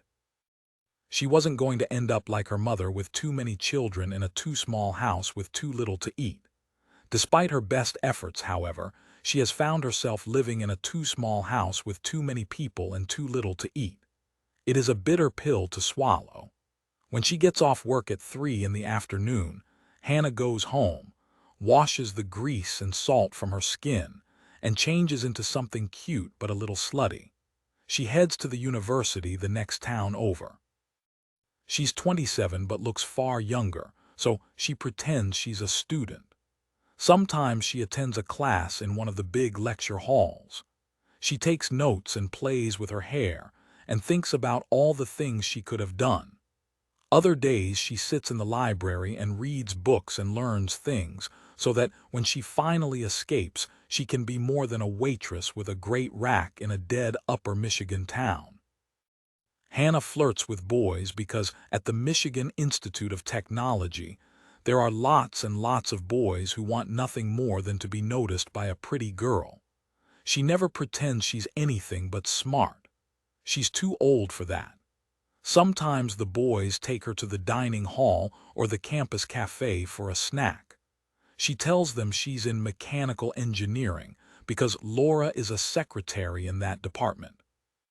Sometimes the boys invite her to their messy dorm rooms littered with dirty laundry and video game consoles and roommates, or their squalid apartments off campus. She gives them blowjobs and lies with them on their narrow twin beds covered in thin sheets and tells them lies they like to hear. After the boys fall asleep, Hannah heads back across the bridge to Carpella's, where she tends bar until 2 in the morning. Peter visits Hannah at the supper club too, but he has to pay for his drinks so he doesn't visit often. Don Carpella, the owner, is always around, grabbing at things with his meaty fingers. He's a greedy man and a friend of her father. Even though he's nearing 60, Don is always breathing down Hannah's neck, bumping up against her in the cramped space behind the bar, telling her he'd make her damn happy if she'd leave her old man. When he does that, Hannah closes her eyes and breathes easy because she needs her job. If Peter is around when Don is making his moves, he'll laugh and raise his glass. "You can have her," he'll slur, as if he has a say in the matter. After the bar closes, Hannah wipes everything down and washes all the glasses and empties the ashtrays. She and Laura, who also works at the supper club, will sit on the hood of Hannah's car in the back alley and hold hands. Hannah will lean against Laura's shoulder and inhale deeply and marvel that her friend can still smell good after hours in that dark, smoky space where men don't hear the word no. If the night is empty enough, they will kiss for a very long time, until their cold lips become warm, until the world falls away, until their bodies feel like they will split at the heart. She and Laura never talk about these moments, but when Hannah is plotting her escape, she is not going alone. Hannah's twin sister, Anna, often waits up for Hannah. She worries. She always has. She's a nervous woman. As a child, she was a nervous girl. Their mother, before she left, liked to say that Hannah got all the sisu, the fierce strength that should have been shared by both girls. Hannah and Anna always knew their mother didn't know them at all. They were both strong and fierce. Anna's husband worked at the paper mill in Niagara until some foreign company bought it and closed it, and then most people in town lost their homes because all the work that needed doing was already done. When Anna called, nervous as always, to ask if she and her family could stay with Hannah, she had not even posed the question before Hannah said, "Yes." Hannah and Anna are not openly demonstrative, but they love each other wildly. In high school, Anna dated a boy who didn't treat her well. When Hannah found out, she put a good hurting on him. Hannah pretended to be her sister, and she took the bad boy up to the trails behind the county fairgrounds. She got down on her knees and started to give him head, and she told him if he ever laid a hand on her sister again, and before she finished that sentence, she bit down on his cock and told herself she wouldn't stop biting down until her teeth met. She smiled when she tasted his blood. He screamed so softly it made the hairs on her arm stand on end. Hannah still sees that boy around town once in a while. He's not a boy anymore, but he walks with a hitch and always crosses to the other side of the street when he sees her coming. On the nights when Hannah and Laura sit on the hood of Laura's car and kiss until their cold lips warm, Anna stands outside on the front porch, shivering, waiting. Her cheeks flush. Her heart flutters around her chest awkwardly. Anna asks Hannah if she's seeing another man, and Hannah tells her sister the truth. She says no, and Anna frowns. She knows Hannah is telling the truth. She knows Hannah is lying. She cannot quite figure out how she's doing both at the same time. The sisters smoke a cigarette together, and before they go in, Anna will place a gentle hand on Hannah's arm. She'll say, "Be careful." Hannah will kiss her twin's forehead, and she'll think, "I will," and Anna will hear her. How Hannah Ikonen knows it is time to get the girl and get out of town. Hannah and Anna's father, Red, lives in the basement. He's not allowed on the second floor where everyone sleeps. When Peter asks why, Hannah just shakes her head and says, "It's personal." She doesn't share personal things with her husband. Her father used to work in the mines. When the last copper mine closed, he didn't bother trying to learn a new trade. He started holding his back when he walked around, said he was injured. He collected disability, and when that ran out, he lived with a series of girlfriends who each kicked him out before long. Finally, when there was no woman in town who would give him the time of day, Red showed up on Hannah's doorstep, reeking of whiskey, his beard long and unkempt. He slurred an incoherent apology for being a lousy father. He begged his daughter to have mercy on an old man. Hannah wasn't moved by his plea, but she knew he would be her problem one way or the other. She told him he could make himself comfortable in the basement, but if she ever saw him on the second floor, that would be that. It has been 15 years since the mine closed, but Red still calls himself a miner. The whereabouts of Hannah and Anna's mother, Ilse, are unknown. She left when the girls were 11. It was a Thursday morning. Ilse got the girls and their brothers ready for school, fed them breakfast steel-cut oats topped with sliced bananas. She kissed them atop their pale blonde heads and told them to be good. She was gone when they returned home from school. For a while, they heard a rumor that Ilse had taken up with a shoe salesman in Marquette. Later, there was news of her from Iron Mountain, a dentist's wife with a new family. Then there was no news at all. Hannah and Anna have 5 brothers scattered throughout the state. They are mostly bitter, lazy, indifferent, and unwilling to have a hand in the care and feeding of their father. When Hannah organized a conference call with her siblings to discuss the disposition of their father, the boys, as they are collectively known, said it was women's work, and if the twins didn't want to do that work, they could let the old man rot. One of the brothers, Ven, offered to send Hannah or Anna, whoever shouldered the burden of caring for Red, $20 a month. Simultaneously, the twins told him to stick it up his ass, and then they told the boys to go fuck themselves. After they hung up, Hannah called Anna, and Anna offered to take care of Red until he drank himself to death, but Hannah worried that death by drink would take too long. Anna had a child to raise, after all. It is an ordinary Tuesday when Hannah decides to go home after working at the cafe instead of heading across the bridge to the institute to play make-believe with college boys. She can feel grease oozing out of her pores, and what she wants, more than anything, is to soak in a clean bathtub in an empty house. When she pulls into her driveway and sees Anna pacing back and forth in front of the garage, Hannah knows there will be no bath or empty house today. She parks the car, takes a deep breath, and joins her sister, who informs Hannah that their mother is sitting on the Salvation Army couch in the living room drinking a cup of tea. Hannah thinks, of course she is. How Hannah met and married Peter Lottie Anna fell in love when she was 17. His name was Logan, and he lived on the reservation in Baraga. She loved his long black hair and his smooth brown skin and the softness of his voice. They met at a football game, and the day after graduation, they married and moved. When Anna left, Hannah was happy for her sister, but she also hoped beyond all hopes that her sister and her new husband would take her with them. She could have said something. Years later, Hannah realized she should have said something, but she became the one who stayed. She got an apartment of her own and started hanging out at the university, sitting in on the classes she couldn't afford. Peter lived in the apartment next door and back, then he worked as a truck driver hauling lumber downstate, so dating him was fine because he wasn't around much. After a long trip when Peter was gone for 3 weeks, he showed up at Hannah's door, his hair slicked back, beard trimmed, wearing a button-down shirt and freshly pressed jeans. In one hand he held a cheap bouquet of carnations. He had forgotten that Hannah had told him on their first date that she hated carnations. He thrust the flowers into Hannah's hands, invited himself into her apartment and said, "I missed you so much. Let's get married." Hannah, elbow deep into a bottle of wine at that point, shrugged. Peter, an optimist at heart, took the gesture as a response in the affirmative. They married not long after in a ceremony attended by Anna and her husband, Red, and 3 of the boys. No one from Peter's family attended.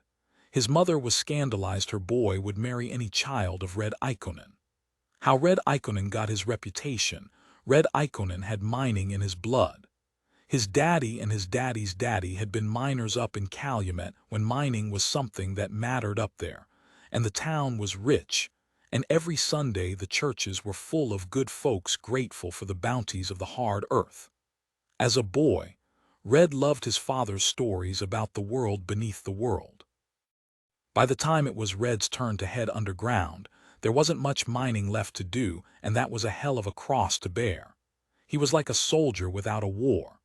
Red started drinking to numb his disappointment.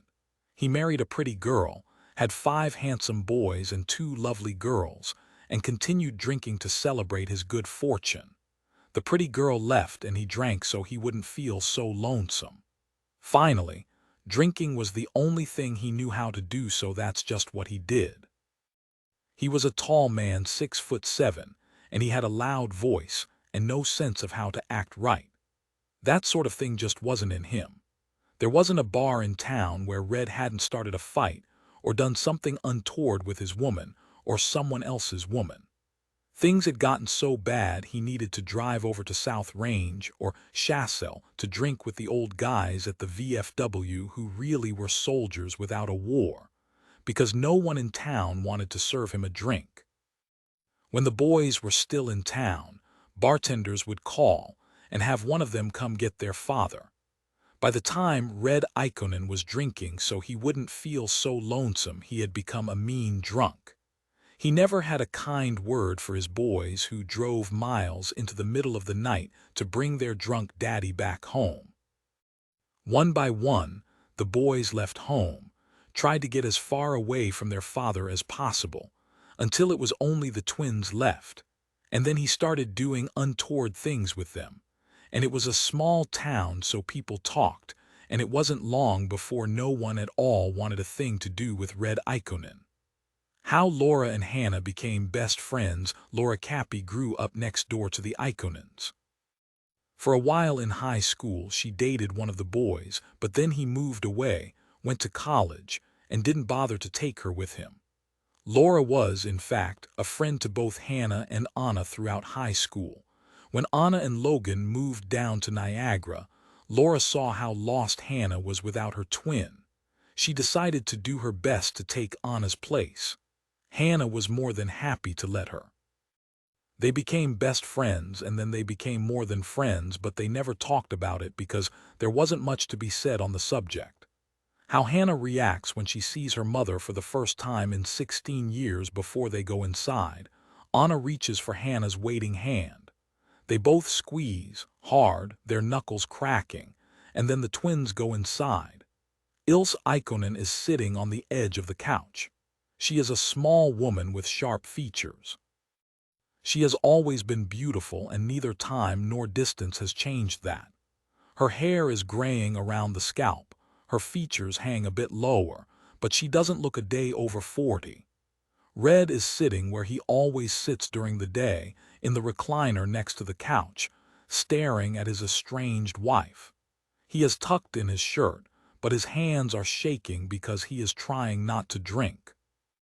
He wants to be clear-headed, but his wife is so damned beautiful that, with or without the drink, he doesn't know up from down. Peter is sitting next to Ilse, also staring because the resemblance between his wife and her mother is uncanny. They have never met.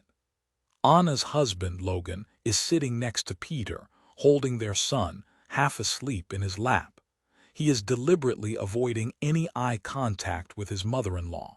He is helping his wife with the burden of her anger. As soon as Hannah and Anna enter the room, their stomachs churn. Beads of sweat slowly spread across their foreheads.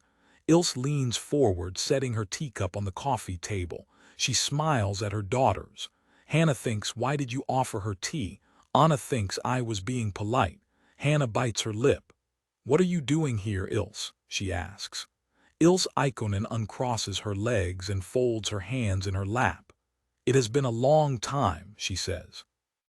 Hannah looks at all the broken people sitting in her living room on her broken furniture, looking to her to fix their broken lives.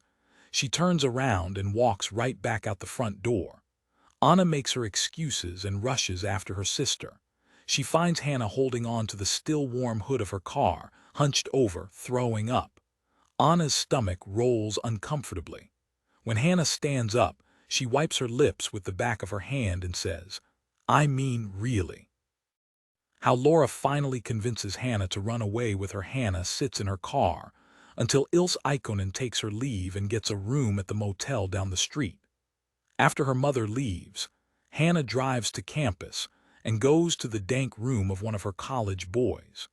She lies on his musty, narrow twin bed and stares at the constellation of glow-in-the-dark stars on the ceiling while the boy awkwardly fumbles at her breasts with his bony fingers. She sighs, closes her eyes, thinks of Laura. Afterward, when the boy is fast asleep, his fingers curled in a loose fist near his mouth, Hannah slips out of bed and heads back across the bridge to Laura's house. Laura smiles when she opens her front door. Hannah shrugs and stands in the doorway, her cheeks numb, still nauseated. She shoves her small hands into her pockets, tries to ignore the cold. Laura wraps her arms around herself, shifts quickly from one foot to the other. "Why don't you come in?" Hannah shakes her head. "I can't do this anymore." Laura arches an eyebrow, and even though she is barefoot, she steps onto her snowy front porch. She gasps, steps onto Hannah's boots, slides her arms beneath Hannah's coat and around her waist. Laura lightly brushes her lips against Hannah's. Hannah closes her eyes. She breathes deeply. How Hannah falls even more in love with Laura than she thought possible when Laura can no longer feel her toes, she says. "We'd better get inside before I get frostbite and I am forced to spend the rest of my life hobbling after you." Hannah nods and follows Laura into her house.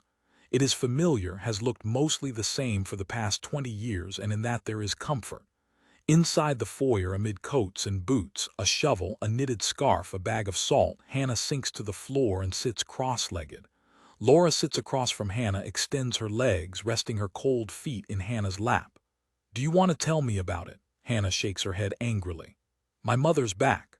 "I mean, really," she says. Hannah doesn't go home. She calls Anna and assures her sister that she's fine. Anna doesn't ask where she is. She's starting to make sense of things. Hannah lets Laura lead her up the steep staircase lined with books. She lets Laura put her into a hot bath. She lets Laura wash her clean. She follows Laura to bed, and for the first time in months, she falls asleep in a mostly empty house. She thinks, "This is everything I want." As Hannah sleeps, Laura calculates how much money she has saved. the tread on her tires, how far they will need to travel so that Hannah might begin to forget about the life she's leaving behind. It all makes Laura very tired, but then she looks at Hannah's lower lip, how it trembles while she's sleeping. How it has always been the next morning, Laura hears the knocking at her front door. She wraps herself in a thin robe and takes one last look at Hannah, still sleeping, lower lip still trembling. Laura has always loved Hannah, even before she understood why her entire body flushed when she saw Hannah at school, or running around her backyard, or sitting on the roof outside her bedroom window. Dating one of the boys was a way to get closer to Hannah. Laura would kiss Hannah's brother and think of his sister, her smile, the way she walked around with her shoulder muscles bunched up. Being with the brother was not what Laura wanted, but she told herself it was enough. For the first time, Laura feels something unfamiliar in her throat. It makes her a little sick to her stomach. She thinks it might be hope. Downstairs, Anna is standing on the front porch shivering. She has a splitting headache. When Laura opens the door, Anna quickly slips into the house. Anna squeezes Laura's hand and heads upstairs into Laura's bedroom. Anna crawls into bed behind her sister, wraps her arms around Hannah's waist. Hannah covers one of Anna's hands with hers. She is not quite awake yet. "Don't make me go back there," Hannah says hoarsely. Anna tightens her arms around her sister, kisses Hannah's shoulder. Anna says, "You have to go back to say goodbye." There is a confidence in Anna's voice that reassures Hannah. Hannah sighs, slowly opens her eyes. She sees Laura standing in the doorway. Hannah smiles. "You don't have to stand so far away," she says. Laura grins and crawls into bed with the twins. Laura says, "Remember when we were kids and the three of us would lie on your roof at night during the summer to cool down?" Both Hannah and Anna nod. The three women roll onto their backs and stare at the ceiling, the cracks and water stains, how it sags. "We were miserable even then," Laura says. How Hannah finally confronts her mother, where Hannah has always been the protector. Anna has always been the voice of reason, able to make the right choices between impossible alternatives. When they were girls and Hannah would plot retribution against anyone who had wronged the twins, it was Anna who would deter her sister from acting thoughtlessly. When Red Ikonen would stumble into their room drunk, and Hannah would try to stab him with a kitchen knife, or bite his ear off, it was Anna who grabbed her sister's arm and said, "It's him or superior home." It was Anna who would sing to her father and stroke his beard and soothe all the meanness out of him. In these moments, Hannah would feel so much anger inside her she thought her heart would rip apart.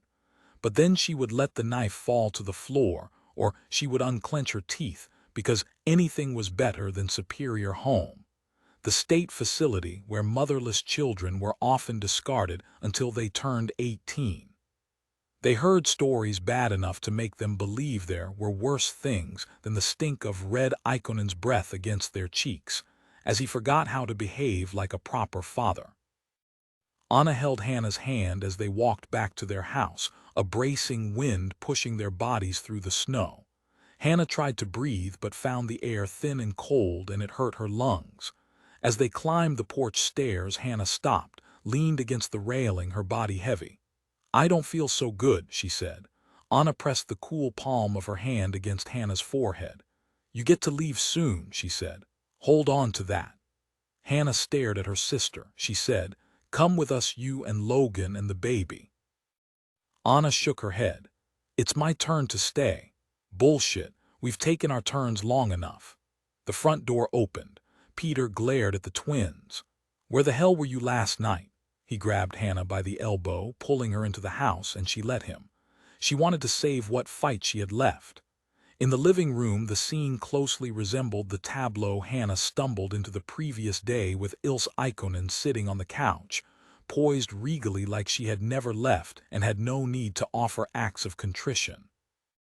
Hannah tried to squirm free from Peter's grasp, and he finally relented when calmly, quietly, Anna said, "Let go of my sister." Peter held a natural distrust of twins. It wasn't normal, he thought, for there to be two people who were so identical.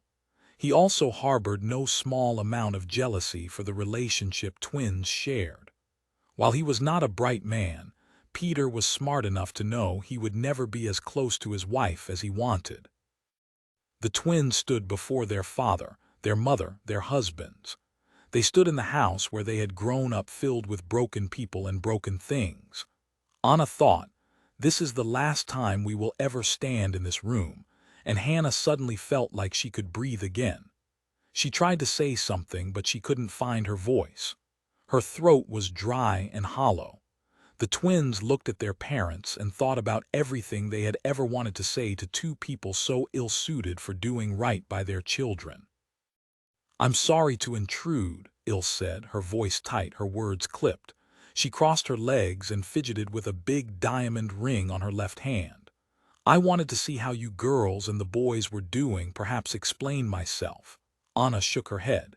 "Explanations aren't necessary," she said. "Your leaving is a long time gone." Hannah removed her wedding ring and dropped it on the coffee table. Peter sneered and said, "Whatever," and Hannah rolled her eyes. The twins stood before their father, their mother, their husbands. They sucked in a great mass of air, threw their shoulders back.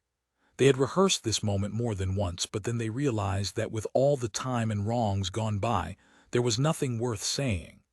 How Hannah, Laura, Anna, Logan, and the baby got away. They piled into Laura's truck, their belongings packed tightly into a small trailer hitched to the back. They sat perfectly still, held their breaths, looked straight ahead.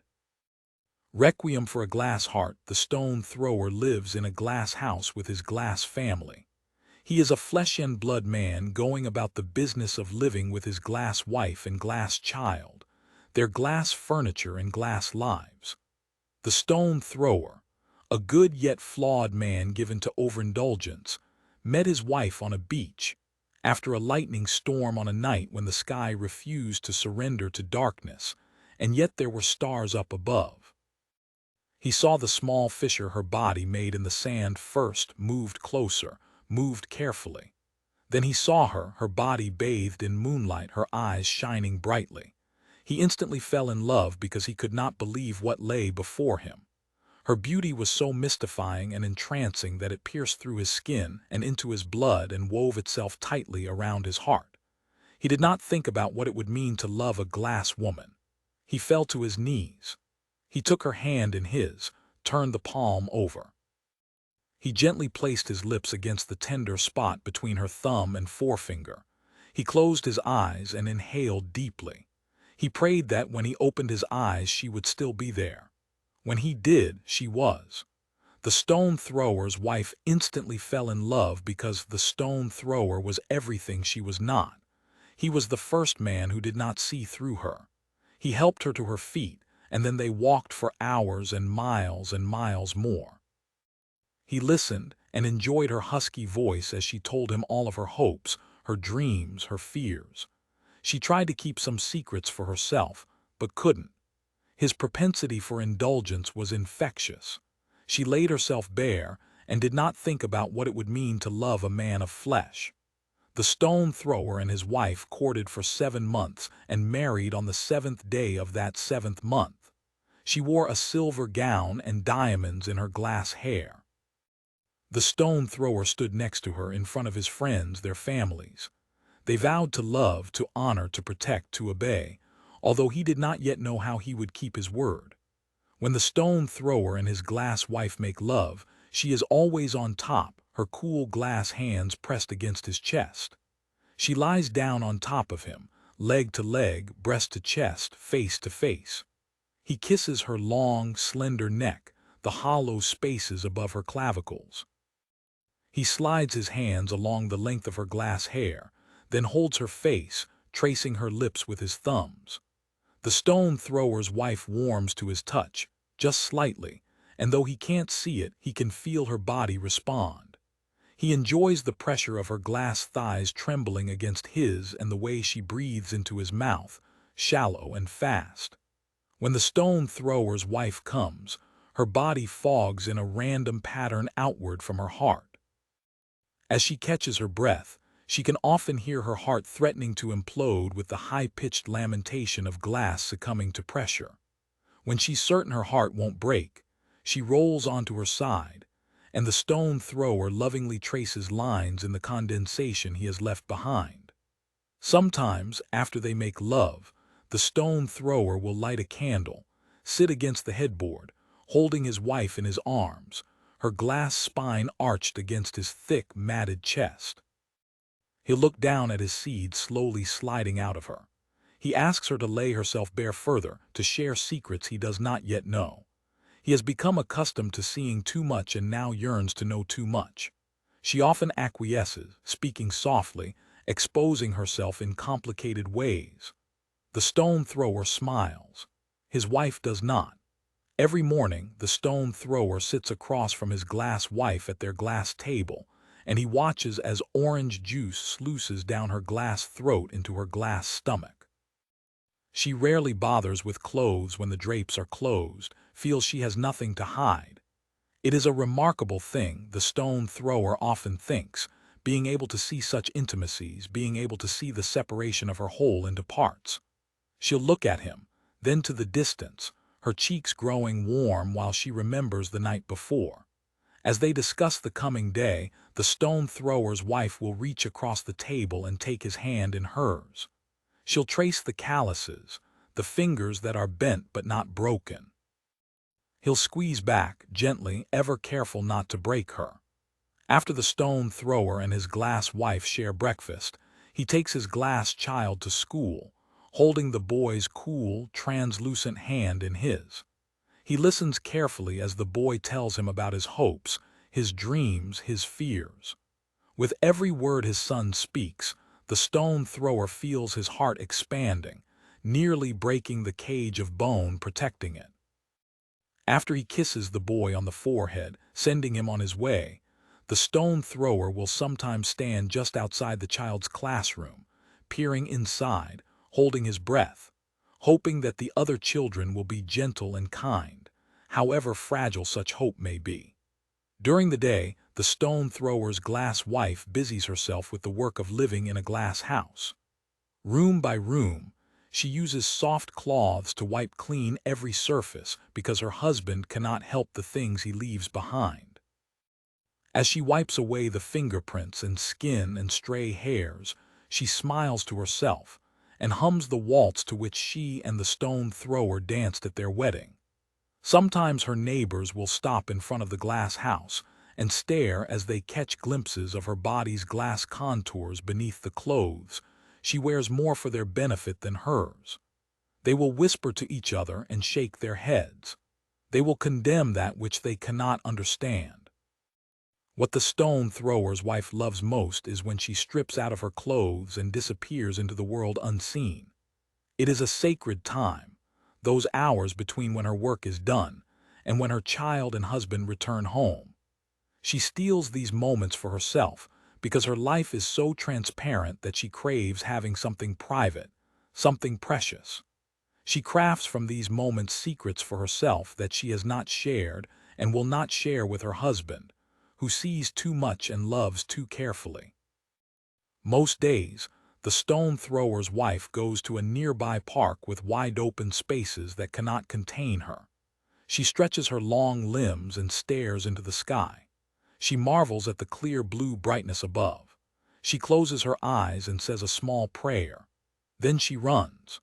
She runs because she is intoxicated by the sensation of wind against her bare glass skin.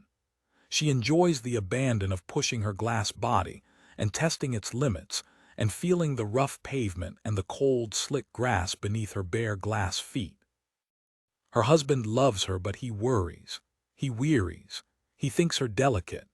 He fears that the slightest thing will splinter her or return her to the grains of sand from which she rose. The stone thrower prefers to keep his wife trapped in the safety of their glass house, where the dangers are not seen but known. She knows that the glass walls of their home cannot protect her. She runs. After her afternoons in the park, the stone thrower's wife finds herself sweaty and pleasantly sore. She walks home slowly, breathing deeply. She revels. Then she takes a cold shower, emerges, wraps herself in a soft cotton robe. When her son comes home, she will pull him into her arms and listen when he tells her about his hopes, his dreams, his fears. He chatters away, and she traces her child's diaphanous features with her glass fingertips. The contact between their glass bodies produces a melodious keening that makes the boy's smile wider. The stone thrower's wife falls ever more in love with her child each day. Though it pains her, she accepts that the boy's life is both a blessing and a curse. When her heart has had its fill of these precious moments, when she can literally feel the glass veins binding her heart pulsing and threatening to shatter, she sends her child out to play with his friends until dinner. She needs him to be part of the world, to encounter that which is seen but not known. The stone thrower's son knows that he is a curiosity, but he does not yet know why. In school, he sits at his desk, his glass frame shrouded by his school uniform. He is quiet but studious. He is kind but strong like his mother. His is tough and stubborn like his father. Though some of his classmates tease him, make faces at each other while looking through him, the stone thrower's son has several friends who no longer concern themselves with that which makes them different, that which they cannot understand. To them, he is a boy who makes them laugh and chases them on the playground and who makes beautiful castles out of sand. The stone thrower works hard and plays hard and provides well for his glass family. For 8 hours a day, he works in a quarry, bare-chested and sweaty, throwing all manner of stone from the depths of the quarry to waiting trucks above. He is so good at his job that he often attracts an audience. Onlookers hover nearby, admiring the elaborate web of muscles enfolding his upper body, and the way he makes his labor seem so effortless. He does not mind the onlookers. He has become accustomed to living in a glass house. When he finally gets home, the stone thrower sits at the kitchen table with his glass wife and their glass child. The family eats a dinner that has been lovingly prepared, and the stone thrower tries not to look away from the intimate moments of his wife and son that he cannot share. He helps the boy with his homework.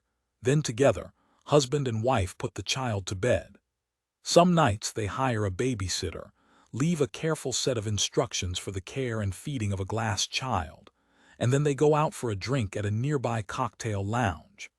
His wife dresses in her favorite little black dress, relaxes against her husband's strong frame, enjoys the pressure of his hand in the small of her back as he steers her to a table where they can see without being seen, hear without being heard. On very special occasions, they will don their finery and attend the opera. They'll sit in a private box above the orchestra, admire the ornate ceilings, the rich texture of the seats upon which they sit. The stone thrower's wife will lose herself in the music, glass tears cresting her eyelids as she is transported to magical places. The stone thrower will try to enjoy himself, but with every note in every aria, his entire body will tense.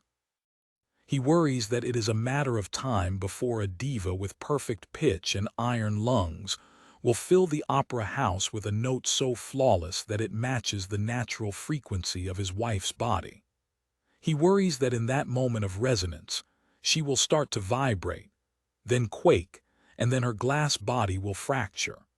He will be left, kneeling above shards of glass, holding his wife's pulsing glass heart in his calloused hands. The stone thrower is always quiet when he and his wife leave the opera, humbled by the tenuous nature of a glass wife. She'll ask him what's wrong and he'll look at her tenderly, and he'll lie, he'll say everything is just fine. The stone thrower, a good yet flawed man given to overindulgence, has a mistress he visits several times a week. She is a woman who is not made of glass. She is all flesh and bone, with a generous, meaty body like his. She is a different kind of mystery. What the stone thrower's wife hates most is when she strips out of her clothes and slips into the world unseen. She knows about the mistress. She watches her husband and the other woman sometimes, sneaking into the mistress's apartment, padding softly across the thick carpet of the living room. She'll stand in the doorway and watch as her husband holds the other woman in his large, calloused hands, how he will be reckless and rough. Then she will walk home, leaving a trail of glass tears for the stone thrower to follow. The stone thrower doesn't love his mistress, but he needs the moments they share, those moments when he does not have to see too much or love too carefully.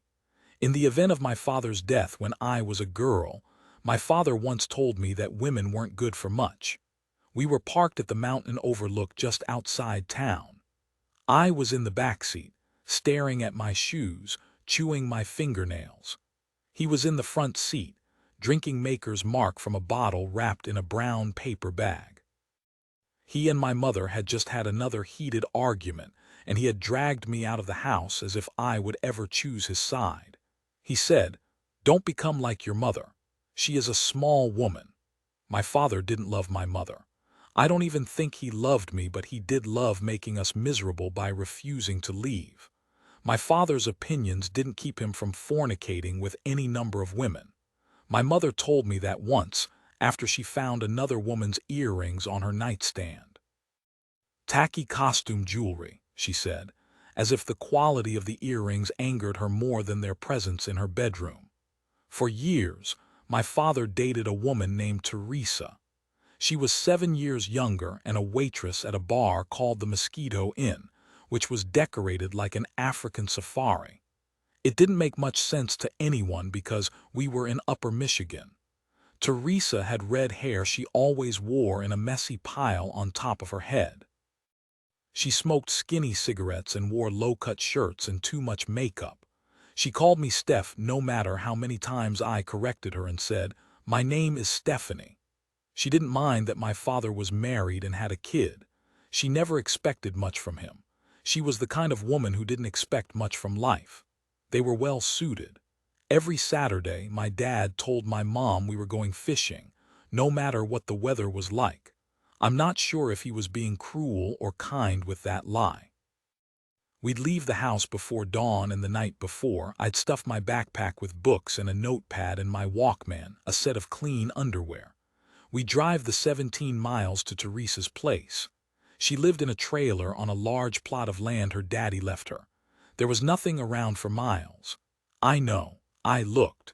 When we pulled up, Teresa would be waiting in the doorway, wearing a silky robe that she let fall open. Underneath, she wore only a pair of lacy panties. My father always grinned when he first saw her. Then he ruffled my hair and said, "You can look, my darling dear, but you can't touch." I would shrug away from him and make a face, but I would look because Teresa was beautiful, in the hardened way women like her are. As we ducked into her trailer, Teresa would toss me the remote to the small television that sat on the kitchen table and tell me to make myself at home.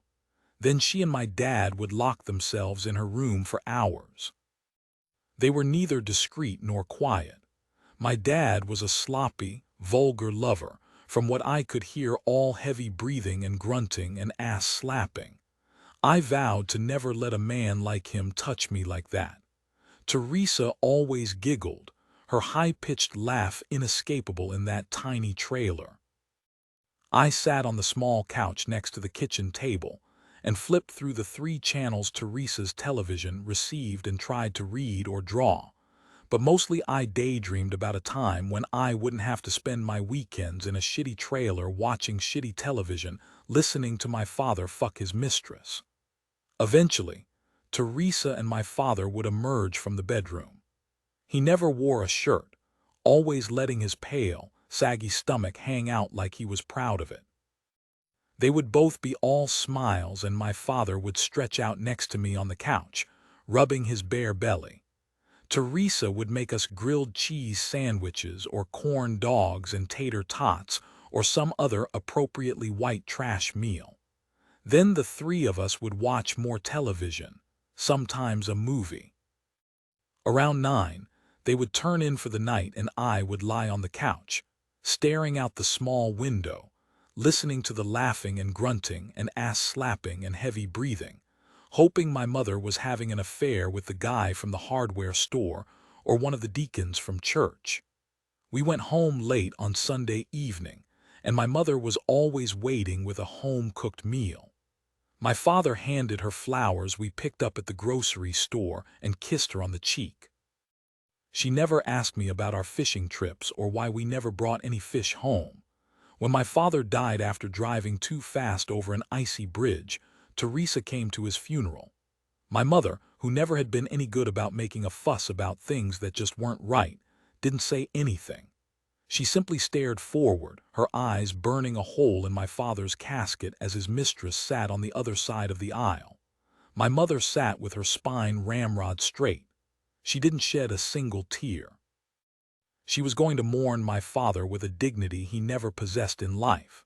Teresa, though, was a mess, sobbing openly, blowing her nose into a handkerchief an usher handed her. After the service, my mother stood in front of the church in her neatly pressed lavender suit, greeting the guests, thanking them for attending, ignoring their whispers. Teresa, she stood next to my father, her perfectly manicured hand on his casket, still making a mess of herself with her crying. I guess she loved him. It was nice that someone did. I went to visit Teresa the first Saturday after my father died. I was driving then, almost on my way to college. At the crack of dawn, I knocked and waited, shifting from foot to foot. When she opened the door, she was wearing her silk robe as she always did, and it was open, revealing her body, as lovely as it had always been. Her eyes were red. Once my father died, I don't know that she ever stopped crying. Silently, Teresa stepped aside and I ducked under her arm and into the trailer. She sat at the tiny kitchen table and lit a cigarette, then offered me one. I nodded, and for a while we just sat there, legs crossed, looking at each other, smoking her cheap, skinny cigarettes. "He loved spending Saturdays with you," she finally said. I shook my head. "He loved spending Saturdays with you." Teresa smiled sadly. "It's not that simple." I shrugged, slid lower in my seat, lit another cigarette. She slid her hand across the table, dragging her fingers across my knuckles.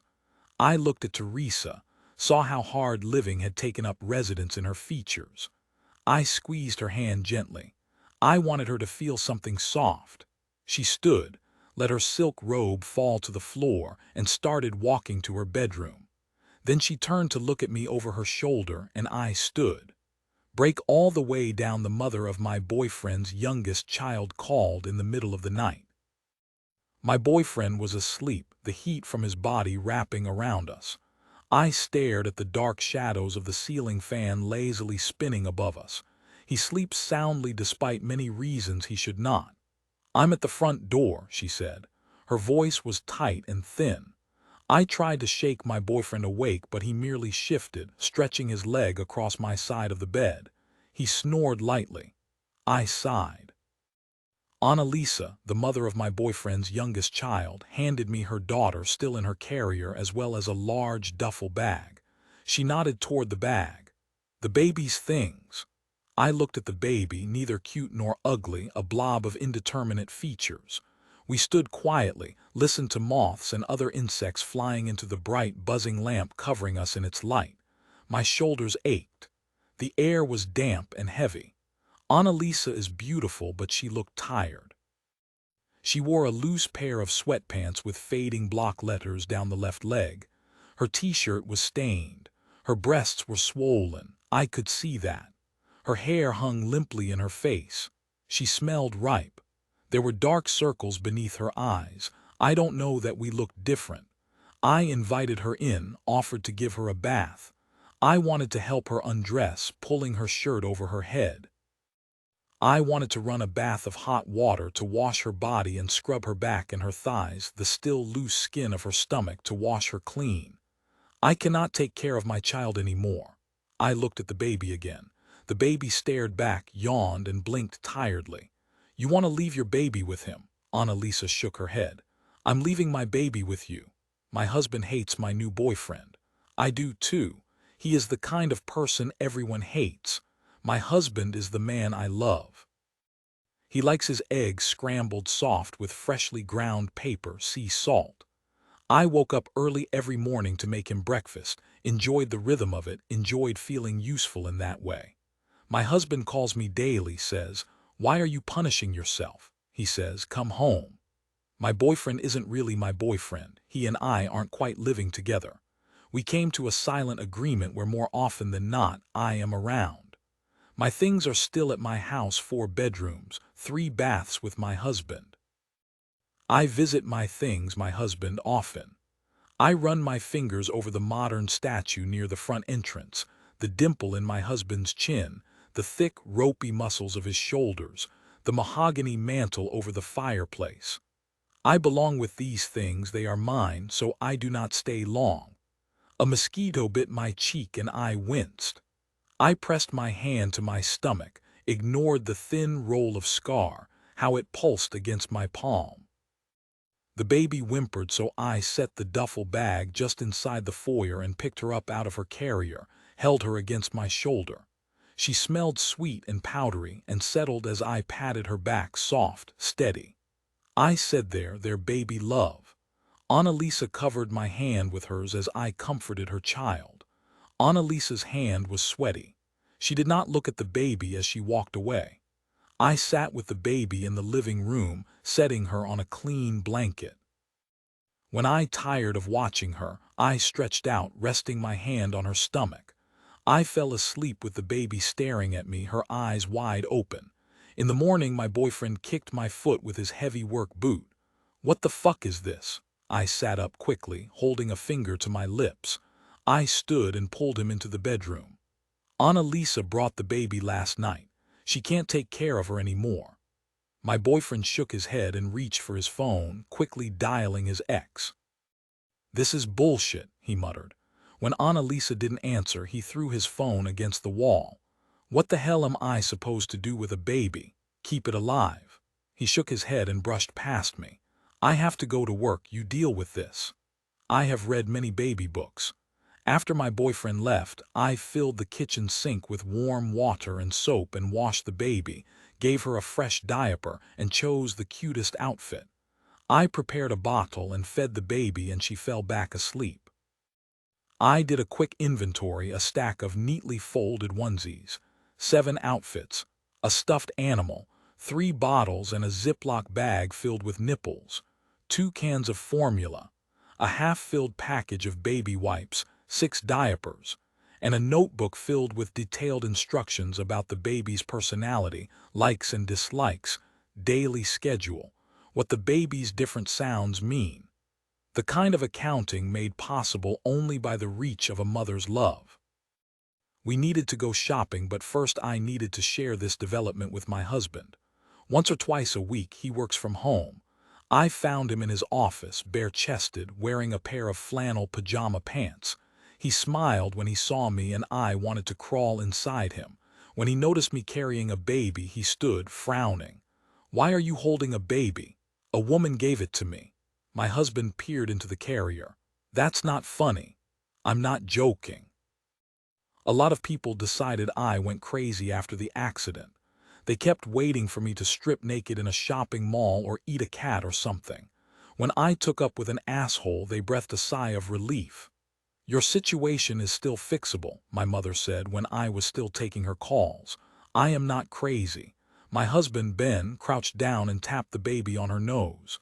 She smiled and he did it again. He looked up. "You didn't, steal this baby, did you?" I shook my head. "It's his baby. His ex dropped her off last night. She said she was leaving the baby for me." Ben sat and pulled the baby out of her carrier. He started clapping her hands together and singing a silly song. I felt the scar across my stomach stretch tightly. I ran to the bathroom and reached the toilet just in time, heaving until my back ached. Ben appeared in the doorway. "Are you okay?" I stared at my breakfast, floating calmly on the surface of the toilet water. That night when my boyfriend came home from work, he was drunk. I heard him at the door trying to make sense of how his key fit into the lock and what he was supposed to do next. I didn't try to help. The baby was already asleep in a small basket I bought for her at a baby store for people with too much money and no sense. The sales lady, who knew me from a different time, looked down at the baby and said, "He's gotten so big," because all babies look the same and all women with babies look the same. I bit through my tongue and nodded. I sat on the couch with the baby in her basket and we watched a reality show, one about famous people pretending to suffer from fake addictions. My boyfriend finally made his way into the apartment. "Woman, where are you? Got him, Nit," he said when he realized I was not alone. "That kid is still here." He pulled me up from the couch and dragged me into the bedroom. I relaxed, made myself into meat for him. He threw me onto the bed and started unbuckling his belt. "Why are you always so damn quiet? It creeps me out." I said nothing. He did not need my voice. He crawled onto the bed, spreading my legs, pulling my jeans down. He lay on top of me, his body so heavy I sank deeply into the mattress. He pressed his boozy lips against my neck, squeezing my breasts between his fingers, reshaping them. It hurt. I groaned. "Say something," he said. I closed my eyes and hoped the baby couldn't hear her father. He slapped me and my eyes watered. The bones in my forehead felt like they would splinter. I tuned my head slightly, offering him my face. "Seriously, say something or I will lose it." I opened my eyes. "Don't wake the baby, she had a long day." He clasped my throat and squeezed harder and harder, leaving his mark. I held his gaze. I waited for him to punish me, and when he did, it was perfect relief. My husband called the next day. "If you felt like coming by with that baby, I wouldn't mind." I looked for a long-sleeved shirt with a high neck but couldn't find one, so I covered myself with a hooded jacket and too much makeup. I talked to the baby in the rearview mirror as we drove. Ben was waiting on the front porch and he came out to the car when we pulled up, carefully removed the baby from her car seat, opened my door for me. "Just like old times," he said softly. I gritted my teeth as I sat on the couch, one of the first nice things we ever bought. Ben put the baby in the playpen that had been empty in the corner of our den for months. She began playing with the toys, plastic things that made noise. He sat next to me, pulled the hood of my jacket down. He slammed his fist into the coffee table. One of the books slid onto the floor. "I'm going to kill him." I leaned into his shoulder, the warmth of it, and then I laid my head in his lap. "I'm really tired." He pushed out a heavy burst of air, rubbed my arm softly. "You can rest here," he said, and so I did, and he watched over me. A few days later, the baby had a fever. She cried and cried, her face red with tiny, heated rage. I stripped her down to her diaper and stood with her near the open freezer while the air conditioner covered us in frigid air. She wouldn't stop crying. She missed her mother, I decided. My boyfriend came out of the bedroom, his boxers hanging off his narrow hips at an awkward angle. I held the baby closer, whispering sweetly. He reached into the refrigerator for a beer and nodded toward us as he removed the cap. "What's wrong with her? She has a fever." He took a long swig of beer, wiped his lips. "Does she need a doctor or something?" "I don't know yet." I began bouncing around as the baby calmed a bit. "We'll have to wait and see." My boyfriend hopped onto the counter and sat, swinging his legs. "How do you know so much about babies?" I rubbed the baby's back slowly. "We don't ask each other those kinds of questions." He spit into the sink and took another sip of beer. "Suit yourself." When he grew bored, he wandered back to the bedroom. The baby stopped crying, her body trembling every few minutes as she hiccuped. I sat with her on the balcony because it was cool outside and the air was clean. I called Annalisa. She answered after 7 rings. "Is everything okay?" I nodded even though she couldn't see me. "I thought you might want to know how the baby is doing." She was silent for a moment, coughed. "Yeah, that'd be good." The baby held on to my t-shirt, her tiny fingers curling around the cotton. I told her mother about the fever and how Ben and I played with her and took a long walk. I told Annalisa how the baby enjoyed bathing in the kitchen sink. I told her about the new outfits. "Does she miss me?" "Absolutely." "Why the hell are you with him?" "I'll call you next week." I hung up and stared into the night sky, dark and heavy and still. The baby was still fussy in the morning, wouldn't rest easy in my arms, sweaty and squirming. She barely slept. I barely slept. My boyfriend got mad because she kept making this sound, a high-pitched whimpering, and she wouldn't stop, and it got on his nerves. I lay next to him, waiting for him to explode. He would. He did. I went slack and hoped he would beat me until my bones finally softened. When he was done, he said, "There's something wrong with you." Later, Ben called as the baby wailed lustily like an old sorrowful woman. I admired her for it. "I want to see your face," he said. I smiled.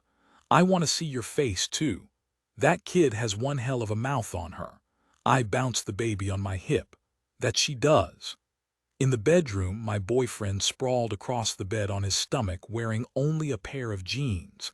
I asked if he planned on going to work, and he grunted something unintelligible. At Ben's house, I had to force myself to think of it like that. He was once again waiting in the driveway for us. He took the baby and jogged slowly toward the house. I leaned back as I watched him. He paused on the porch, waved. I nodded and closed my eyes. 7 months ago, we were in a parking lot at a grocery store, the kind where everything is organic and artisanal and overpriced. For the first time in our marriage, we could afford to shop wherever we wanted. We bought lots of olives in those days because there was an olive bar at the fancy grocery store. The absurdity was irresistible. We made a lot of tapenades. We were adults. We had a boy who shared his father's name. He was 14 months old, still getting used to how his legs moved him, his chubby thighs rolling around each other with each awkward step. He always held his hands in front of him when he walked. We called him BZ or Baby Zombie, and sometimes, a lot of the time, we gelled his hair so it stood on end. We took 100,000 pictures, the excesses of parents of only children, capturing how he curled his fingers when he neared us and how his nose wrinkled just before he laughed and his eyelashes. They were so long, you could see each one like some perfect extension of his beauty. Our parents thought the zombie nickname was crude. It was funny. Ben and I were flirting as we put the groceries in the trunk. There was a bottle of wine, some organic Merlot such and such, and a promise of what we were going to do after we drank that wine. I said we didn't need to wait, and he said something about blindfolding the baby for the drive home, and we laughed and leaned into each other over the cart to kiss, wet tongue sloppy. Ben Jr. started smacking the handle of the grocery cart, shouting "da-da-da-da-da." He wanted out, so I lifted him, enjoying the weight of his body against the curves between my thumbs and forefingers. I kissed both of his cheeks and his forehead, and his father rubbed the baby's back as I set our boy on the ground. I pulled his hand to my jeans and told him to hold on to me or he'd have to stay in the cart. He nodded and grinned, his dimples deep and winking as he hugged my leg. I looked at that boy and the man who helped me make him as we stood in the center of a perfect life. The heat of that joy could have burned us all. A young guy walking some shitty little dog passed by. Ben Jr. loved dogs, called them doshi. We have no idea where that came from, but it was his word, so it became our word. Doshi, doshi, doshi. He shouted doshi and let go of me, and when he let go, when I no longer felt that tug, I was so cold and hollow. There was nothing holding me to the ground. Ben Jr. started running, and both Ben and I leapt after him, but those tiny, chubby legs of his, when they wanted to, they moved real fast, and we were still happy, so it was hard to make sense of the urgency. Our son chased the doshi, his arms in front of him like he intended to make that dog undead. An 84-year-old woman, Helen McGuigan, came barreling through the parking lot. She couldn't see my little boy over the hood of her 1974 Grand Prix, a real tank of a car. Ben and I screamed. Ben Jr. stopped and turned to look at us, was so startled by the pitch of our voices he cried. The last thing my child did was cry because he was scared.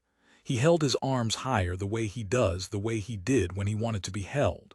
The curves between my thumbs and forefingers throbbed violently. When the car ran him over, I did not look away. I saw what happened to my boy's body. I saw everything, all of him, everywhere.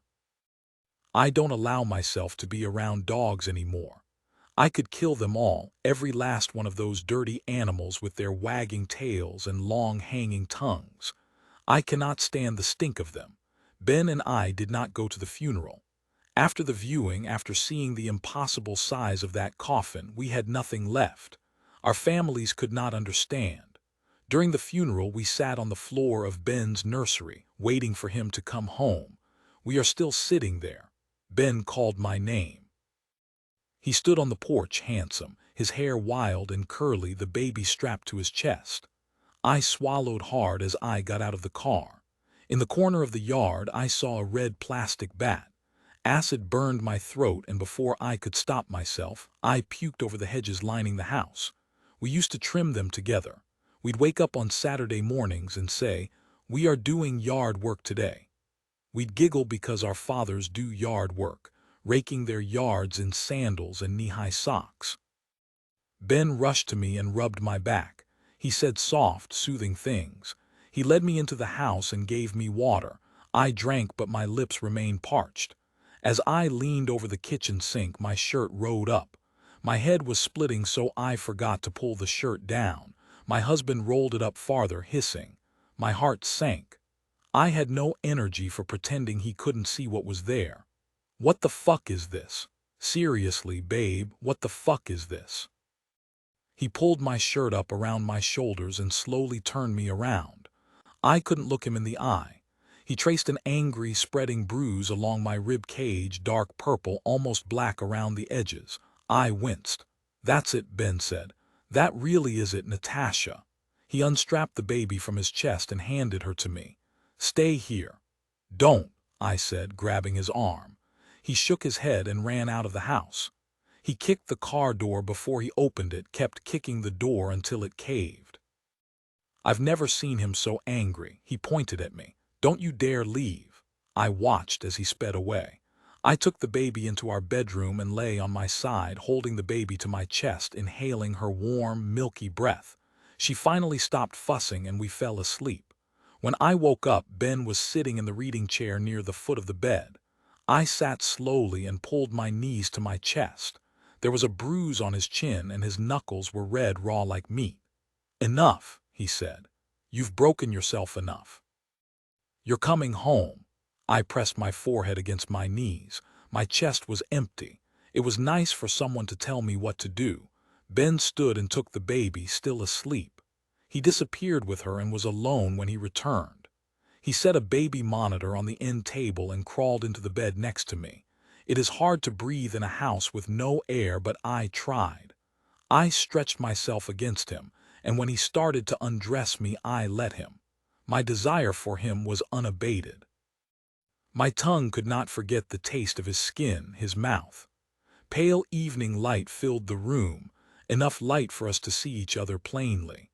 He kissed the bruises along my collarbone, around my navel, the dark spreads of purple on my upper arms, my thighs, in the small of my back. It had been a long time since a man touched me gently, such luxury. I had almost forgotten. Ben held my face in his hands as he kissed me, and then I fell into him and I fell into us, his tongue in my mouth, his mouth on my breasts, his fingers between my thighs. He filled me in a way that let me know he was taking me back.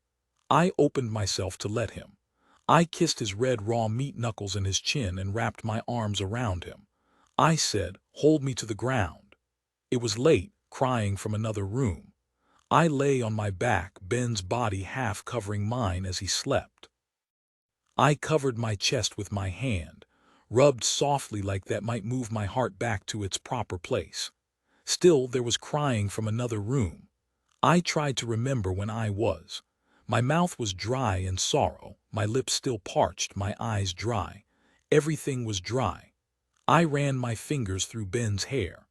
The crying grew louder, so I kissed my husband's head and slipped out of bed, tried to remember the geography of the room I had not slept in for months. My breasts ached, engorged with the milk of sweetly spoiled fruit.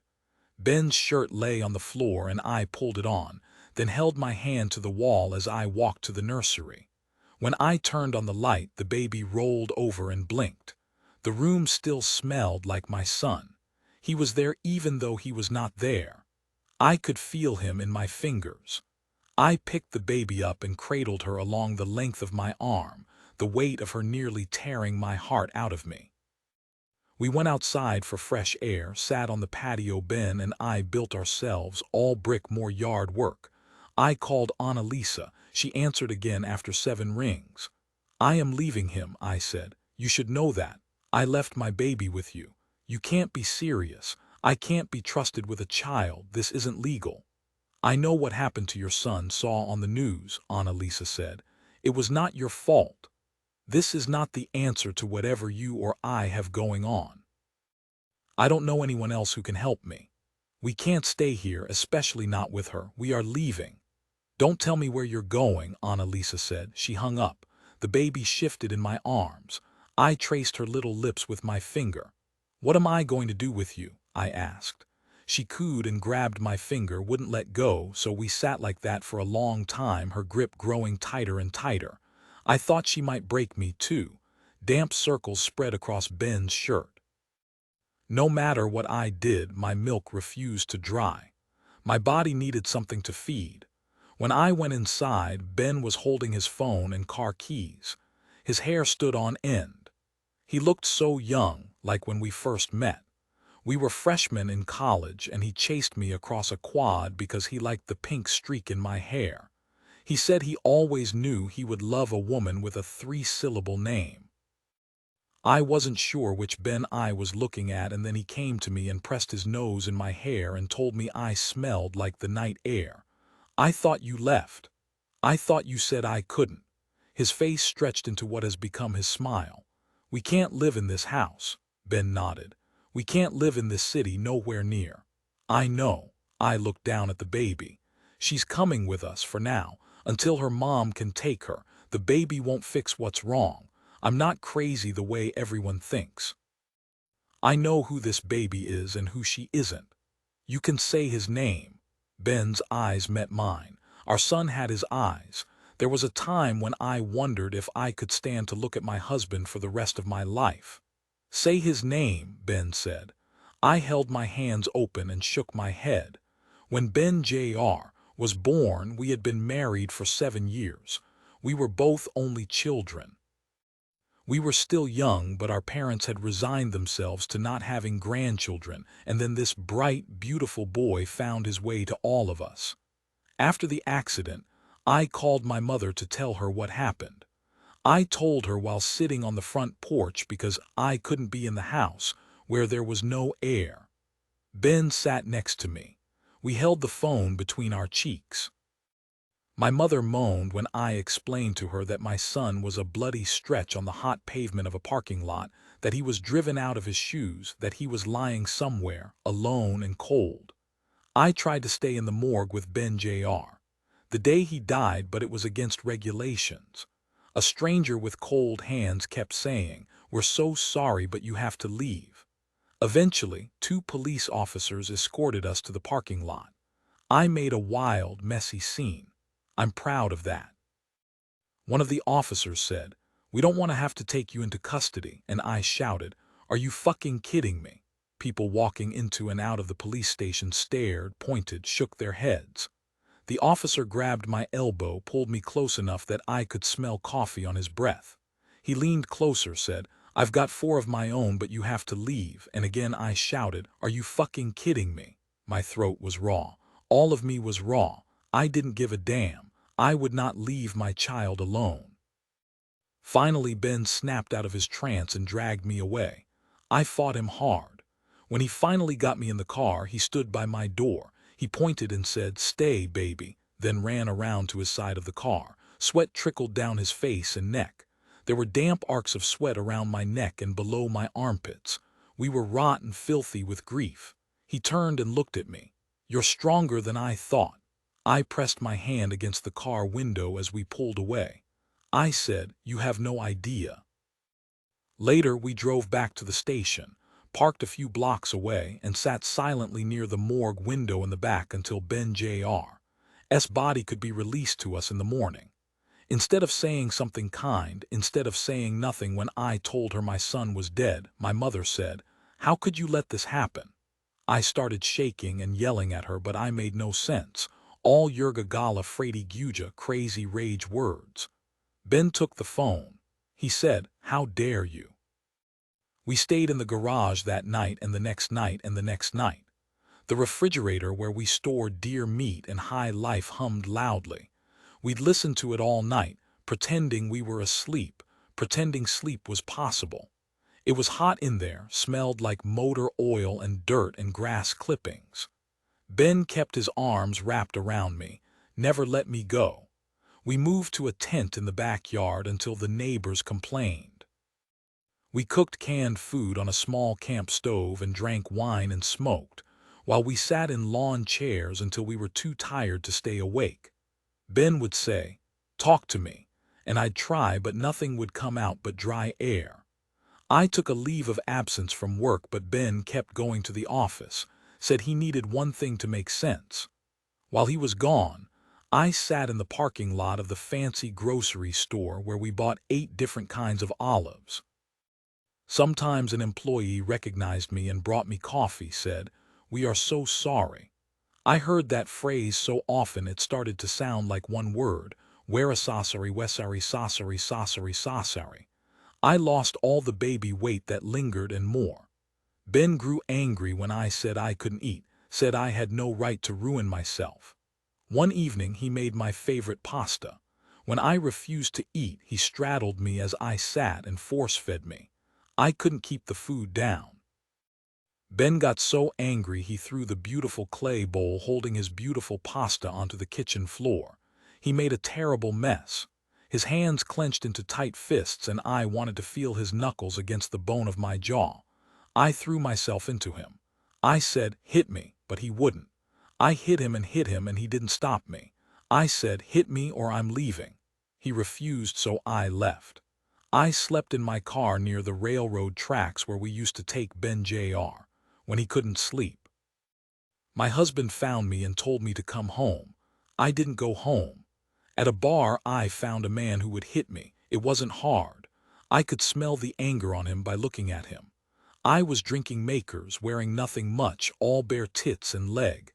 He sat next to me and ordered me a drink even though I wasn't halfway through the one I had. He tapped my rings and said, "Where's your husband?" I slammed back what was left of my drink and the one he bought me. "Don't worry about it," I said. He talked and we drank for hours, and when he said, "Let's go out back," I let him pull me along. The man pushed me against the wall and covered my mouth with his like he was trying to eat my face. He came up for air, said, "How do you like it, baby?" I grabbed him by his belt. He tried to kiss me again and I turned away. I said, "I want you to hurt me," so he did, over and over and over again. I stopped sleeping at home. Every time that man sank his fists into my body, I could breathe a little. I used one hurt to cover another. I became a fiercely tender bruise as he broke down my skin and muscle and bone and blood until I felt nothing but the way he used my body for a few perfect moments every day. Moments I'd worry between my fingers until they were well worn away. Ben grabbed me by my shoulders and shook me. "Say his name." "Harder," I said. The baby giggled. She grabbed his shirt and mine like she was trying to pull us into each other. Ben stilled and looked down at the baby. He let go of me. "Please." I clasped the back of his neck and stood on the tips of my toes. I closed my eyes and saw each letter the shape of our child's name. I tried to lose myself in my bruising. I put the baby in the playpen and walked to the nursery. Ben followed on my heels. I stood next to the crib, gripping the railing. Our child's favorite teddy bear was still propped up in one corner. The sleeve of a small t-shirt peeked out from beneath the pillow, and then I couldn't stand anymore. I fell to my knees, gasping. "Hit me," I said. I begged. I grabbed his hand and curled his fingers into a fist and held his fist to my breastbone. I said, "Please, if you love me, hit me." My voice was so ugly and hungered. If Ben would break the broken places in me a little more, if he would break whatever was left of me beneath my skin, I could finally break all the way down. Ben knelt beside me, uncurling his fingers. "I do love you." He wrapped his arms around me as I reached for air. He was so gentle, so terrible. My God, please do it, Ben, please. A ringing in my ears made it hard to concentrate on anything but the bitter ache in my chest. He pulled his arm back and I watched his fingers tighten back into a fist, and I cried out, but then he relaxed. No, he said. I will not. I held onto that crib, shaking it, slamming it into the wall until the bolts loosened, until the crib that held our child broke all the way down, too. The BEN hanging on the wall above the crib fell to the floor. My arms grew tired and I let go of the broken railing in my hands. Sweat pooled in the small of my back. I thought about shoving everything in that room into my mouth, thought if I tried hard enough, I could make room. Ben leaned forward, pressing his forehead against the ground. I miss him as much as I love you. I love you as much as I miss him, I said. I collapsed against him and somehow we fell asleep like that, breaking against each other. The next morning, we took everything from the nursery and put it in the backyard on our brick patio with the uneven edges. We burned all of it until it was nothing. The neighbors stared from behind parted curtains. They weren't going to be our neighbors for much longer. I raised my middle finger high in the air. We stood and watched everything melt into a black, hardened mass, toys and sheets and t-shirts and very small shoes and pacifiers, all of it.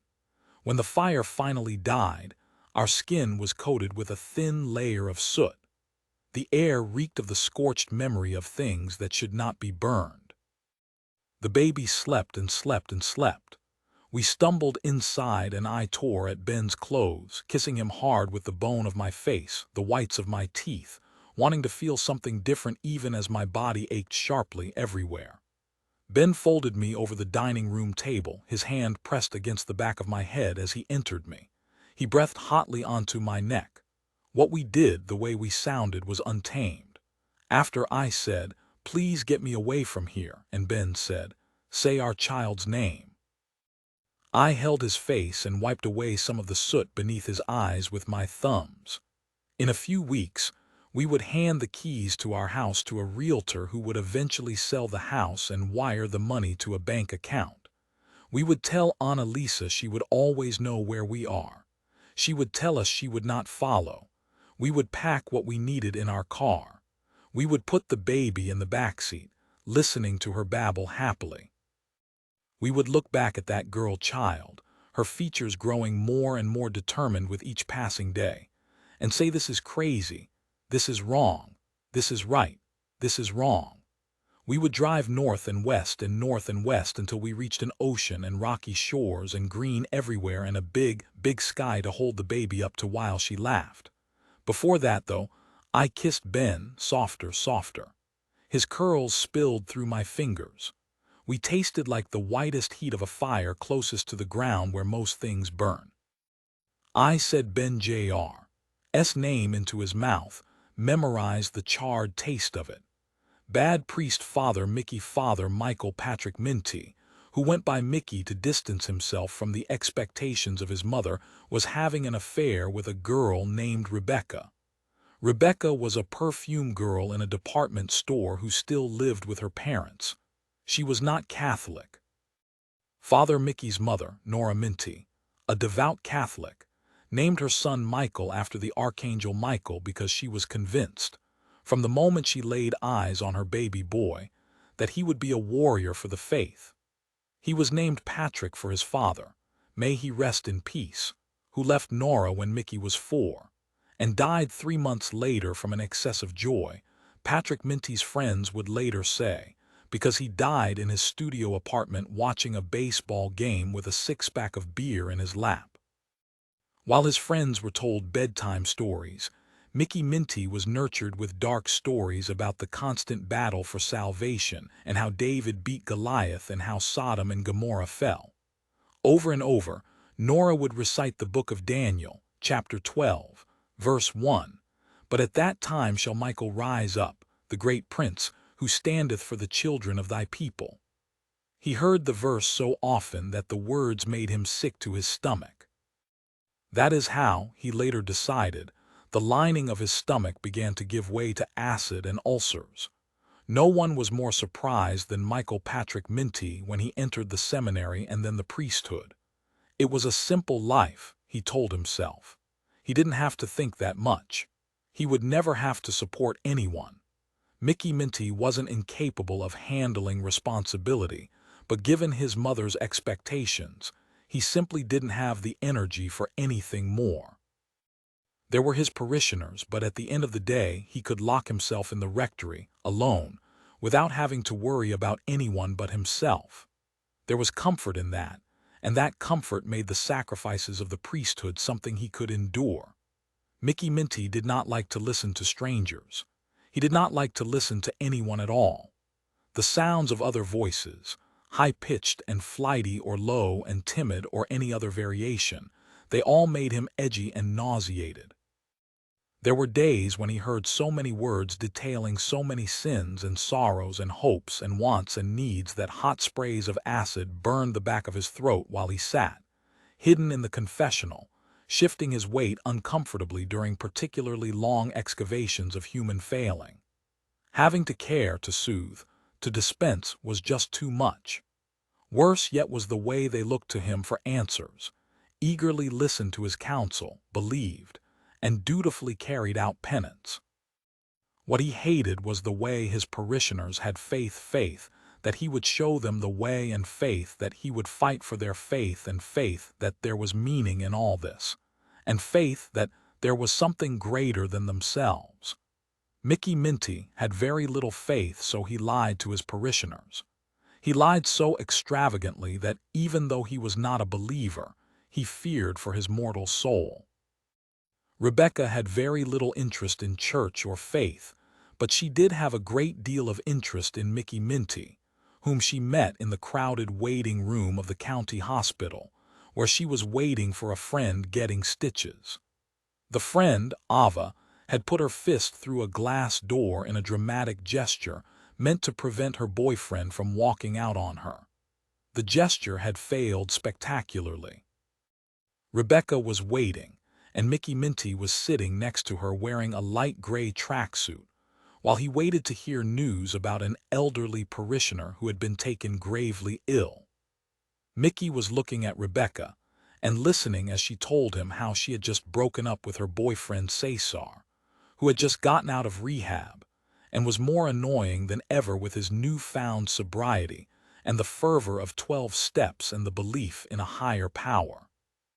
She was not sure there was a higher power, she added, leaning in close, resting a perfectly manicured hand on Mickey's knee as she crossed her legs. He tapped her knuckles with his fingers. "We have something in common," he said. Rebecca liked to talk to strangers, liked to pour her heart out, share the intimate and mundane details of her life with anyone who would listen. She was exactly the kind of parishioner who would get his stomach acids going, but Father Minty liked studying her lower lip, full and pouty, slick with gloss. Her mouth, he thought, was perfectly designed for things he shouldn't but often did contemplate. Her mouth was wide and her tongue seemed especially long, coming to a perfect point he would enjoy nipping between his teeth. His faith was temporarily renewed. Mickey also didn't mind Rebecca's cleavage, ample and well displayed beneath the tightly stretched silk of a summer dress. He looked up at the fluorescent lights, shaking his head, then returned his attention to Rebecca's mouth. And not for nothing, she smelled sublime. Most of the time, he was around old people who smelled of ointments and cheap eau de toilette, so he was particularly appreciative of the effort Rebecca put into smelling so damn good. Despite her incessant chatter, Mickey knew instantly that he would be more than happy to bend his vows on her behalf. That night in the emergency room, Mickey Minty listened to Rebecca because she was wearing a short, tight dress and bright red lipstick, and her bra straps were showing. She was the kind of girl his mother warned him about when he was a teenager. She was the kind of girl who would have never paid him any mind. He now decided that the way she was dressed was irrefutable evidence that she was the kind of girl who needed saving. This is what he told himself, as he told Rebecca that he was a priest.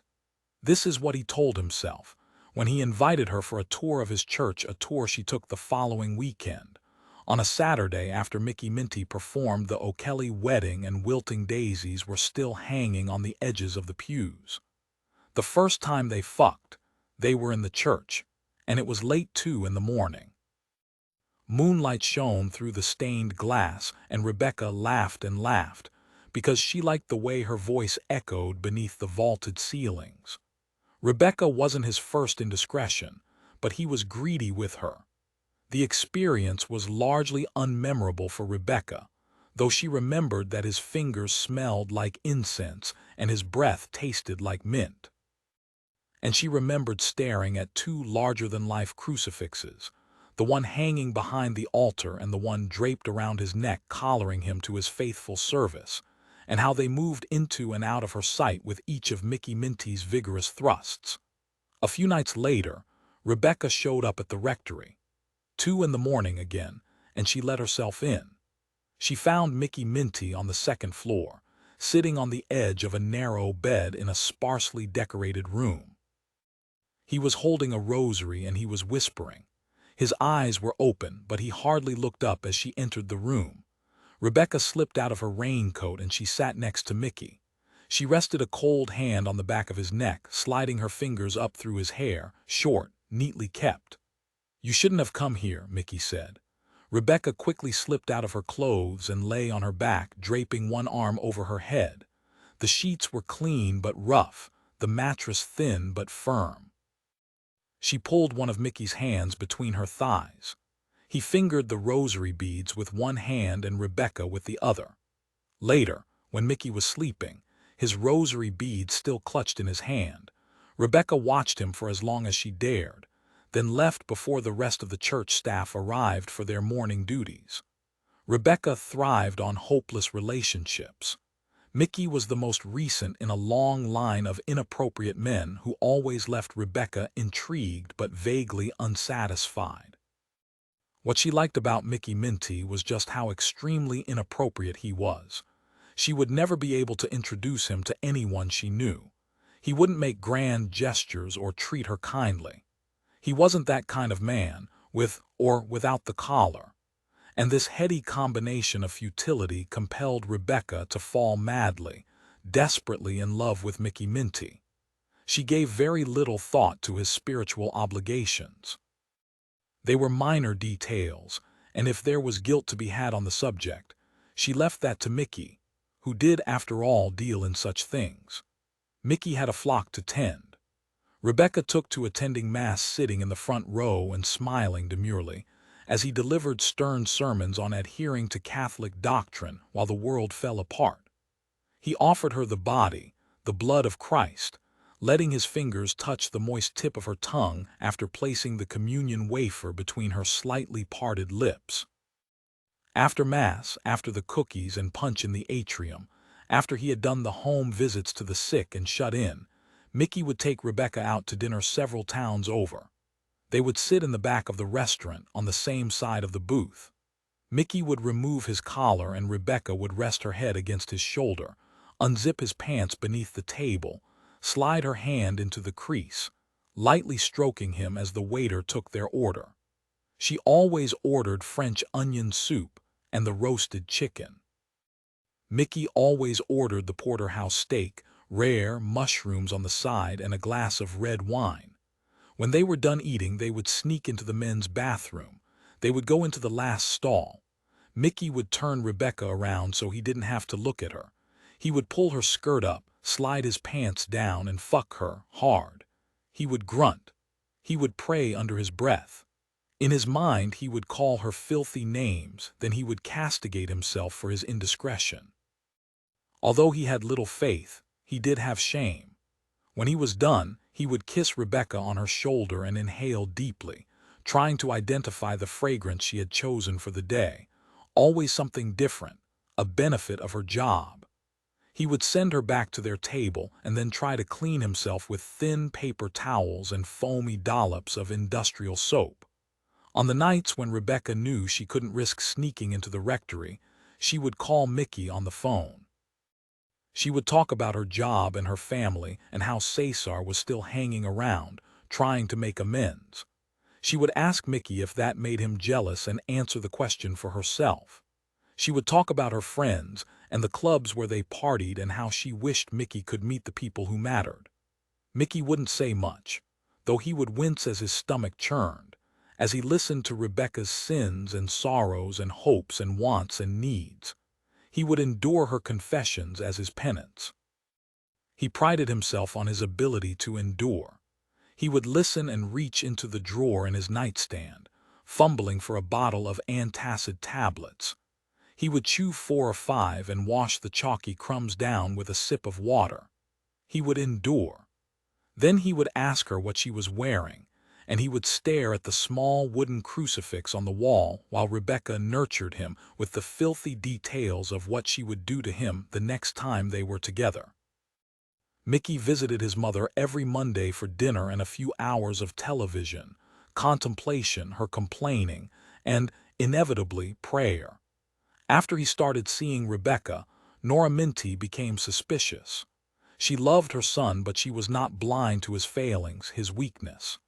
"There's something different about you," she said one Monday evening, 8 months after Mickey and Rebecca had first consummated their affair. Nora said this as she carefully sliced a rare roast and lifted a dense, bloody piece of meat onto his plate. Mickey recoiled, gritted his teeth.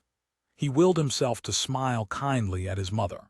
He gripped his silverware until his fingers ached and carefully focused on the business of eating the slaughtered calf on the sacrificial altar of his plate. He listened as his mother railed against Satan and weakness, and his eternal fight for the faith and the danger of temptation. Mickey willed the muscles in his throat to pull each carefully cut piece of meat into his stomach. He paused only to take sips of wine, cheap, red. He paused often. By the end of the meal, his stomach ached. His head was spinning and his cheeks were flushed. His mother was yet another indignity he was forced to endure. "There's nothing different about me," he finally said, when they were settled in the family room eating pound cake as the television flickered silently. Nora sucked her teeth, reached for her Bible sitting on the end table. "We should pray," she said. Mickey shook his head. "All I do is pray. Let's just enjoy the evening." Nora's Bible was well worn and opened easily to her favorite passages. She held it open on her lap. "We'll pray, Corinthians chapter 10, verse 13. Mickey swallowed a dry lump of pound cake. "You'll have to refresh my memory." Nora sighed, then cleared her throat. "No temptation has overtaken you that is not common to man. God is faithful, and he will not let you be tempted beyond your ability, but with the temptation he will also provide the way of escape, that you may be able to endure it." "Endure indeed. Thank you, Mother." Nora reached over, gently patting Mickey's hand, then holding her Bible in the air. "This has all the answers." He slid lower in his chair, rubbed his temples, reached for the remote, and changed the channel. They sat in silence for the rest of the evening. Later, as he made his goodbyes, his mother shook her head, her lips pursed so tightly they had gone white. Then she grabbed hold of her son, held him tight, so tightly that he gasped. "God is faithful, and he will not let you be tempted beyond your ability," she whispered in his ear, her hot breath sending new sprays of acid into his throat. When he got back to the rectory, Mickey called Rebecca. His hands were sweaty and he could barely grip the receiver. "Get over here," he said, not unkindly. Rebecca was at a bar a few blocks from the rectory when Mickey called. He didn't call often, leaving the responsibility of communication to her. She answered quickly, said nothing in response because she did not need to say anything. She was drinking with her girlfriends Angel and Sarah, who wanted to know, in explicit detail, who had called and where Rebecca was headed at that time of the night. She remained coy, quickly finished her beer, reapplied a fresh coat of lipstick, and hurried to the rectory, her heels echoing against the pavement. She found Mickey kneeling next to his bed, and she smiled when he looked up at her. Under different circumstances, in that moment, Rebecca would tell Mickey she loved him terribly. Instead, Rebecca stood next to her priest, dragging her long fingernails across the back of his neck the way he liked. "I'm a bad man," Mickey said, holding her gaze. Rebecca slid between Mickey and the bed. She pulled her skirt up, her panties down. She pulled Mickey's mouth toward her. "I know," she replied. "Open marriage, we are having a heated debate about whether or not yogurt can expire when my husband suggests we stay together but see other people. He says open marriage intrigues him, that he couldn't be happier but that he read this article online. I tell him yogurt cannot expire because it is filled with bacteria. I do not know if this is true, but I have seen commercials about yogurt that mention things like bacteria and the word probiotic, so I feel I have a sufficient command of the topic. I give him a look.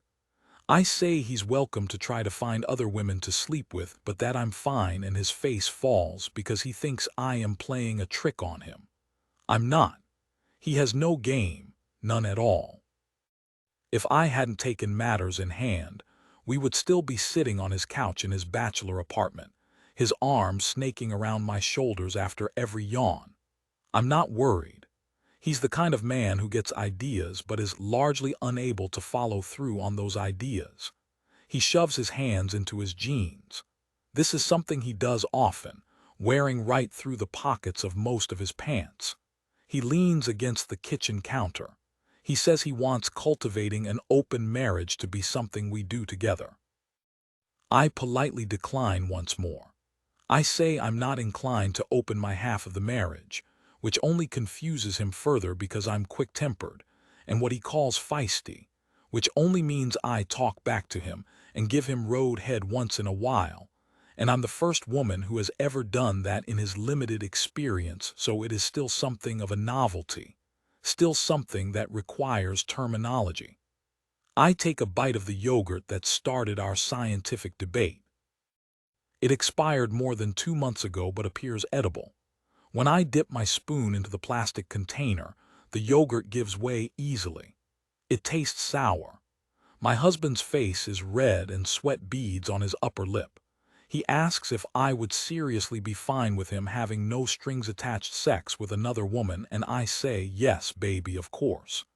He tells me I'm amazing in bed, that it's not about being unsatisfied, and I say, yes, baby, of course. I rock his world on the regular, and we both know it. He can barely string 3 words together after we make love. He just lies there trying to catch his breath, muttering, "God damn," over and over. I say good luck and be safe, and don't you break my heart, baby, don't you break my heart. His eyes widen. I eat the entire container of yogurt, even going so far as to scrape the sides of the container until it is clean. I vocalize my appreciation for the expired yogurt and do a lot of elaborate spoon licking. I hold my husband's gaze the entire time. He was a virgin when we married. He looks away first.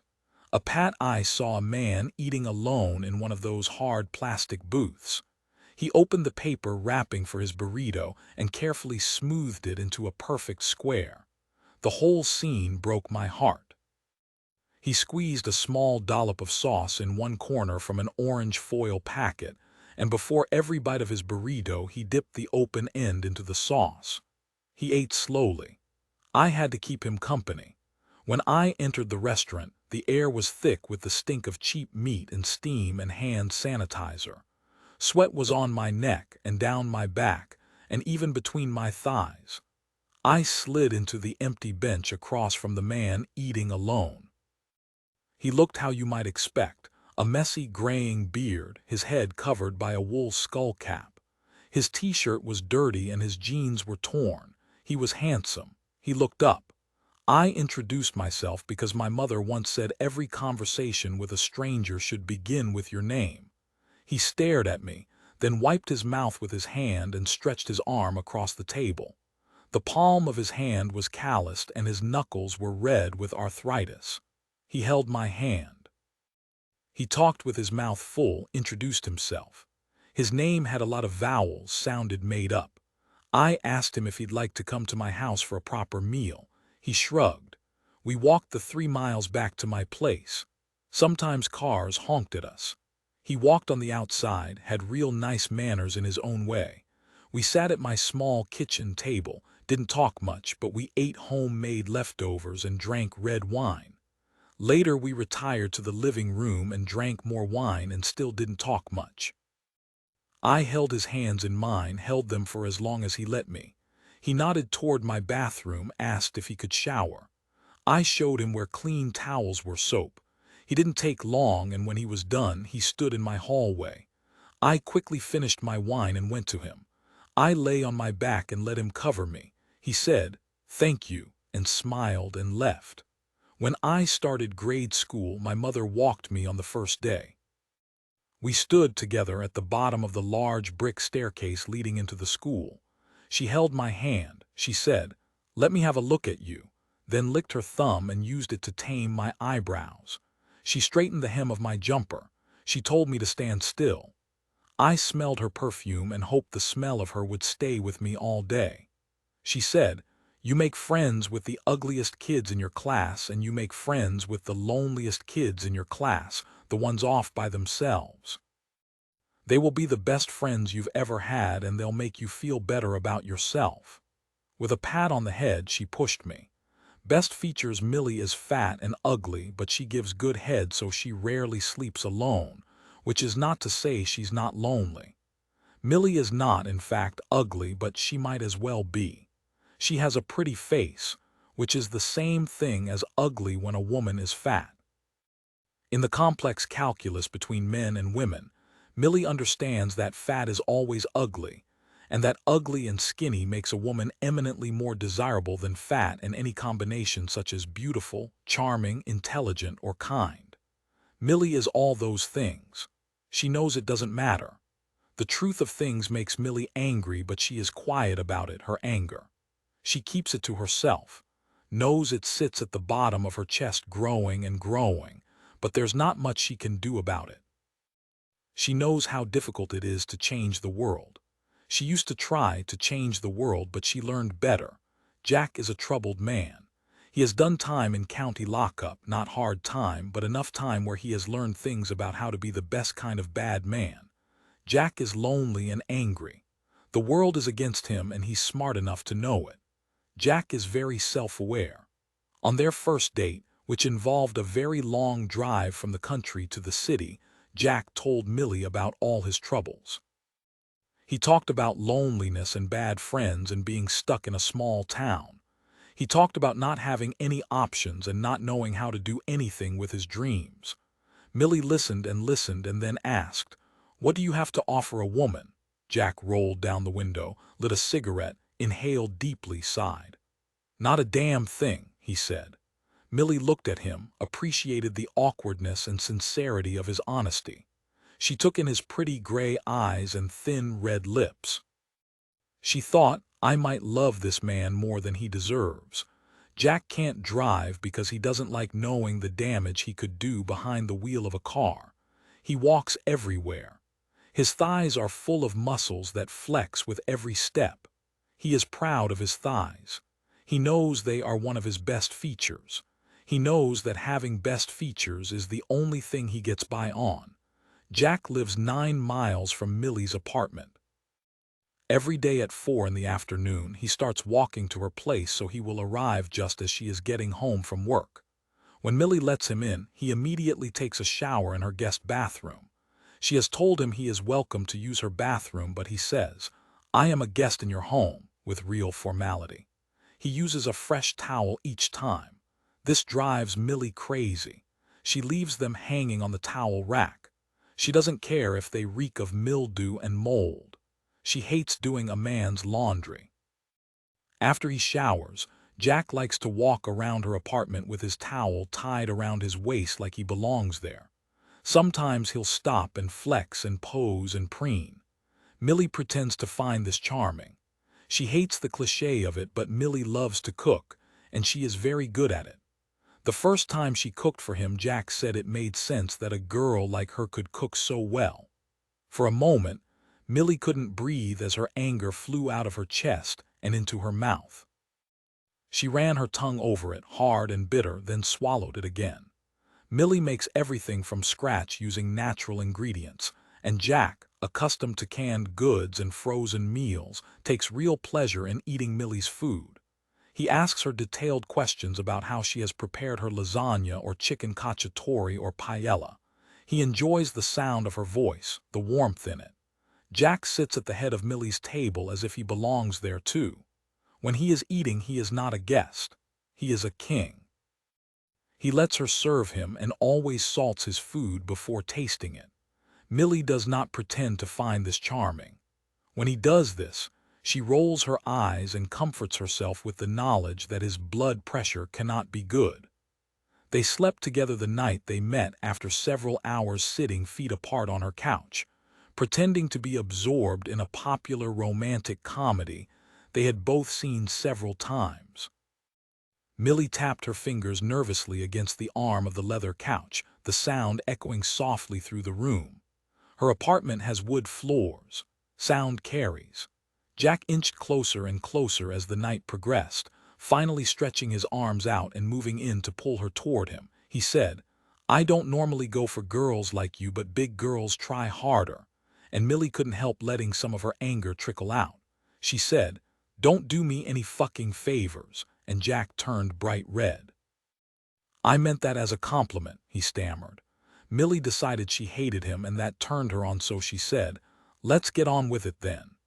In her bedroom, Millie quickly undressed and slid beneath the sheets, waiting. Her stomach hurt. It always did the first time she slept with a man.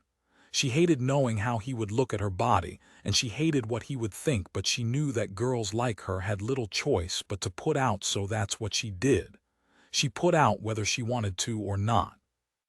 She barely remembered what it felt like to truly want a man. She rarely slept alone. Jack took his time undressing as he took in the spare daycare. Millie saw little point in spending much time making a room pretty if most of her time in that room was spent with her eyes closed.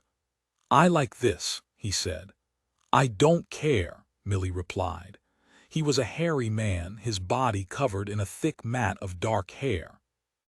Later, when he fell asleep as he lay on top of her, the whorls of hair on his chest would tickle her uncomfortably, and she would say nothing. She would say nothing, but her anger, just a bit of it, would trickle from between her lips, down her neck, resting at the base of her throat. It burned. Millie had ample breasts and they were soft and always smelled good. She knew they were her best feature and Jack enjoyed them thoroughly. He couldn't stop talking about their dimensions as he squeezed and licked and nibbled and sucked. "I'm going to come all over your tits," he said. Millie lay beneath him, one arm over her head, and patted his shoulder.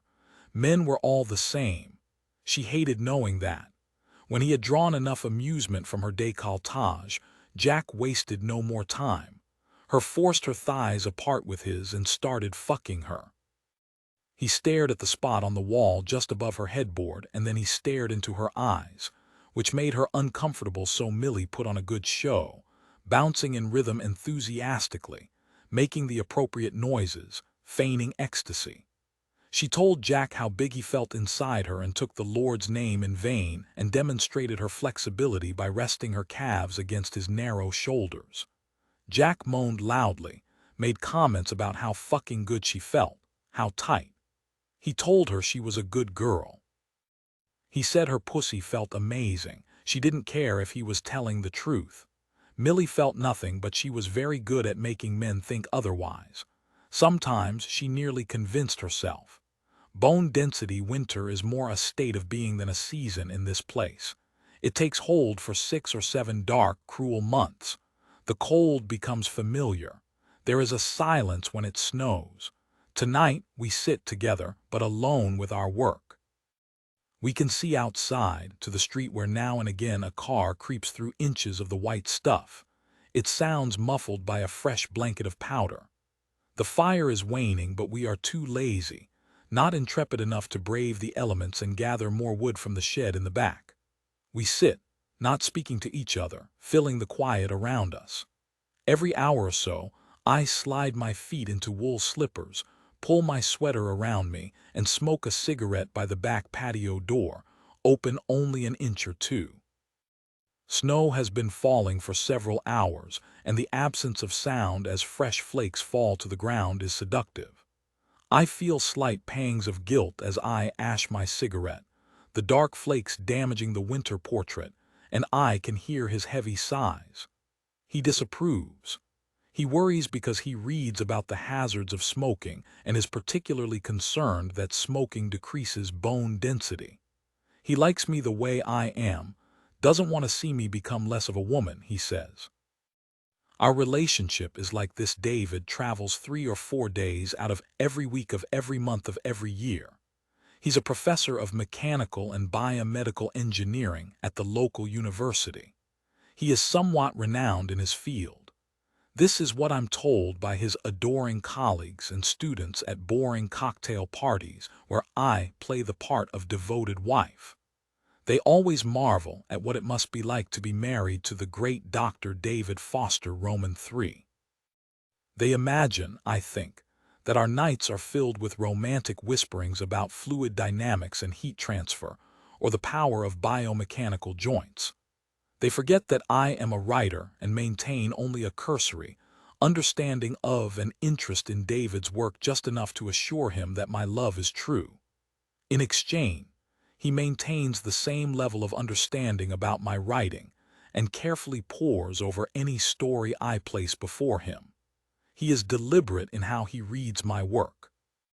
He leans forward, slides his glasses up his nose, and clears his throat as if that might somehow help him clear his mind and gain greater insight into my words. Our relationship is like this: a terrible cliché.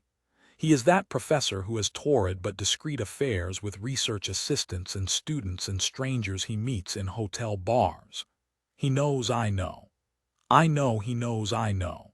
It's an interesting equation, but we pretend that we're both faithful and true. The lie suits us, and I refuse to play the part of the dissatisfied, jealous wife. I'm not dissatisfied. I know who I married, and I have secrets of my own. There's a poet, Bennett, who lives in a cabin on the other side of town. He has no telephone, lives nearly off the grid. He is completely different from David: dark, unhappy, brooding. He is enamored with the idea of himself as a tortured poet in search of his own Walden Pond. Bennett's self-involvement is one of his most attractive qualities. Bennett is not romantic, and we don't delude ourselves about the state of our affair. He is, however, intense and always leaves me sore in uncomfortable places. When David is out of town, and only when David is out of town, I sneak away to Bennett's place. The cabin is small, spare, but clean. It is a home. He heats it with an antique wood-burning stove. He doesn't want any distractions when he's writing, he tells me, so he doesn't bother with most modern conveniences save for a stereo to play music. His focus can be so singular it frightens me. When he gets an idea in his head, nothing else matters. I don't matter. That turns me on, too. Sometimes I watch him, hunched over a small wooden desk, writing furiously with a lead pencil, and I know he has forgotten that I am on his bed, naked, the flat sheet bunched under my armpits. There is little ceremony between us. Bennett takes me into his arms or shoves me against the wall, knocking a picture loose, the instant I open his door and call his name. He's like a teenager, groping at me awkwardly, pulling my clothes off, sliding his fingers between my thighs. "You're wet," he'll grunt, as if he's surprised each time that he continues to excite me. We fuck on his narrow twin bed. The coarse sheets make my skin raw. I grip the headboard with one hand and hold the wall with the other, my eyes closed. Bennett buries his head in my shoulder. Eye contact bothers him. He never wants to reveal too much of himself. I love his body and enjoy marking him with my fingernails, leaving the skin of his back angry and broken. His arms are strong, deeply tanned even in the dead of winter, and tightly woven with sinewy muscles from years of chopping wood and climbing rocks. His thighs are thick from snowshoeing and hiking. He has the look of a man who uses his body more than he uses his mind. It is a contradiction. Looks are deceiving. With my legs wrapped around Bennett's waist, my body filled, my lover is longer than my husband. I think of David, who is almost delicate in comparison. My husband is soft where Bennett is rough, handsome where Bennett is not. After he comes, in a loud, ugly display that always scares me the way I like, my lover and I lie next to each other smoking. We use a saucer as an ashtray, leaving it balancing precariously between us. Bennett is not remotely concerned with the density of my bones. He never asks me why I don't come. That I return time and again seems to be enough for him, as it is for me. I like the gnawing dissatisfaction I carry home. I will rest my head on Bennett's chest and listen to him talk about his poetry. Sometimes he reads to me, or we listen to old bluegrass records.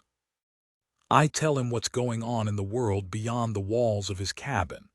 I allow myself to drown in the way he smells, natural and sweaty, and his contradictions. When he falls asleep, I tuck a quilt around him, wrap myself in the necessary layers to brave the outdoors, and I leave. He never asks when I'll be back. He knows he will see me again, or he doesn't care, which also turns me on. Tonight, David is home and Bennett is wherever he is. After a last cigarette, I return to the family room and smile at David, his face shadowed by the dim glow of his laptop monitor. I snap the computer shut and sit on his lap, tracing his ear with my finger. "It's time for bed," I say. He kisses the left corner of my mouth, then slides his hands, smooth like alabaster, save for a small callus where he holds his pen, beneath my t-shirt.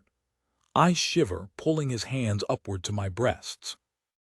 I remove his glasses, kiss his forehead, slide my lips along the length of his nose, and then we're kissing, our breath warm with tobacco, coffee, hot pepper from dinner. After 11 years, David knows my body well. While we make love, I think of Bennett. With David, I allow myself to come, extravagantly. I spend our days apart imagining what kind of lover David must be like with his other women. Is he as insatiable with them as he is with me? I imagine shiny, nubile girls, their bodies shaved elaborately, breasts round, high, perky, calf muscles taut. They have their parts to play in the cliché. I imagine them sitting coyly in his cluttered office, calling him doctor, perched on the edge of his desk. I imagine them playing the part of ingenue, all plaid skirts, white shirts, thighs spread wide, revealing pristine white panties, moist all the way to the edges. It turns me on to think of him and these tarts, tangled in rough, impersonal hotel sheets, making a mess of themselves and a mess of our marriage. I think of these girls when he's fucking me and telling me that I'm a hot lay and his hair is damp, clinging to the edges of his face, and in his eyes I can see that he does love me. I think of them when he's telling me how special I am to him. I start to wonder if perhaps, for him, the word has a different definition. In the morning, we are in bed, David's heavy arm draped across my body. He is very possessive when he sleeps, likes to keep me close, he tells me. It is cold, and from our bedroom window I can see that it is still snowing. Before winter's end, more than 350 inches will fall. I extract myself from his embrace and go to the kitchen to start coffee. When I return, he is sitting up, channel surfing, looking more like a young man than someone in his late 30s. His chest bare is covered in goose bumps. Our relationship is like this. I need these moments to remember why I love him even when I hate him. David grins at me, takes the proffered coffee. He nods toward the window. "We should go for a walk," he says. I shrug. I am not one for the outdoors, but I can make these small sacrifices. Outside, the trees are bare and skeletal. He holds my hand, and I follow in the large footsteps he makes with his boots. "I want to show you something," he says. We head into the thicket of trees behind our home, and after 15 minutes come upon a small creek, the water still inexplicably running over frozen stones. He wipes a few snowflakes from my scarf, tightens my jacket around me. "Don't you love this place?" I lean against a thick tree trunk and bite my lower lip. David pulls his camera from his coat pocket. "Don't move," he says. I glare into the camera. He knows I hate having my picture taken, and yet he persists. This is what our relationship is like, the not really knowing one another. He makes a silly face and I finally crack a smile. David furiously presses the shutter release to capture the moment. His earnestness makes me smile wider, and soon I am playing it up for the camera. He pauses, looks at me carefully. Then he closes the distance between us and he is pressing me against the tree, studying my face carefully. I clasp my hand around his neck, trying to keep a small separation between us. I look away. We ignore the camera as it drops into a soft pile of snow. The branches above me are beautiful, encased in snow and ice. Later, I am in our bathroom drying my hair. David stands behind me, wrapping his arms around my waist. We watch each other in the mirror. "I have to go out of town tomorrow," he says. "It's a last-minute thing. I'm taking the place of a guy in my department at a very important conference. Can't be avoided." I roll my eyes at David in the mirror and throw the hair dryer onto the bathroom counter. It clatters loudly and I bite my lower lip. I don't want David to think he gets under my skin. "Very important." David kisses my right shoulder. "You know how it is." I smile tightly. The day after David leaves, I will pay Bennett a visit. I will bring him a new record I found at the Salvation Army. I will miss my husband. The winters here are long, but they are even longer when you spend them alone. There's Bennett, but I know where I stand with him. Such clarity is uncomfortable. After a big snowfall, the white flakes turn to gray sludge, then dark with sand and salt. A fresh layer of ice covers the streets and sidewalks.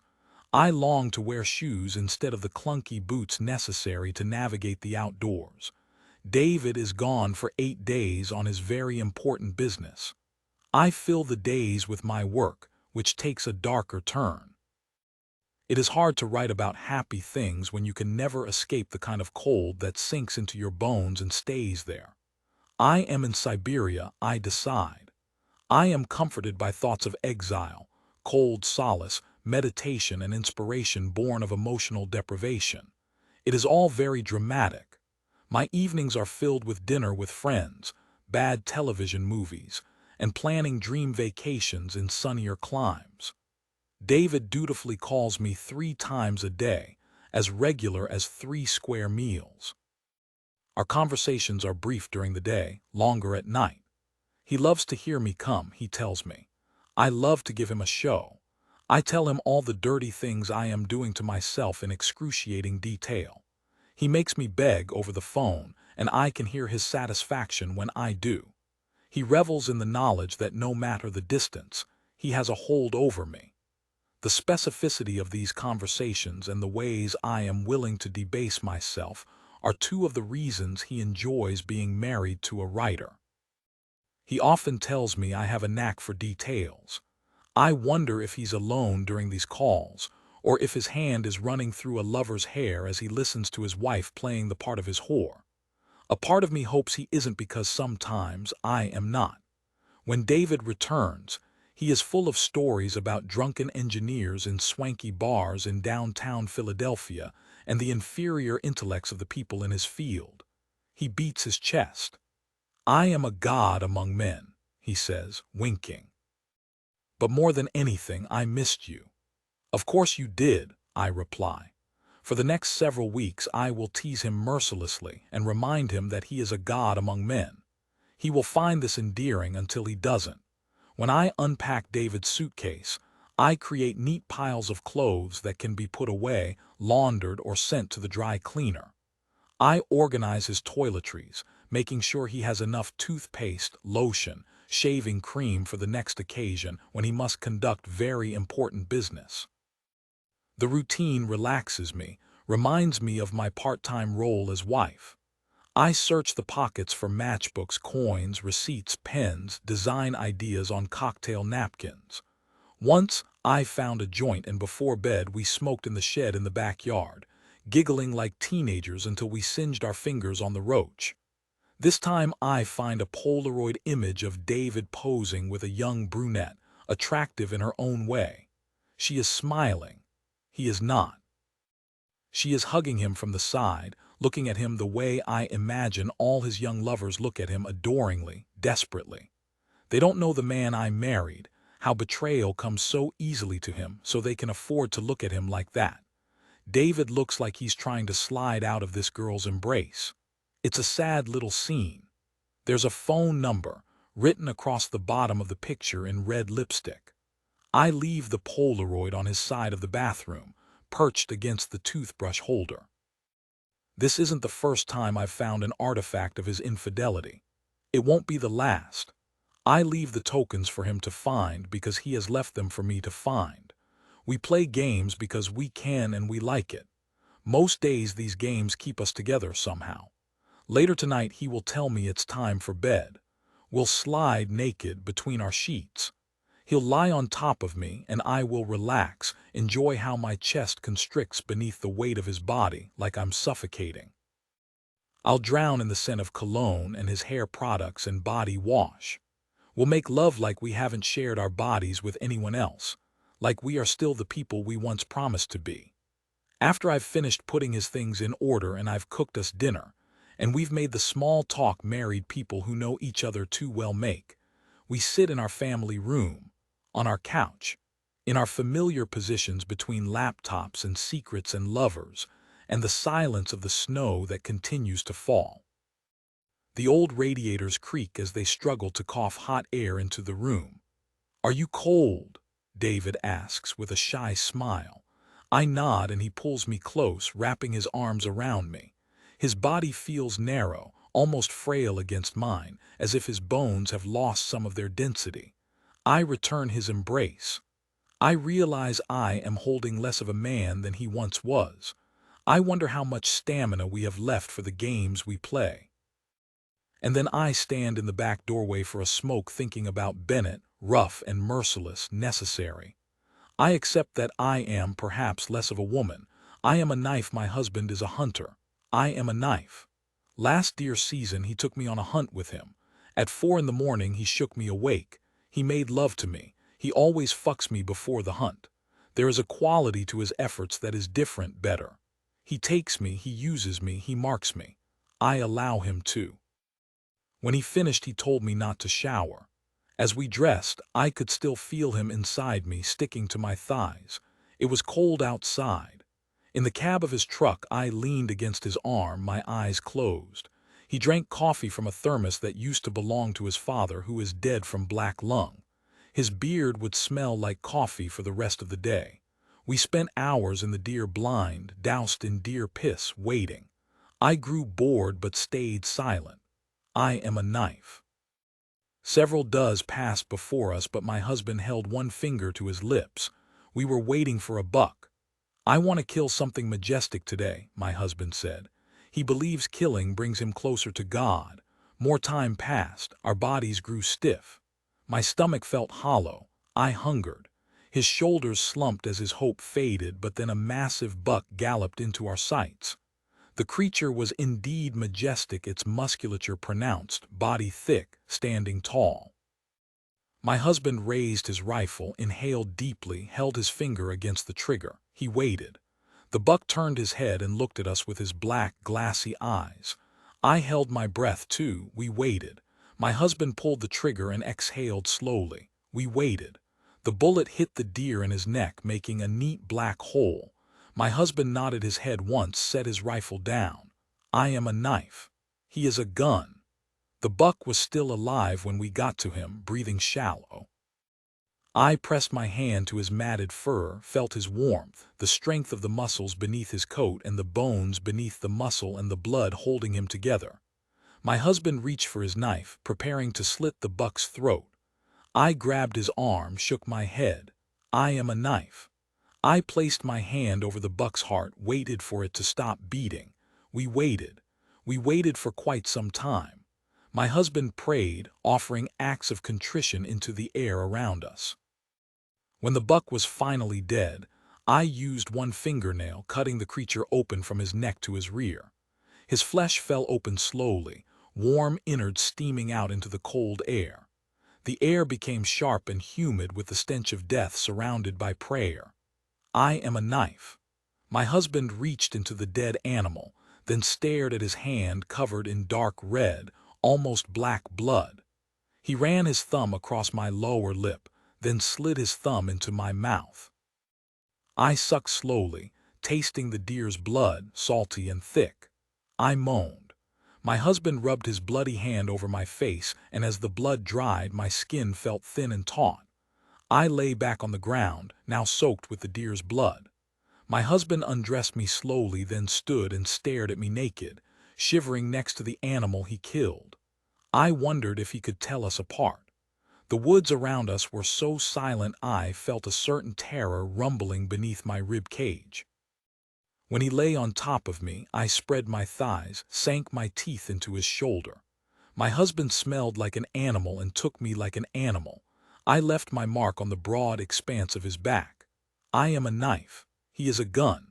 Later, we bound the deer's forelegs and hind legs, and my husband carried the open, bloody animal across his shoulders. I carried our guns and followed in his footsteps. When we got home, he took his kill to the work shed behind our home, and I began to butcher. I am a knife. It is a long, bloody affair, butchering an animal. There are things that need to be done in order for the kill to provide. For the next several months, we would bring our friends all manner of venison wrapped carefully in brown butcher paper, tied with strong twine. He would make jerky and sausage to share with the men he plays poker with, his brother, strangers at the bar. I would eat none of it. I do not care for the taste of venison. It tastes too much like the flesh of an animal. We live in a large home that is beautiful and empty. We never talk about the emptiness or our failed attempts to fill the void. It is a sorrow we share but do not share. Sometimes I sit in one of our empty rooms, perfectly decorated, frozen in time. I sit on the floor and stare at the pink wallpaper and the wooden letters on the wall spelling a name, and the linens my mother made for a perfect, tiny bed. I rock back and forth until I cannot breathe, and then I crawl into the hallway and gasp for air. My husband's family is religious. His relatives believe in God. Their God is angry and unkind because they made him in their image. Every Sunday, my husband and I go to church with his family, brother, mother, stepfather. This is the only time I spend with them. My husband's faith is weak. I have none left. We sit in church on the hard pews pretending we believe, pretending we belong. Sometimes I feel his mother staring at me with her narrow eyes, pursing her lips. When I feel her staring at me, I dig my fingernails into a hymnal or the pew or my husband's thigh. I am a knife. After church, we go to my in-laws for a meal. They don't trust me because I don't eat venison. His mother resents having to accommodate my culinary peculiarities, but each week she prepares me a dry breast of chicken, carelessly broiled, unseasoned, and I eat the rubbery meat and smile while doing so. This makes her even angrier. I help wash the dishes while my husband and his stepfather work in the barn, and then mercifully we can leave.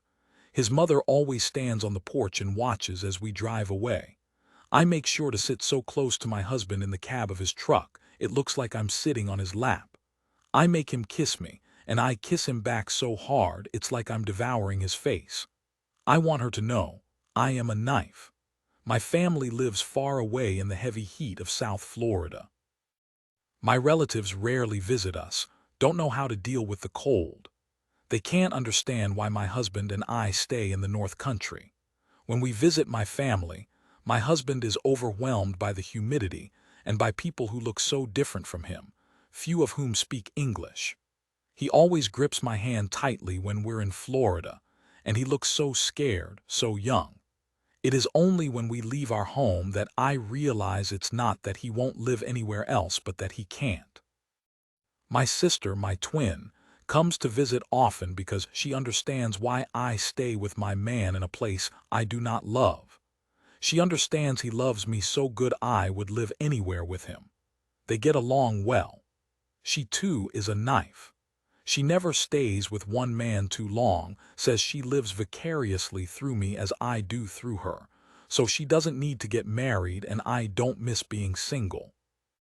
She's always calling me to tell me about a man she met in a bar or at a bookstore or in line at a coffee shop, and how that man ended up in her bed and occasionally in her heart. When she visits, she fools around with my husband's best friend, a guy named Grant, a powder monkey on my husband's logging crew who thinks he and my sister share something so special it keeps her coming back. The four of us like to go bowling. We drink and bowl and drink and bowl, and then we go down by the lake with a case of beer and make out on wooden park benches like teenagers with nowhere else to go. When I shiver after my husband slides his big hands beneath my shirt, she moans, and when she spreads her legs and pulls Grant's hand into her pants, I clench my thighs. People ask us if we have some kind of special connection. We lie and tell them we don't.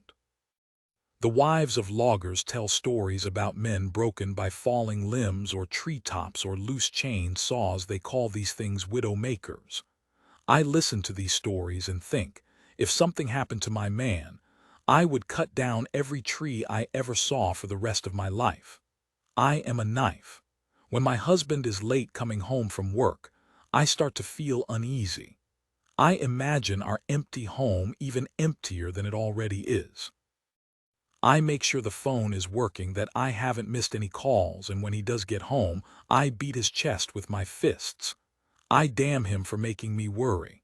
Most nights he comes home smelling of sweat and sap, sometimes sawdust if he's been in the mill. He takes his dirty work boots off and undresses in the mudroom. I watch him, leaning in the doorway holding a cold beer. He always smiles at me, no matter how his day has been.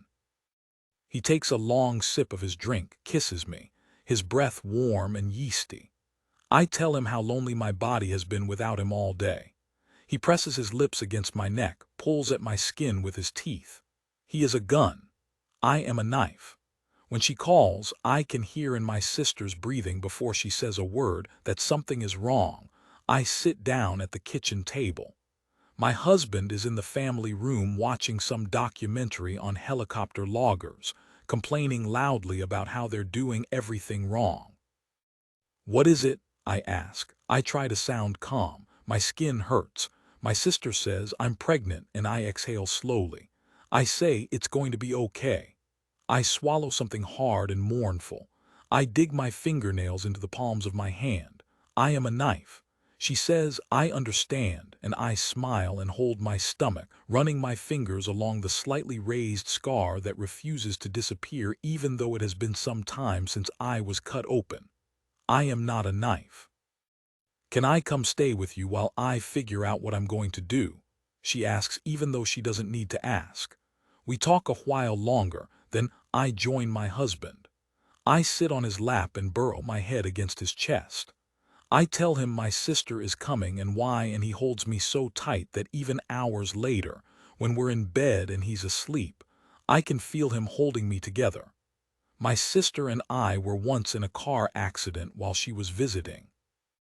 We were sideswiped by a drunk driver on a backcountry road, the only kind of road up here. There were high stalks of corn lining either side of the road and bugs were everywhere, their high-pitched humming making the night thick. My sister was unconscious, her pulse weak. The drunk driver was passed out, an angry cut pulsing along his hairline. He reeked of cheap wine. The stench of him made me throw up. I pulled him toward our car. He was so heavy it felt like my shoulders might separate from my body as I pulled and pulled and pulled.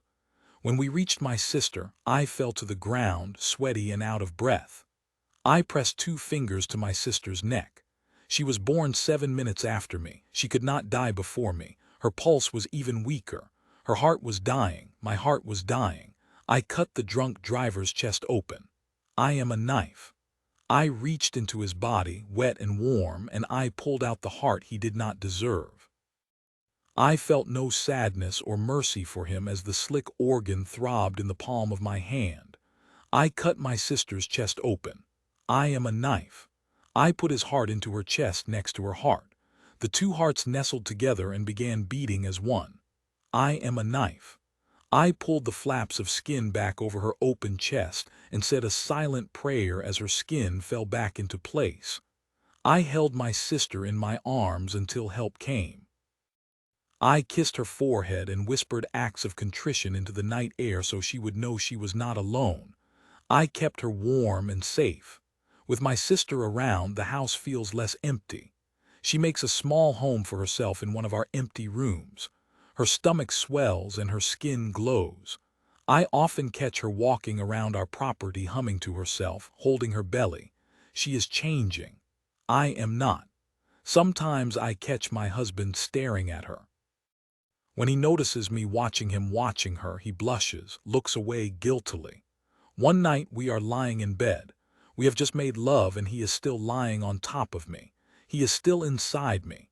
He brushes my hair out of my face and kisses me hard, and I kiss him back, and we bruise each other with our mouths. He says, "I wish we could take the child growing in her and put it inside you where it belongs." I hate him for saying this. I love him for saying this. Grant stops by almost every evening to check on my sister. He is convinced the child is his. He is not wrong. He brings her clothes for the baby, soft blankets, the food she craves, an expensive stroller. When she is in a good mood, she lets him stay the night.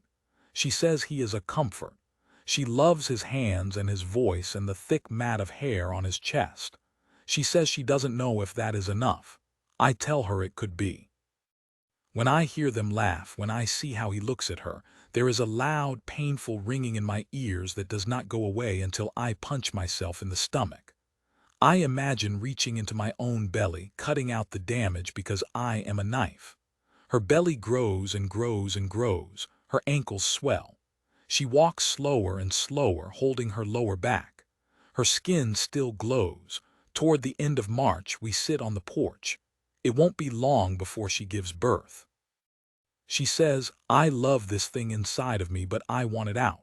She stretches her legs and groans, then leans against my shoulder. She takes my hand and holds it over her stomach, covering my hand with hers. She says, "You are a knife." She is asking me something. Her belly is firm and warm, and I can feel the baby moving around in its amniotic sac. The child is a boy or a girl. The child is strong. Its mother has 2 hearts, she asks. What is it like giving birth? I say, it feels like something wild is tearing your body from the inside out. She closes her eyes, squeezes my hand harder. The scar across my belly splits open and blood dampens my shirt, but I sit still. I sit with my sister. She needs this from me. A piercing scream in the loneliest part of the night wakes me up. My husband leaps out of bed, his hair standing on end, his boxers hanging loosely around his waist. He looks around the room, his fingers balled tightly into fists. He is a gun. His eyes are bright white. We hear another scream. I get out of bed. The floor is cold. I go to my sister's room. She is sitting up in bed, sweating heavily, her long hair clinging to her face. She looks at me, her eyes clouded with fear. Grant is holding his phone. He says, "I called for the ambulance, but it will be hours before they can come." This is how life is in the North Country. There is never the kind of help you need when you need it. My husband and I know all too well what happens when the only ambulance in 4 counties is hours away. You end up bleeding in the cab of a pickup while your child dies inside you, while your husband speeds to the hospital an hour away over icy, winding backcountry roads, crying because he knows he cannot get you there in time. I place my hand on Grant's arm. I say, "Leave us," and my husband pulls Grant out of the room. I kneel on the bed next to my sister. I think about how I am holding her life. I say, "Close your eyes," and she does. She trusts she is safe with me. I am a knife. I drag my fingernail across her lower abdomen and her skin parts easily. There is so much blood. I cut through the layers of dermis, the fat yellow soft globes that fall away loosely. I am careful. I am sharp. When I reach the uterus, I am gentle and neat, making another horizontal cut. There is still so much blood. I see the dark head of a child covered in thick fluids. I pull the child free. It is a boy, and he is followed by a long cord of slick membrane. I cut the boy free from the cord, hold the dirty little creature against me as my sister lies quietly cut open. There is so much blood. My sister waits, she still trusts me. Her boy is hot in my arms. When he opens the slits of his eyes, I bite my tongue until I taste blood. I look at this boy, his tiny fingers curled, his limbs narrow and long, and it hurts to think of all the moments he will have. I am angry. I am a knife. I wish I could carve the anger out of my body the way I cut everything else. My sister holds her arms open. She trusts me. That night in the cab of his truck, the heat wouldn't work, so every breath made my chest ache. I bled all over the seat and held my husband's thigh and shivered and forgot what warmth felt like. He refused to look at me, but over and over he said, "I will get you there." The wild thing inside me was trying to get out, and the pain was clear and constant and remarkable. I said the last prayer I would ever pray. At the hospital, my husband carried me inside. He explained to the doctor I was due any day. He said, "Everything's going to be okay, right?" The doctor ignored him. The doctor cut me open and hollowed me out and left an ugly scar, country medicine. He pulled from my womb a frail, bloody girl who could not breathe on her own, could not cry. Her head was strangely large, her skin almost translucent, as if we could see right through her. She was a wild thing but did not live long. We gave her a name.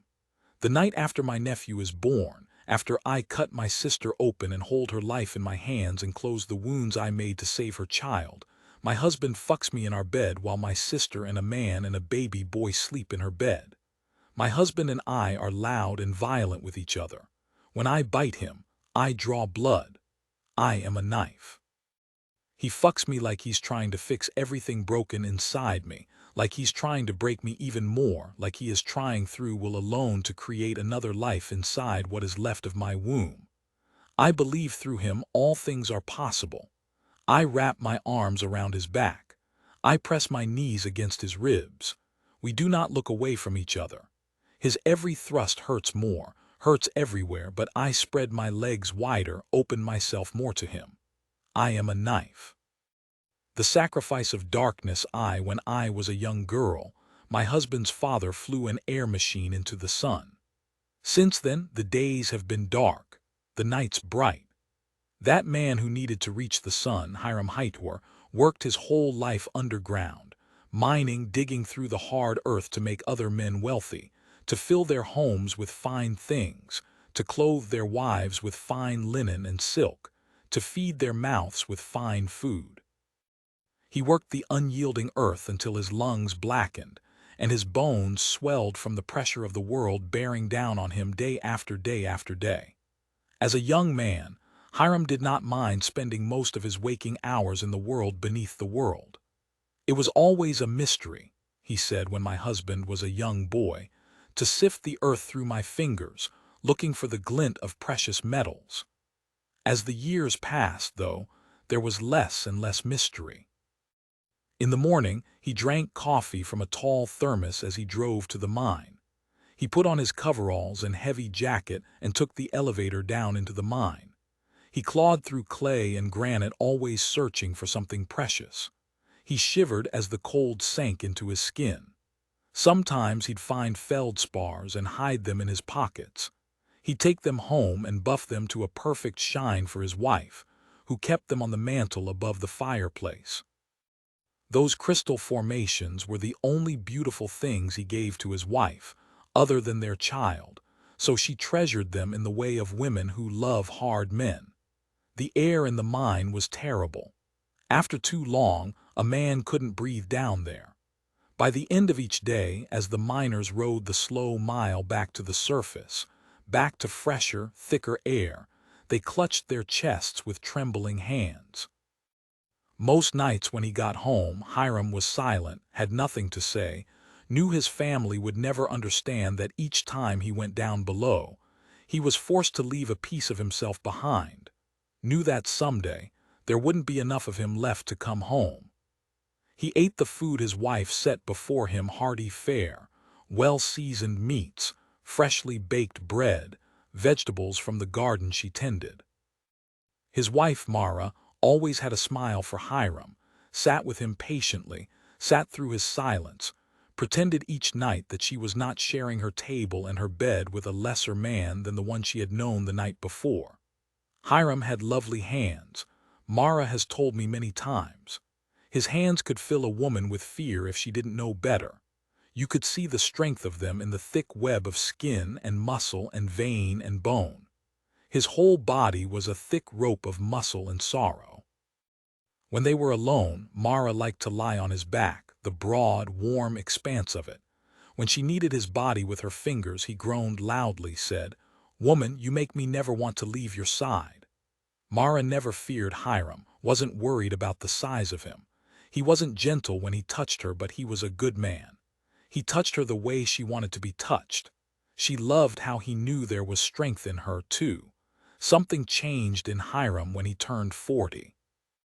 He had always been a quiet man, but on his birthday he became silent. All he could think about each night was how, sooner than he could bear, he would have to go back down into the cold, thin air and the cramped tunnels, and the dirt falling into his eyes and nose and mouth, choking him, breaking him. At night, Mara stretched herself alongside her husband trying to coax a word from his lips, but he could not give her the one thing she needed from him. She started to forget the sound of his voice. He still went to work, still clawed through the earth, still filled the rusty carts with the precious, shiny metals greedier men craved. There was no joy in it, though, none at all. It became harder and harder for him to stand tall or take a deep breath. One morning he woke up and realized he could not spend another minute, day, or hour in the dark, thin air of the world beneath the world. His wife shook his shoulder when the alarm sounded. The sun rose, but Hiram did not get out of bed. He sat up, leaning against the iron headboard. He nodded toward their bedroom window, asked Mara to tear the curtains down. His request was strange, but Mara was so grateful to hear her husband's voice. She did as he asked. She grabbed the length of cloth and pulled the curtains to the floor with one fluid movement. 2 jagged holes were left in the wood of the wall, but neither Hiram nor Mara minded. Hiram patted the empty space next to him, and Mara went to her husband. He looked right into the sun with his wife by his side. He didn't look away even when his skin warmed uncomfortably. Later, after their boy went to school, Hiram pressed his lips to Mara's bare shoulder and turned her over and followed the bony knots of her spine from the length of her neck down. He slid his strong, lovely hands along her thighs, smiling as they trembled against his touch. She rolled onto her back, and when he pressed her body into hers, she sighed. She gave in to the weight of him. He held her face between his hands like he might crush her skull. The pressure of his hands made her head throb almost pleasantly. When Hiram kissed Mara that morning, her lips swelled and bruised, threatened to split open and spill. Her lips felt pulpy against his, beautifully misshapen.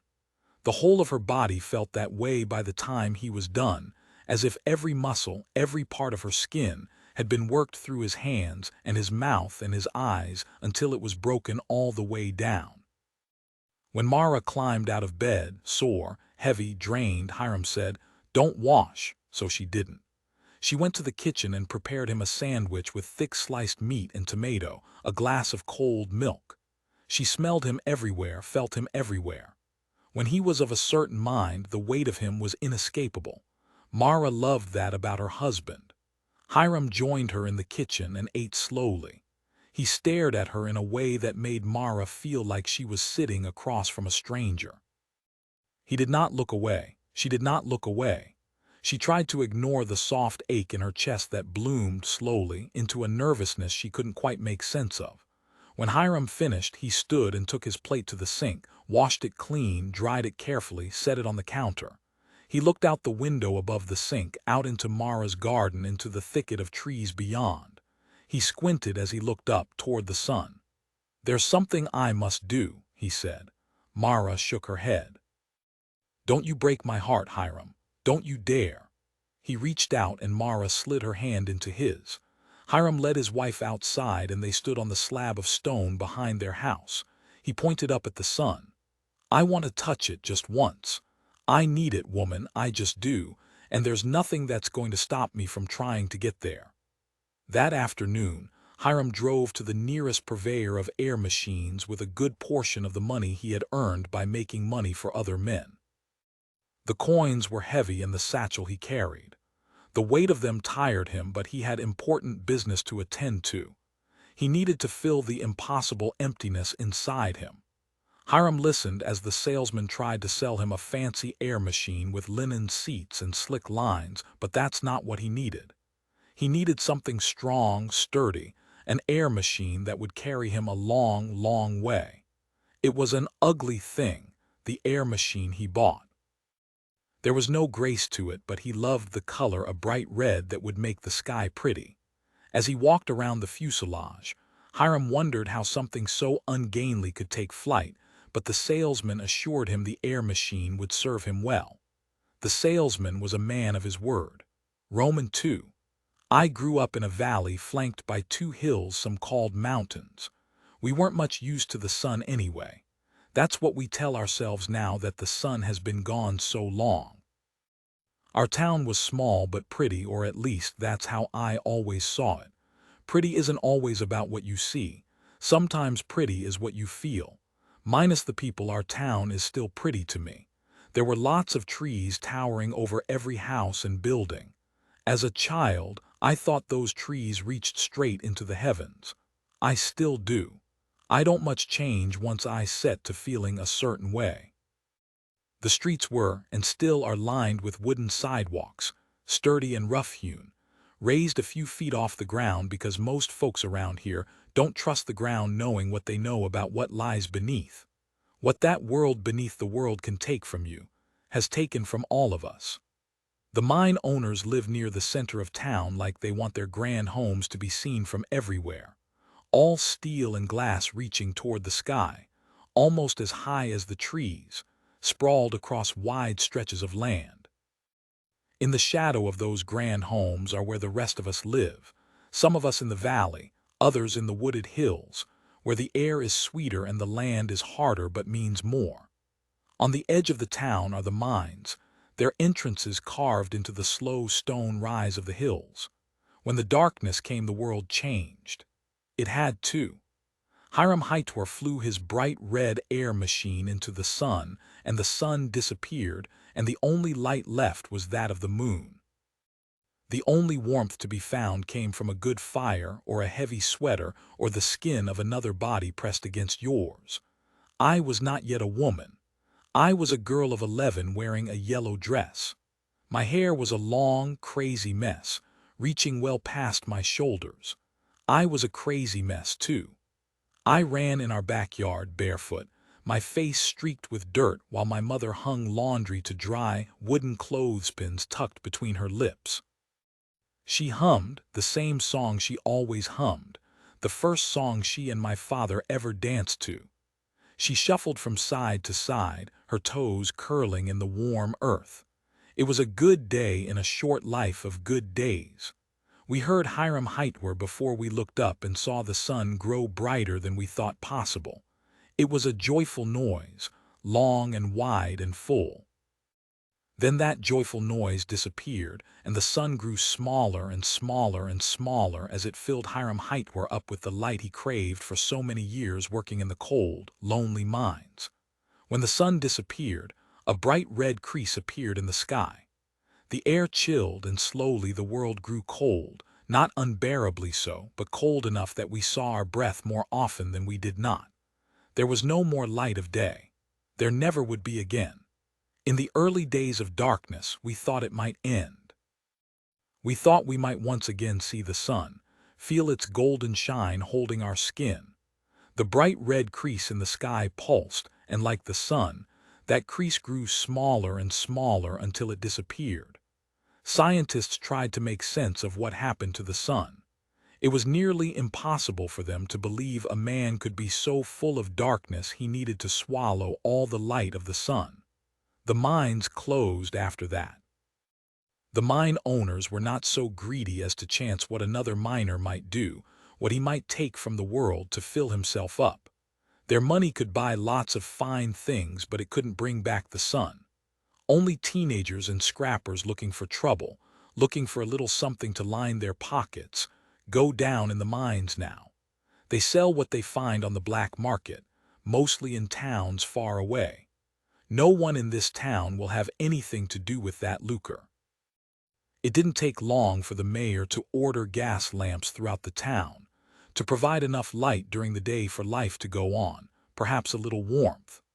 That's what I remember most from my childhood, the pale light of those lamps, and how during the day, the chilled air was thick with the sweet smell of burning gas. How even at night when the air grew colder, that sweet smell lingered, clung to our clothes and our hair and the skin of our fingers. My husband was a year ahead of me in school, and after his father flew his bright red air machine into the sun, no one would talk to that boy. Joshua Heitwer wasn't teased or taunted much. He was ignored. That was worse. Silence is the cruelest of cruelties. Each afternoon, his mother stood at the foot of the steps leading into and out of the brick building where we studied, and when he ran to meet her, his hair wild and curly like mine, she took his hand and she held her head high and she nodded to him, and he held his head high too. She wrapped her arm around him like she could shield her boy from the anger and the darkness and the cold. They walked home alone, always alone. The only people who ever talked to Mara and Joshua Heitwer in those days were the other miners Hiram worked with, because they knew what could drive a man to swallow all the light in the world, and because when Hiram flew his bright red air machine into the sun, for a moment they too felt filled up with warmth and light. They too felt whole. That moment, however brief and impossible to hold on to, for the men who knew only the world beneath the world, was enough. My mother is a kind woman, always has been. My father often says she holds on to the kindness most people can't or won't be bothered with. When Hiram Heitwer flew his air machine into the sun, my mother said, "Bless his soul, may he always be filled with light." When I told her about how Joshua Heitwer didn't have anyone to talk to at school, she frowned, her lips falling into a tight line. She put her hands on her hips and said, "We certainly cannot have that. You invite that boy home to play with you after school. You be a sweet soul to him." I wasn't much popular either. I was too smart, and that made people uncomfortable. Most folks where we've lived our whole lives don't trust too much intelligence in a woman. There is also the problem of my eyes. They don't hide anything. If I don't care for a person, my eyes make it plain. I don't care for most. Folks are generally comfortable with the small lies they tell each other. They don't know what to do with someone like me, who mostly doesn't bother with small lies. The day after my mother told me to bring Joshua Heitwer home, I studied him in math class from 3 rows back. I had always loved his hair, and that day I looked at the shades of brown from dark to auburn, marveled at how those colors formed a lovely pattern along each thick curl. The back of his neck was tanned and slender, though not as tan as it once had been. Soon it would not be tan at all. We would all lose any brown in our skin. Joshua had a strong jaw even then, and kind eyes. I was flushed with shame as I tried to make sense of why I had ignored him. My cheeks were still hot with my weakness when I sat next to him in the schoolyard later that day. He sat quietly, staring up into the dark sky, rubbing his hands together to keep them warm. He flinched as I sat down, so I rested my hand on his thigh. I looked up, trying to see what it was he was seeing. "My father is up there somewhere," he said. "I know. He didn't mean to do a bad thing." I nodded. "I know that too." Joshua turned to look at me. "Why are you talking to me?" For once, I decided to be comfortable with a small lie. "Because you look like someone I can talk to." The corners of his mouth tensed like he was fighting something. He shrugged. "Would you like to come to my house after school?" He bit his lower lip and looked like he was making the most difficult decision he had ever made. His forehead wrinkled. The longer he took, the angrier I got. Finally, I shoved him and stalked off, filled with a different, angrier heat. Joshua wasn't at school the next day or the day after that. When I saw him again, he had a long, narrow box in his hand. He handed the box to me and looked to the ground. "I've thought about it," he said. "I would like to visit your home. What if I don't want you to come over anymore?" He nodded toward the box. "That's for you." I carefully lifted the lid. Inside was a long, silky pink ribbon sitting on a bed of red velvet. It was the most beautiful thing. I was afraid to touch that ribbon, but I couldn't resist. It was so soft, like nothing I ever felt. It made me feel perfect and beautiful. I closed the box and tucked it in my skirt pocket. "We can walk home together," I said. I could feel the stairs as we walked home, bundled in our wool coats. The gas lamps weren't the same as the sun, but they did not hide us. We passed by the Hightower house, and I noticed a new iron fence, real high, built all the way around the house. Hiram Hightower would hate to have his house closed in like that, I thought. I pointed at the fence. "Why is your house caged in like that?" Joshua shrugged. "My mom wanted to make it harder for people to get in our yard, throw things at the house. My dad made a lot of folks angry." I was quiet for a moment. "It doesn't seem fair that you should have to live in a cage. It does not seem fair at all." He grabbed my arm at the elbow. I looked at his fingers wrapped in thin leather gloves. He loosened his grip but didn't let go. "It's not fair," Joshua said. "I hate it." "There's no cage at my house," I said. After that, I wouldn't say we were friends, but we spent all our time together. We sat next to each other during class and shared our lunches beneath the skeleton of what once was a tree in the schoolyard. Each afternoon, we walked home beneath the flickering light of the gas lamps, tapping our feet against the wooden sidewalks, making music with our bodies. When people stared or whispered unkind things, or when other kids at school tried to warn me off Joshua Hightower, I held my head high the way Joshua and his mother always did. We mostly went to my house, though once in a while, we went to his.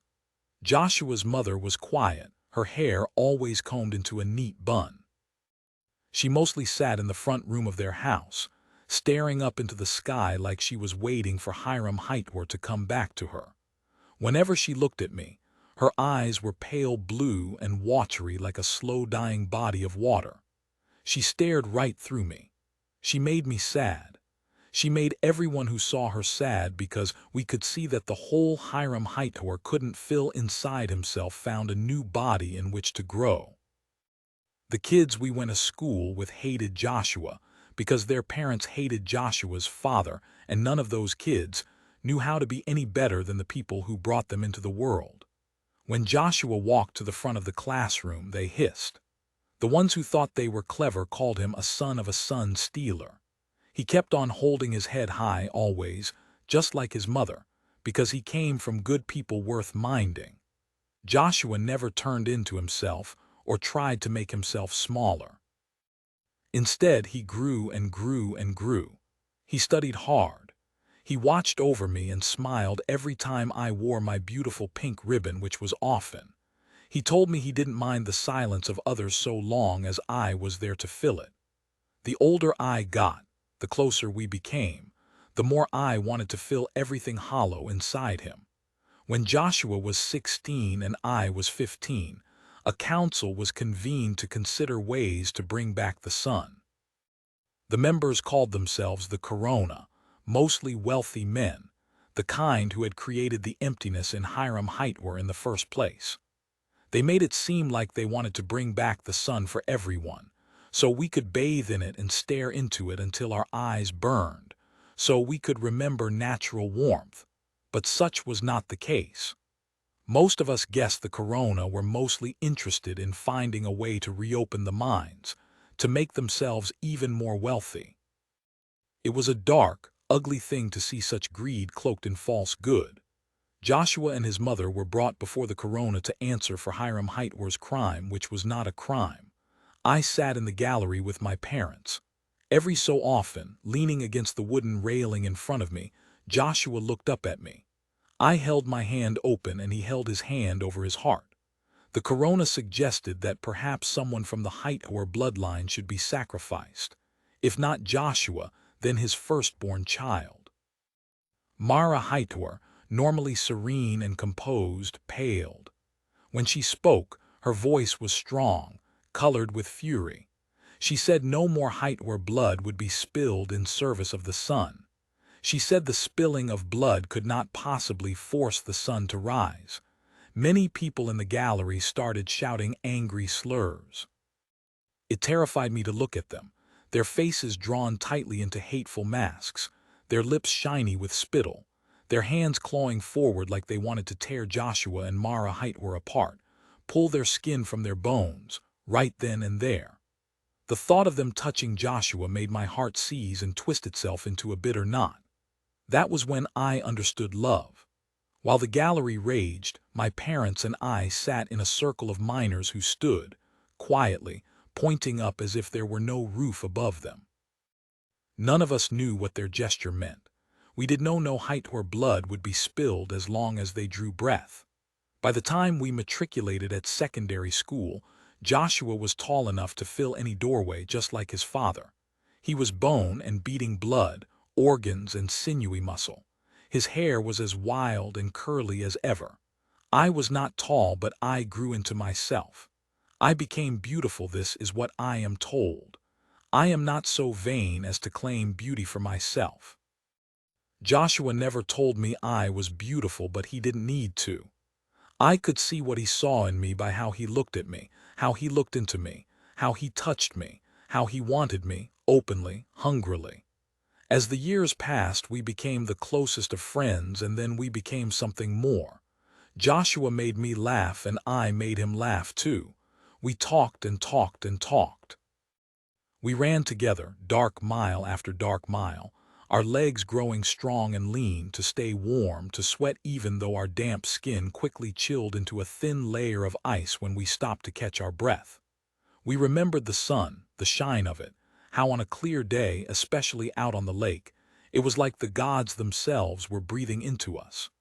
In the days of darkness, something different was breathing into us, something less kind. The corona continued to try to salvage the sun. They sent fire into the sky using a massive trebuchet, but the higher that fire rose into the sky, the faster it burned out. They tried to capture light with lunar panels and then somehow convert that lunar energy into solar energy that could then be flung into the sky. The more ambitious members of the corona suggested sending air machines to other planets, finding ways to steal the suns or moons or stars from other systems, willing to create a terrible imbalance in another world to set ours right. There were, eventually, sacrifices of Hathors from other lands, but those slayings never accomplished anything more than filling the earth with more innocent blood. Splinter councils formed, each group more rabid than the next, more hell-bent on bringing back the sun, more obsessed with the cold and the darkness, choosing to see ruin where a different kind of life was possible. Mara Heitwer and her only child chose to live that different kind of life. They did their best to be good citizens. Mara volunteered all her time to those who needed any help at all, tried to find some kind of redemption where, though she was faultless, there could be none. She never knew the touch of another man. No one would have her, not even the miners who felt a certain kindness toward her. When Mara and Joshua were summoned before the various councils, they appeared willingly. At one such appearance, Joshua, weary from the weight of his father's burden, offered his life to the corona, held his wrist forward, the blade of a knife piercing the thick green edge of a vein. As the corona watched, he began to draw his blade along that vein, a thin line of blood beating in the blade's wake. The council chamber was terrible and silent and still. I could not stay silent. I stood. I shouted, "Don't you do this." The chief counselor glared up at me, said I had no right to speak in the chamber, said I had been warned. I was not speaking to him. "Stop this," I said, quieter now. One by one, the miners in the gallery stood and looked down at the members of the corona until the chief counselor raised his hand. Joshua stopped, his blood slowly falling to the floor in bright red drops. Few people understood why the corona spared Joshua, but I was in the gallery that day. surrounded by the silent, standing miners. I saw how the faces of the corona darkened, how they tried to fold their bodies together to shield themselves from such quiet anger. It was plain to see they were terrified of what else they could lose to another man who was pushed too far, who got a wild need in him to do something that could not be undone. Many nights after his mother fell asleep alone, her eyes wet, Joshua would steal over to my house. We sat on the sloping roof and stared at the moon, which, in the absence of the sun, swelled into a fragile beauty from which it was difficult to look away.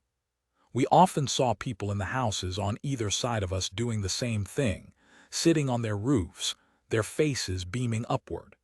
It was so very nice to see moonlight, and how we could see beneath its glow the memories of who we used to be. Somehow staring at the moon made the days less dark, less cold. Roman 3. My husband asked me to marry him in the observatory where we worked. Night after night, we pored over ancient astronomical texts, hoping that if we studied the stars, if we understood their long, unfathomable history, we might find a way to bring back the sun. We used powerful telescopes and long-abandoned instruments from the past to stare into the sky, to find some slow-burning memory of the sun. Even though our days and nights were dark and cold, I felt bright and warm everywhere. Joshua was my son. I was his. The night Joshua made his claim on me, I was staring at the moon, my eye pressed to the telescope. I marveled at how it made the heavens seem so near. The moon cast a blue glow over everything. I smelled Joshua as he neared, clean, so clean. He slid his arm around my waist and I covered his hand with mine, traced his knuckles. My heart pounded and there was a stirring between my thighs. I moaned softly. I wanted him as I always do, hungered for him deep inside me, my desire trying to claw its way out. Joshua pressed his lips against the back of my neck and I shivered, pulled away from the telescope and swiveled around in my seat, spread my thighs and pulled him against me, squeezed my thighs against his as I pulled his hand down my body lower. I grabbed his chin, pulling him closer so I could look into his eyes. "Why are your hands shaking?" "You have certainly put your hands upon me before." His cheeks reddened and he looked down to the side. I pressed my lips to his throat. His pulse throbbed against me, the artery thick and hot, the power of his son. Joshua reached into his pocket and pulled out a dark gray box similar to the one he had given me 12 years earlier, narrower, thicker. His hands trembled harder. I held his wrists and pulled him closer. When he tried to speak, he only stuttered, his words twisting themselves into complicated knots. I slid out of my seat and rested my cheek against his chest, hard and soft at the same time. The beating of his heart was so fast and loud it terrified me, but I knew I could trust his heart. "SHHH," I said. I took the box from him and set it on my chair. I stood on the tips of my toes, brushing my lips against his ear before grabbing the fleshy lobe between my teeth. He tasted like sweet spice. Joshua's hands found the small of my back like they always do, locking against the base of my spine. We stood like that for a long while, his breath falling against the top of my head, my breath falling against his chest. The beating of his heart slowed. "What do you mean to say to me, Joshua Heitwer?" He inhaled deeply, like he was trying to pull all the air in the domed room into his body. "I mean to marry you. Are you going to be good to me?" His brow furrowed as he nodded. "How could you ask that?" I traced his lower lip with my thumb. "Promise me you won't do something that would take you away from me or that would change the world as we know it now." Joshua fell slackly against me. I gasped but held the weight of him. "We are both strong." "I am not my father," he finally said. "My father was a good man. I aim to be better." "I'm glad you knew the question didn't need asking. I mean to marry you too." Joshua reached behind me and opened the box. He held my hand as if my bones were the most delicate things. He slid a beautiful ring onto my finger, the platinum of it cool and solid, an anchor, the diamond bright like the moon and what once was the sun. I had no idea where he got it from, but I knew not to ask. Men need their secrets. We fell to our knees. I slid my hands beneath his shirt, heavy cotton, my palms against muscles sharply carved, the bones of his rib cage. I pulled his shirt over his head and he did the same with mine. I stretched out on the floor of the observatory and he pressed a button. The dome slowly creaked open, and I stared past the blue shadow of his body over mine, up into the stars, up into that bright, bright light of night. I dug my fingernails into the tightly stretched skin across his back as he filled me and moved over and through me and meshed his lips with mine. We crushed our teeth together. We were loud and wet and sloppy. I held Joshua deep inside, but I never stopped looking at the stars. The pleasure took me all the way over. I cried. He licked my tears with the flat of his tongue. I said, "It is always you." Soon after that night, the councils started to disband. Obsession lasts only if it can feed. Most people, still angry, still cold, still lonely for the sun, stopped caring as much about turning themselves inside out for something impossible. Enough blood had been spilled, and there were few heights left. It is easy to become accustomed to darkness and chill. If you bear it long enough, you can become accustomed to almost anything. Embrace the cold and dark, that's what we did. We learned to love the different kind of light at night, the pale blue of it. In the moonlight, the world felt purer. Making peace with the world and its black days was the only way to find any kind of happiness. What we all wanted even more than the sun was a little peace to hold in our hands and hearts. My husband and I married on the lawn outside the observatory in the middle of the night. My parents and his mother and a preacher stood with us. I wore the pink ribbon, mostly worn to a thin shine, braided through my hair, and a long white dress, no sleeves, a dress that swirled around my legs when I walked. Joshua wore his best suit, a fine cut with clean lines. We exchanged promises that were long ago made, however unspoken, and have always been kept. Romans 4. There was a new life between us. I felt that tiny, unknowable creature stirring in my womb from the beginning. I told Joshua while soaking in the bathtub, the morning after a long night of work, the water still scorching hot. Bathing was one of the few things that made my skin remember the sun. I was red and tender and soft. My husband stood in the bathroom doorway, filling the frame from side to side, nearly from floor to ceiling. He smiled, said something that made my cheeks burn, my thighs tense. When he smiles at me, I am all lit up inside like I am standing in the whitest heat. I remember what it felt like when I was a girl to lie out in the sun, feel that holy warmth on my skin. I cocked my head to the side and dragged my hand across the surface of the water. It rippled in light waves. Joshua shivered, stepped out of his worn shoes and then his clothes, setting them in a neat pile in the hall.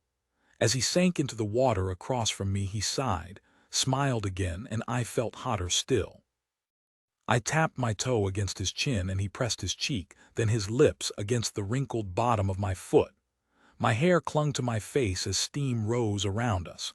We stared at each other for a long while. I never tire of looking into his face. "You are too quiet," he finally said. I curled my finger, beckoning him closer. Joshua slid through the water, some of it splashing onto the tiled floor. He floated in front of me, his forehead near my chin as he looked up, eagerly. I cupped his chin, squeezing. I breathed deeply. There was a strange tightness in my chest, like my body was trying to hold on to my secret a little longer. Joshua nuzzled my neck. "Talk to me. What do you mean to say?" "We have made us a child," I said softly. He knelt, spilling more water out of the tub. He is a quiet man, but on that night there was no limit to his expressions of joy. I felt freer and lighter once I forced the words out of my mouth. We talked of how we would love our child, how we already loved our child. We laughed and laughed, our voices rising through the small room. When we emerged from the cooling water, my husband wrapped me in a soft towel and carried me to our bed. We made love. We were not gentle, but we were gentle. He fell asleep inside me. The next morning, I woke feeling his eyes on me. He tucked his hand beneath my breasts and said, "We must keep this between us for as long as we can." We grew even closer, even stronger because we shared this perfect, desperate secret. My husband and I tried to hide the growing swell of my belly as long as we could. We kept to ourselves more than ever. The townspeople would not welcome a single moment of happiness from anyone sharing the blood of Hiram Hightower. Though the councils had mostly disbanded, fringe elements lingered. When a crazy notion gets in a man's head, there's not much that will disabuse him of it. Joshua's father taught us that. We learned the lesson well. When we walked in town in the dark of day, it was difficult to contain the sharp line of joy binding us even more tightly together. No darkness could hide that. Joshua held me close, his fingers gripping my arm tightly. If a man or woman looked at me too long with unkind eyes, Joshua bared his teeth. We held our heads high. We took strong steps. We kept our secret until one afternoon, while we were laughing and practically skipping along the wooden sidewalks the way we did when we were children. A man we did not know, a man sitting in front of Kirschbaum Mercantile and Dry Goods, stretched his leg out in front of me. "Son of a son Staler," he hissed. He ought to have been ashamed of himself, a grown man speaking a child's taunt. I didn't see the petty cruelty coming. I fell hard, could feel where bruises would form on my knees and thighs elsewhere. As I fell, I stared at Joshua with wide-open eyes, reached for him, but even though we tried, our fingers never quite met. I thought, my baby, my baby, my baby, but everything happened too fast for me to think clearly beyond the terrible understanding of what we might lose. I hit the ground, slick with frost, and held my arms over my stomach. Everything ached and it hurt to breathe, and there was a tight cramping between my thighs. I tried to stand but fell again, this time hitting my head. The world blurred. Joshua's rage, the rage he carried quietly for so many years, the rage of losing his father and the disappearance of the son, and standing before the corona as he offered up his blood, the rage of living the whole of his life in a place where everyone blamed him for the darkness. That rage split wide open and spilled into the frost-lined street, and through the cracks in the wooden planks below us. Joshua reached up and grabbed a long, clear icicle hanging from an eave. He lunged at that petty man, holding the tip of the icicle against the man's neck. I called my husband's name and he stopped. He threw the icicle to the ground, where it splintered into 100 pieces. If there had been sun, there would have been hundreds of tiny prisms of light. His hands shaking, red and probably numb, Joshua grabbed that man from where he sat, that man's lips curling into an ugly smile. Joshua lifted that small, unfortunate man high into the air and shook him like he was trying to make the man into someone better. "She's pregnant," my husband shouted. "How dare you?" The man paled, looked real sickly as he tried to withstand the forceful heat of Joshua's rage. I tried to focus, stretched my arm, pressing my fingers against Joshua's ankle. "We need you," I said so quietly I worried he wouldn't hear me. Joshua released his grip on the man, who ran away, stumbling from side to side, leaving the sharp stench of urine in his wake. My husband lifted me into his arms and ran 3 blocks to the infirmary. I hid my face in his chest, shivering. I said, "I am so cold." I said, "Don't let anything happen to me." Joshua kicked the infirmary door open and placed me gently on an examination table. He covered me with thick blankets. He held my hands. The ache settled deeper into my bones. I went limp as the doctor pulled a bright light over my body. I was so drowsy. I sank into a sleep that wasn't really sleep. Sometime later, nearly 2 days, I opened my eyes to a room with white walls and a long window, and beyond that a dark afternoon sky. I closed my eyes again, sighed, holding my hands against my belly. I smiled and remembered a lovely walk with my husband before a hard fall to the merciless ground. I thought, finally, this is the price we pay. I sat up stiffly. The deep bone ache returned. I rolled onto my side slowly and saw Joshua, His large body sprawled in a tiny chair or a chair that seemed tiny beneath his bulky frame. I reached for him, brushing my fingertips across his knee. He shot up and stepped closer to me, pushing my hair away from my face. He cupped my cheeks and kissed my forehead and my nose and my forehead and my nose. He smiled, and I saw he had locked his rage back inside him, and that maybe his rage was taking up less room in his chest now that some of it had been let out. When I tried to speak, he pressed a finger to my lips. "You're fine. Our child is fine," he said. I blinked, was falling asleep again now that I knew our private, joyful world would not end. I slid over a bit and touched the empty space next to me. I listened as Joshua stepped out of his shoes and climbed into the bed with me. He covered my hand with his. We held our baby together.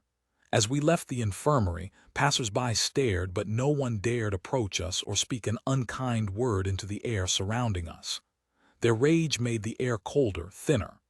After the sun disappeared, everyone harbored some kind of rage. It couldn't be helped. The truth of it was that Joshua and I felt real sorrow for what everyone lost, but after so many years, we no longer had the strength to carry it with us.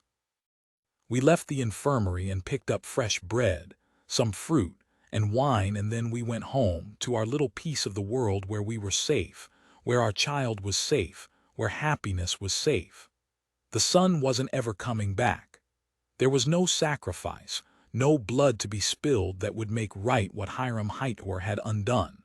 If the price for the rising of the sun was the blood of our child, we would continue to learn to celebrate the darkness. Our daughter was born in the brightest space of the night, early in the new year. We named her Dawn. Upon hearing of her birth, for we were watched, the corona convened, but because she was a girl, they decreed she would be spared. They had no say in the matter, none at all. The morning after Dawn was born, we sat with her on the deck Joshua built. In the farthest corner of the sky, we could see a light spread of gray where once there had been nothing but the black memory of the sun. The air was a little warmer. It was strange. Joshua stood and held our child up to this gray glow, and even though we doubted she could understand us, we told her about days when the sun burned so bright it darkened our skin and covered the world in light. We always knew we would not hide our child from the world. Such joy could not be contained. On lazy afternoons, we drove into town and walked beneath the flickering gaslights, inhaling their sweet, sweet smell.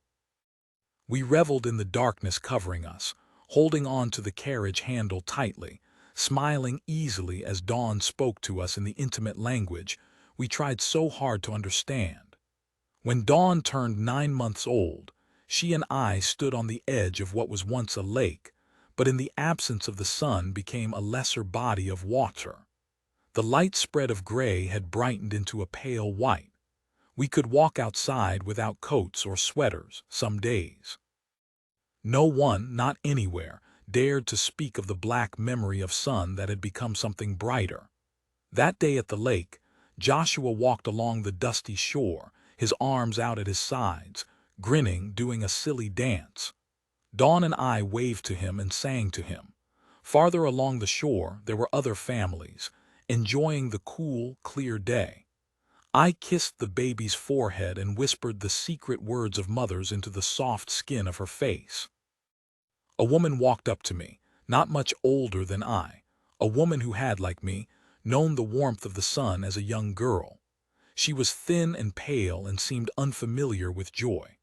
I held Dawn more tightly. My child cooed and I smiled wider.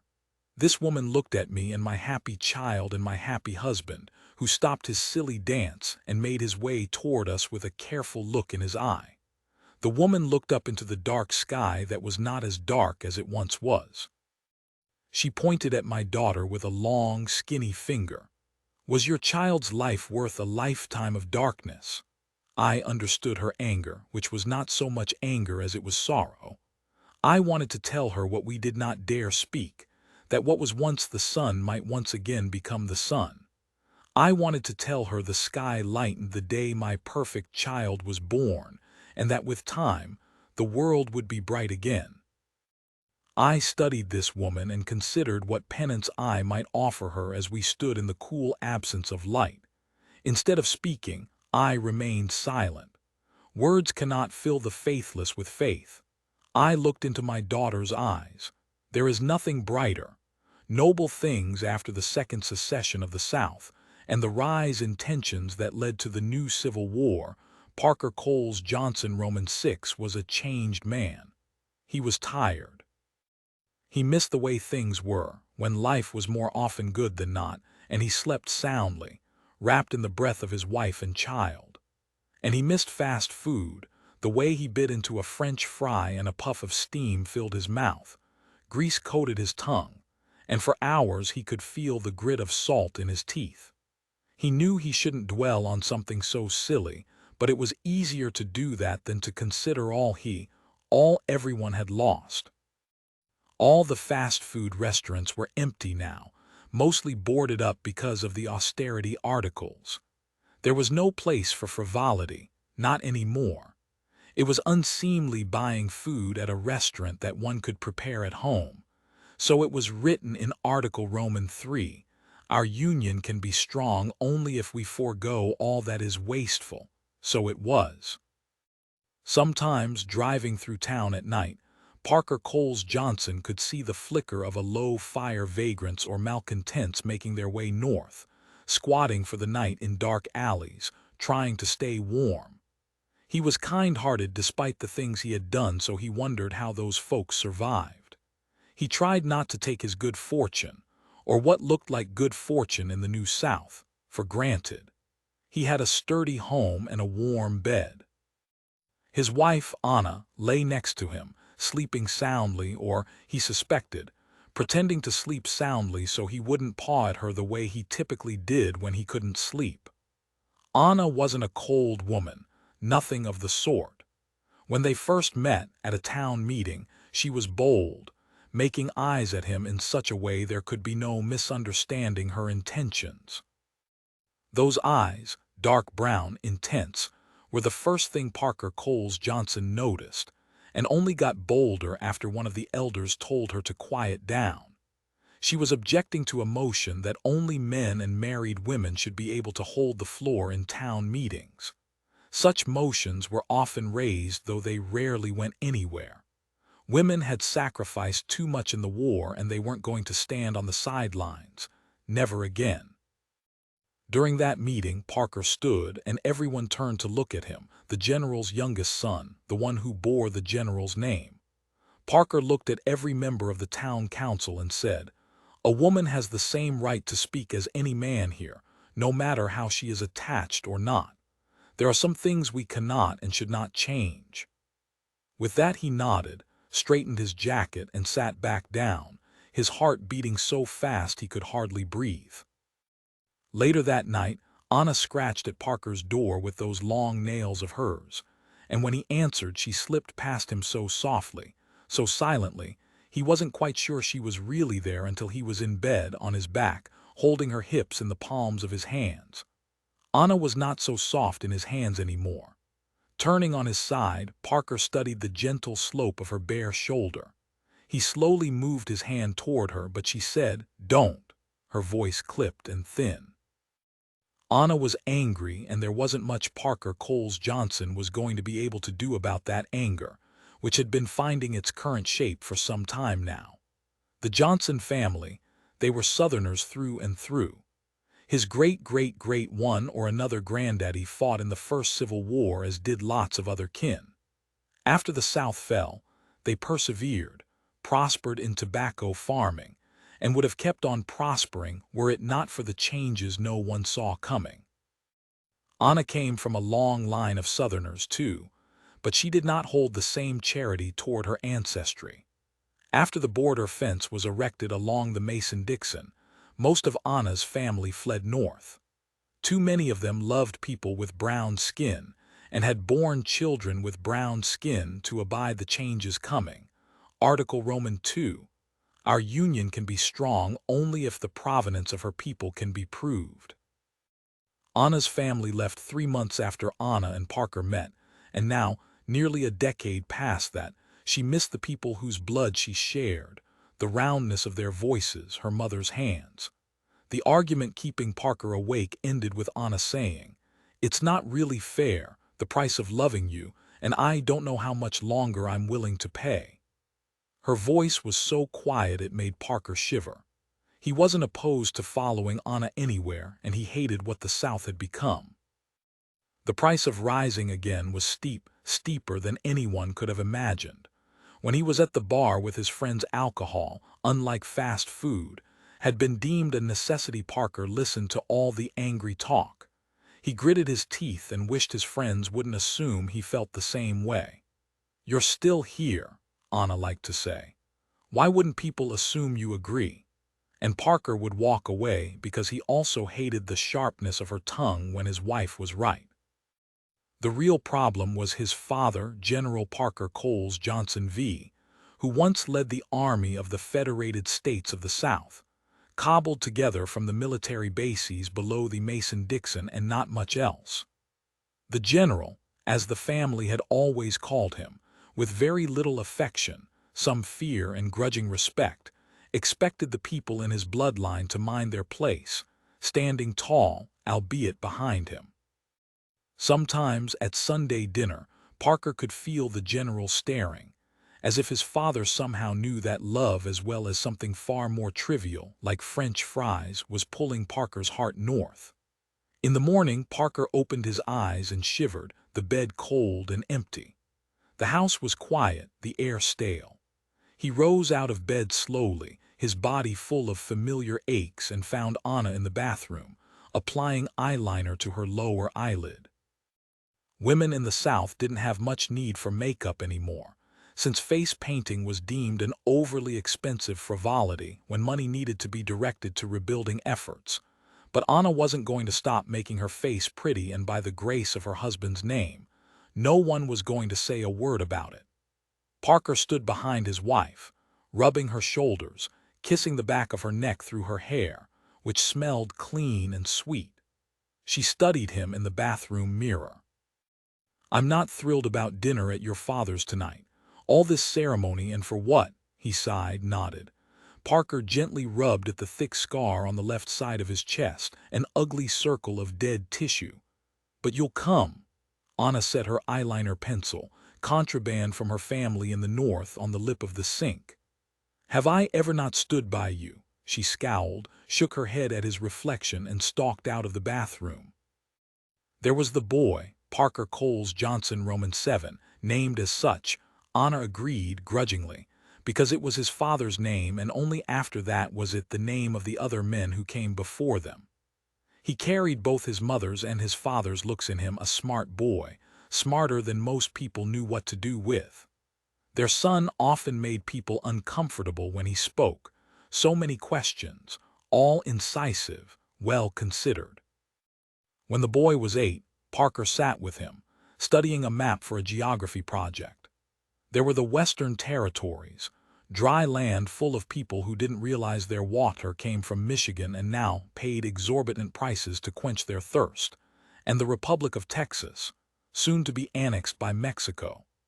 The Federated States of the North included pretty much every state that didn't secede, stretched across much of the country, skipping most of the West and including California and Hawaii. And then there was Florida, now a colony of Cuba, where those who could afford it went for sunny vacations and fruity cocktails and spicy food.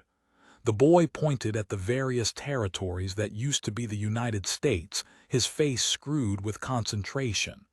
"Why aren't all these states together?" he asked. Parker felt a flush of pride, quickly followed by shame. "They used to be," Parker said, squeezing his son's shoulder. "They ought to be." Parker explained that once there was an election and small-minded people couldn't handle the man who won, and then there was anger, and then there were petitions, and then terrible decisions were made, demands for secession, refusals from Washington, rising tensions, a war to bring secession about, the wall erected, everything going to hell on only one side of the wall, dulling whatever victory was to be had. It all happened so fast, it hardly seemed real, until the war began and it was too real, and then the war ended and nothing had been saved, which was always the case when foolish men made foolish, prideful decisions. The boy nodded, tracing along the Colorado border. The states should be together again. We should ask Grandpa to do that, he said with the conviction only children can have for the people they trust most. Soon after that, Parker and Anna sent the boy away. The borders had reopened after the war, even though the fences stayed. For a price, anyone could go north or come south, though generally, people went in only one direction. The boy was with Anna's parents, gone now a year because Anna wasn't going to have any child of hers learning the kind of nonsense they were teaching in the South. He was too smart for that, too good, and on this point she and Parker agreed. They spoke to their son once a week, on the video phone, saw how he was growing into his boy body, long and lanky but still very much a boy. Each week, Anna promised their son they would see him soon, and Parker nodded silently, looking away because he didn't dare look in his son's eyes. The only room in their home with pictures of the boy was his bedroom, which was a shrine to the child, all his belongings waiting patiently for his return. Parker found Anna in their son's bed on her side, holding the boy's pillow to her face. Without looking up, she said, "This still smells like him. Leave me alone, please." There was no anger in her voice, only weariness, and that frightened Parker more than Anna's anger ever could. Parker wanted to say something but couldn't. His mouth was dry and sour. His chest ached. And then he was angry because none of this was his fault and he couldn't do a damn thing about any of it. He slammed his fist against their son's dresser. "I won't live like this, my woman hating me in my own house." Anna pulled the pillow from her face. "Then don't," she said. Hers was a mostly empty threat. From the beginning they had shared something strong, something beyond anything they had previously known. Anna appreciated Parker's quiet nature, the clean calm of what he believed. Parker loved her edge, how she could never be tamed. He had had his fill of seeing what happened when women lowered their necks too much to the men they loved. His mother, the women his brothers married, how each year they seemed to grow smaller and smaller. He didn't want a small woman, not like that. During those early months when Anna slipped through the dark to his house every night, when they tore at each other like their bodies were more than flesh and bone, he told her, "Don't ever become small," and she said, "I never could." Husband and wife avoided each other for the rest of the day. They were both in the house, but it felt empty, silent, as if Anna wouldn't even grant Parker the small pleasure of hearing her move and hum through their home. As he considered his wife's mood, Parker thought, with no small amount of pride, that she was bigger than ever small in stature, but she knew how to take up room. At church, Parker sat up front with his family, mother, father, brothers, their wives, and children.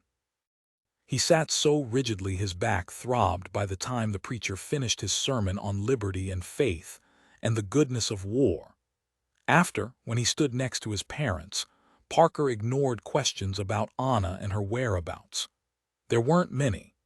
People in town didn't understand Anna and largely believed her to be godless, a designation she rather enjoyed because she understood that in their community, to be godless was to have a mind of one's own. Back at the family estate, Parker changed into jeans and a flannel shirt and took his nephews fishing, though they caught nothing. He tried not to think of fishing with his boy, how his son stared intently at the water as if he might will fish toward his line. At 6, sharp, Anna was at his parents' home, wearing a blue dress, her hair piled on top of her head, her lips thickly covered in the bright red lipstick her mother-in-law hated. As he greeted her at the door, Parker held his hand against the small of her back and whispered, "Thank you for coming." She looked at him, held his gaze, but didn't smile.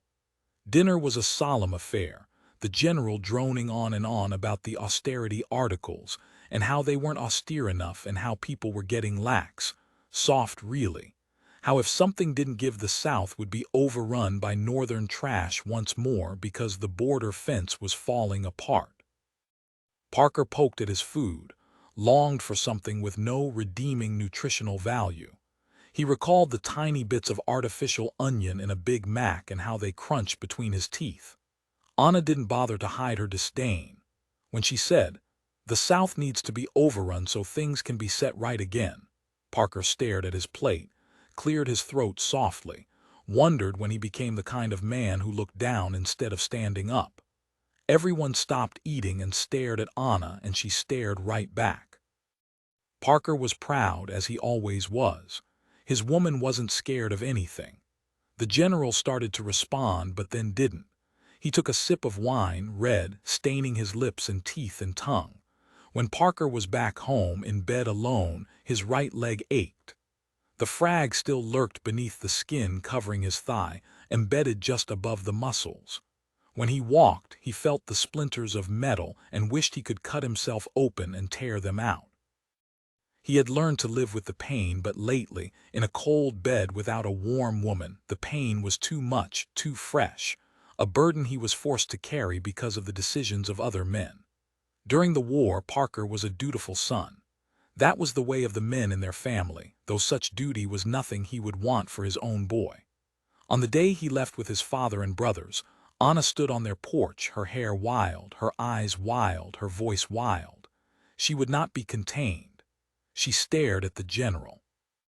She addressed him by his full name. She said, "Parker Coles Johnson V, you bring this man back to me of sound body and mind." The general blinked. No one called him anything but general or sir, and certainly not a woman. The general was so unnerved he removed his hat, held it to his chest. He said, "Yes, ma'am, I will." As they walked to the waiting Humvee, the general turned to his son and said, "Don't you make a liar out of me, son." It was a long tour, mostly border protection in Maryland.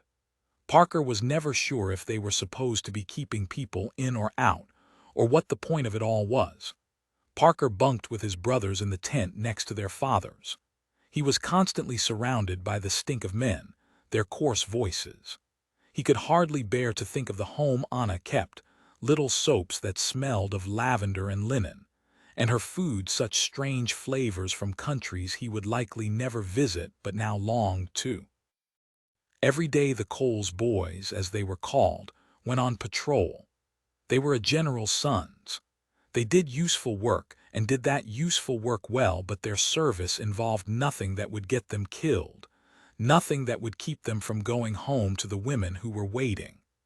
What Parker remembers most from those 3 long years was the boredom, riding around in rusty jeeps, sitting quiet while his brothers jawed about nothing he gave one damn about. It was rare they ever fired their weapons for anything but target practice and hunting deer. Parker thought about Anna and the yeasty smell of her neck in the morning. He thought about the lines of her body, how she was so smart it scared him, the letters she wrote, short, almost terse, but letting him know she was waiting and still loved him. In one, Anna said, "Don't make me undone by loving you." The soldiers slept with their rifles on the ground right next to their cots. When he couldn't sleep, Parker lay on his back, holding his rifle against his chest beneath the thick wool blanket, whispering, "This is my rifle. There are many like it, but this one is mine." He would say those words and he would laugh because the words made no sense at all. The rifle was just a hunk of metal, a heavy thing, a killing thing. Parker could shoot true and straight. He wasn't afraid of guns. He had been hunting with his father and brothers since he was knee-high, the general beaming as his boys took down all manner of wildlife, slapping their shoulders with his meaty, calloused hands. Parker knew how to hold the butt of the rifle against his shoulder just so, how to exhale slowly when depressing the trigger, how to understand the wind and the crispness of air to better gauge how a bullet might fly through it. He understood how a bullet could tear through a body and leave a man blown open and bleeding. He had seen it. He had done it, and so when it was done to him while he and his brothers were doing a sweep near the Potomac River, he wasn't angry. Terrible things happened to men in war. He never saw the Northern soldiers as they emerged from the brush. He was too far in his head, and then he was all the way in his body, on the ground, clutching at his leg, screaming. He screamed so much he spit blood. There was a bullet somewhere in his shoulder. He could feel it burning him from the inside out, and one somewhere in his chest, and two maybe in his thigh. His brothers were hunched over him, frantically trying to staunch the bleeding, stabbing him with a shot of morphine. Tom, the eldest, muttered, "The general is going to kill us." William, the second eldest, kept firing his rifle into the empty distance. The enemy soldiers nowhere to be seen, gone just like that. While the Coles boys waited for help, Parker turned his head to the side. He hurt everywhere but was all screamed out, the morphine finally doing its work, dulling everything. He stared at the water of the Potomac, thick with sludge, trash bobbing gently along the surface. He thought of his wife's words, "Don't make me undone."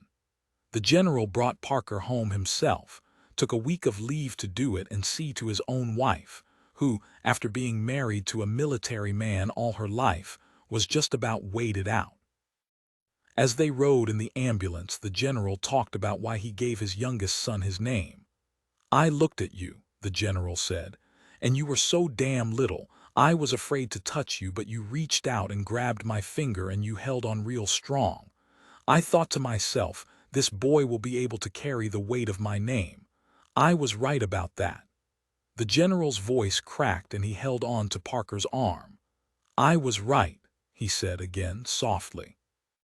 As they pulled into the driveway, Anna ran down the stairs of their porch to the ambulance. She clutched her chest. She looked very young. Parker tried to sit up, tried to speak, but he was so tired, his mouth dry and thick with his tongue. Anna was gentle with her husband. She smoothed his sweaty hair from his forehead. She pressed her lips against his even though they were dry and cracked. She whispered, "I love you," in his ear, her breath tickling him everywhere. Anna looked him up and down, and when she was satisfied that she could live with the man the general had returned to her, she directed the imps to bring Parker inside. When the general tried to follow, Anna stopped him, her small hand planted against the older man's chest, her fingers curled into claws. "You are not welcome in my home," she said. "You broke your promise." The general didn't protest, just tipped the brim of his hat and stared after Anna, marveling that his quietest boy ended up with such a woman. Anna followed her husband's stretcher into their home, and Parker smiled wanly. Before he was shot up, Parker had not known Anna to have any fragility about her, but that first night home, his wife sitting in bed next to him, Parker thought she might shatter if he touched her. She was solemn. She held her hand against his rib cage, near one of his bandages, and said, "You are done serving your father." Parker covered her hand with his and nodded. The war ended soon after, and then Parker and Anna's son was conceived and born, and life went on, but most men in the South kept walking around feeling like they should be fighting something, without knowing quite what. In the morning, Anna stood in the doorway of their bedroom. "It's time," she said, and Parker slowly sat up, wiped his eyes, longed for a glass of cold water but knew better than to ask for one. He followed Anna into the study, his limp more pronounced after a bad night's sleep, and they sat side by side. They put on the happy faces they knew their son would want to see. When the video call came through and they saw the boy on the screen, his bright eyes, his hair growing long over his face, Anna bit at her lower lip and grabbed Parker's thigh, the wrong one, and he winced as he felt the frag shift and pierce his muscle anew. Parker gritted his teeth and forced himself to smile wider. They listened as their son chattered about everything he had learned in school, how 3 of his teachers were quite boring, his new friend he really liked even though she was a girl, an experiment he was doing in the refrigerator, the park his grandparents took him to. "When will I see you again?" Seven, as they called him, asked. Parker reached out to touch the video monitor but looked away. "Soon, kid, soon." Seven nodded, temporarily satisfied with the answer that wasn't really an answer. When the call ended, Anna and Parker sat where they were. They did not move. "Our son looks more like you every day," Anna said. I am glad for it. You are a fine-looking man even though you are an infuriating one. Parker didn't know what to say, though he felt a stirring of vanity and smiled. He stretched his legs and cracked his knuckles. Anna poked Parker's side. Remember when Seven was born? He was such a strange little creature, so squirmy and red, absolutely unknowable. I was terrified. I don't know that any child has ever been looked at for so long while doing so little, Parker laughed. Our boy fit in my hand when we brought him home. I couldn't believe we made him. I do miss him too, Anna. I miss him more than I can say. Anna crossed her legs and turned to look at her husband. We made him and it's time to be with him. You, me, Seven, we don't make sense without each other. Spending the rest of this life without him, that would make me small. You have to choose. There was a loud ringing from somewhere, he wasn't quite sure where. Parker rubbed his chin, the stubble making a raspy sound beneath his fingers. I love the way the people talk down in Florida. I miss that. I miss the sun. Their wedding had been held on his father's land, a big affair, everyone dressed in finery, lots of food, lots of drink. They even danced. For one night there was no austerity. Beneath a canopy of tiny white lights, the world felt like it once was. The general toasted the young couple, even toasted his own wife and their many solid years together, which was as demonstrative as he was ever going to get. Parker's mother blushed beneath her husband's attention, and for the rest of the night her laughter filled the air as if it were her own wedding. The newlyweds went to Florida for their honeymoon, Miami. It was hot, which Anna loved. Lots of people spoke Spanish, which Anna loved because she did too.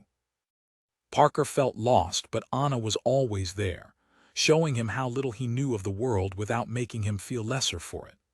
They sat by a glittering ocean of blue water during the day, Anna in a tiny bathing suit revealing a lot of skin, Parker in board shorts and a bare chest.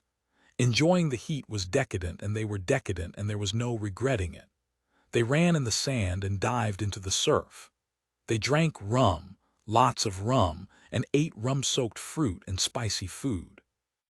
At night they danced to music Parker could barely remember from before the war. He loved it, how the bass thrummed in his chest, how he and his wife sweated together and moved together.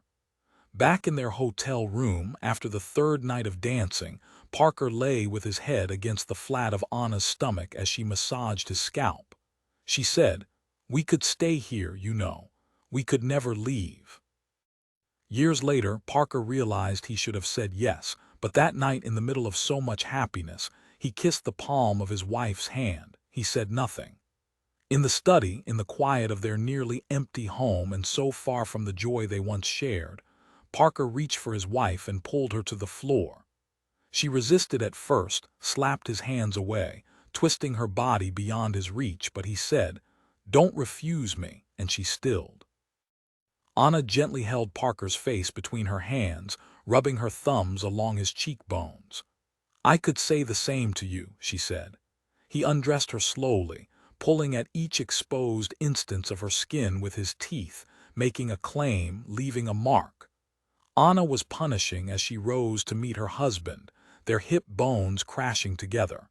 They wanted to hurt each other as much as they loved each other. That's what they needed and demanded from each other. Later they sat on the porch swing, wrapped in blankets, drinking whiskey from canning jars. The night was cold and clear, the moon high, the street empty, their bodies tender. Parker took a slow sip, the whiskey burning his throat. "I never thought it would come to this. I never thought it would go this long." Anna leaned into Parker's shoulder and closed her eyes. "Pride does things to time," she said, "and foolish pride is worse yet." "Am I a foolish, proud man?" Anna pulled away. "We will not fall asleep tonight listening to the breathing of our son. You are not a foolish man, but you are proud." Parker reached for his wife's hand, and Anna let him show her this small affection. He traced her knuckles in slow circles. "When I was a boy, my father, I didn't understand that man, but he was always there, standing so tall over my brothers and me, putting the fear of God in us. He always told us, a man stays close to home, close to his blood, because that's where he's at his best." A cold gust swept through the porch, the swing rocking lightly. Anna moved back into Parker's arms. I'm not saying your father is wrong, but I'm not saying he's right, and if what your father says is true, we have to consider our blood, our son, my blood, our family. When I first saw you, don't, Anna said sharply, pressing 2 fingers against Parker's lips. Memories aren't going to do us any good. We are here now. Parker grunted, took another sip of whiskey. Anna did too, and they continued sitting silent. The next morning, Parker woke up before the sun rose, put on his running clothes, and jogged to his parents' home. He was a sweaty mess as he stood in the foyer, his hair clinging damply to his forehead, his neckline. The general hated it when anyone was unkempt, and Parker hated his familiarity with everything the general hated. He found his father in the kitchen, sitting at the table with a cup of weak coffee, staring into the distance. The general looked up as his youngest son entered the room. I cannot say much for your attire, but at least you're staying in shape. Military discipline has its benefits, wouldn't you say? There was a small pool of coffee in the bottom of the carafe on the counter, and Parker poured it into a mug before sitting across from his father. We need to talk, Daddy. The general looked up, his features as hard as they ever were. War does things to a man, they said, and many wars do many things to a man. The general was a man to whom many things had been done during tour in Iraq, Afghanistan, Iran, and even here in this land he called home. It was terrible, having to spill blood in the land that held your roots, but there was no choice when the alternative was spilling no blood and surrendering the land to those who could not respect history and place, legacy. This is what the general told himself now that the war was over and little had changed. I'm not interested in any conversation you want to have at this time of the day, skulking over here in the dark. I'm not skulking, Parker said evenly. Anna, the general, pounded his fist on the table, sending the lid off the sugar jar, followed by a thin trail of sugar. Parker began tracing, enjoying the grit beneath his fingers. Don't you come to me with that woman's name the first thing out of your mouth. Speak for yourself. She can certainly speak for herself. We cannot stay. I am a son, but I am also a father, and a year apart from my boy is a year too long. Bring the boy back. He belongs here with us. This land here, this is his land. His history is in this dirt. I won't have my boy spending the rest of his life in this, living a lie I don't believe in. Our family has been defending and working this land since before we had a name for it. You do not walk away from that. I did not give you my name so you could run away with it. Parker ran his fingers through his hair and stood. I am not running away. The general shrugged, then turned away. I'm not sure what you want me to say. Parker approached his father slowly, squeezed the older man's shoulder. I don't want you to say anything. I am just telling you where things stand. The general grunted, and the men stood together in silence for quite a long time. As he ran home, Parker kept repeating, I am not running away. He said it until the inside of his mouth was dry and his teeth were dry, and it hurt to say the words. Each morning when Anna awoke, she remembered the day she and Parker sent their son away. She remembered setting out his clothes, a button-down shirt, white with narrow gray stripes, and a worn pair of jeans she had recently mended. She remembered packing the last of his suitcases, trying to put some necessary part of herself alongside the clothes and books, an old action figure, a map of this new world because the boy loved maps, understanding the geography of things. Seven had not wanted to leave, but his sorrow was dignified in the way of a child who understood the complexity of what his parents were deciding for him. They stood on the train platform, Parker gripping Seven's shoulder so firmly the boy winced but remained quiet. Anna kept brushing Seven's hair out of his face, adjusting the collar of his shirt. She tucked his passport into his shirt pocket and put his coat around his shoulders. She kissed his forehead and told him, You be good for your grandparents. Don't you forget us. Don't forget me. And then she went to the car to wait, telling Parker, I'll leave this to you now. He was never sure if it was a punishment or a blessing because alone with his son as the train tracks hummed with electricity, he cried and hugged his son and inhaled deeply, trying to breathe in the smell of the boy. Parker watched as the train pulled away, Seven staring out the small window at his father, his hand pressed against the glass. Long after the train had departed, Parker stayed on the platform, his legs locked stiffly. He didn't know how to stop crying, didn't want his woman to see how broken down he was. She did eventually because she came and found him. She said, "My poor, poor love." She wrapped her arms around him beneath his coat. She said, "This had to be done."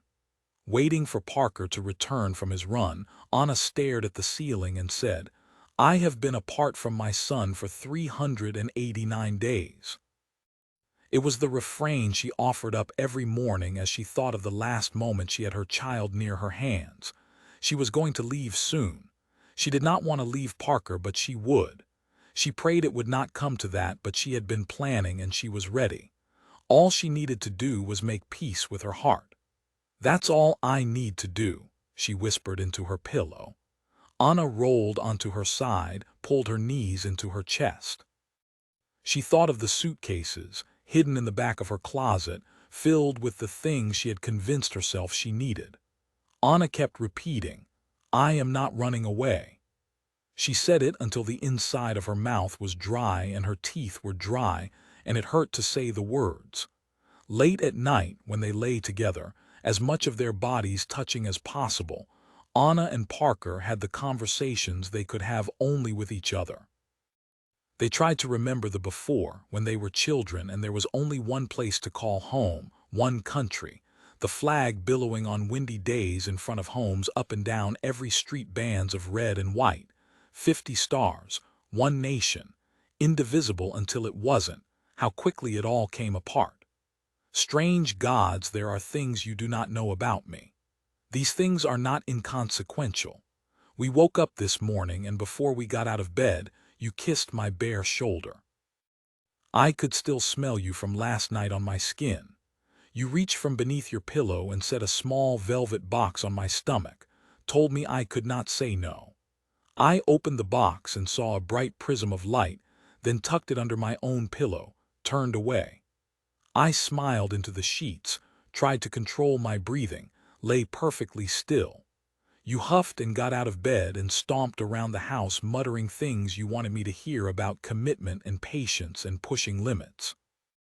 After you were dressed, you kissed me on the forehead and left for work, but before closing the front door, you shouted, "You really are too fucking much." That gave me a thrill. I love when you use foul language. This morning was your 5th proposal in 4 years. I understand your frustration. The first time I slapped you, I left a mark. I'm sorry. In my defense, I was angry you would commit the rest of your life to me. My mother holds on to grudges. To this day she can recount every wrong. She once told me to never forget anything. She said there's no such thing as forgiveness. Then she reminded me of the time I was in 1st grade and got an answer wrong on a homework assignment, how I stuffed the paper with the teacher's corrections into the folds of my bus seat, because I knew my parents would be displeased. She told me how sad it made her that a 6-year-old could understand deceit. Our neighborhood was nestled in a vast forest of deciduous trees. I learned the word deciduous in the 6th grade. It is one of the few pieces of knowledge I retained because I love the meaning of the word, how the deciduous trees get rid of those things they no longer need, those things that have fulfilled their purpose. We spent a lot of time in those woods. We explored and made maps and created secret places meant for hiding. We grew older and the woods became less a place of discovery. We secreted ourselves between thick tree trunks, beneath the dark canopy of leaves. We smoked cigarettes and drank Mad Dog 2020 and basked in being the worst kinds of suburban cliches.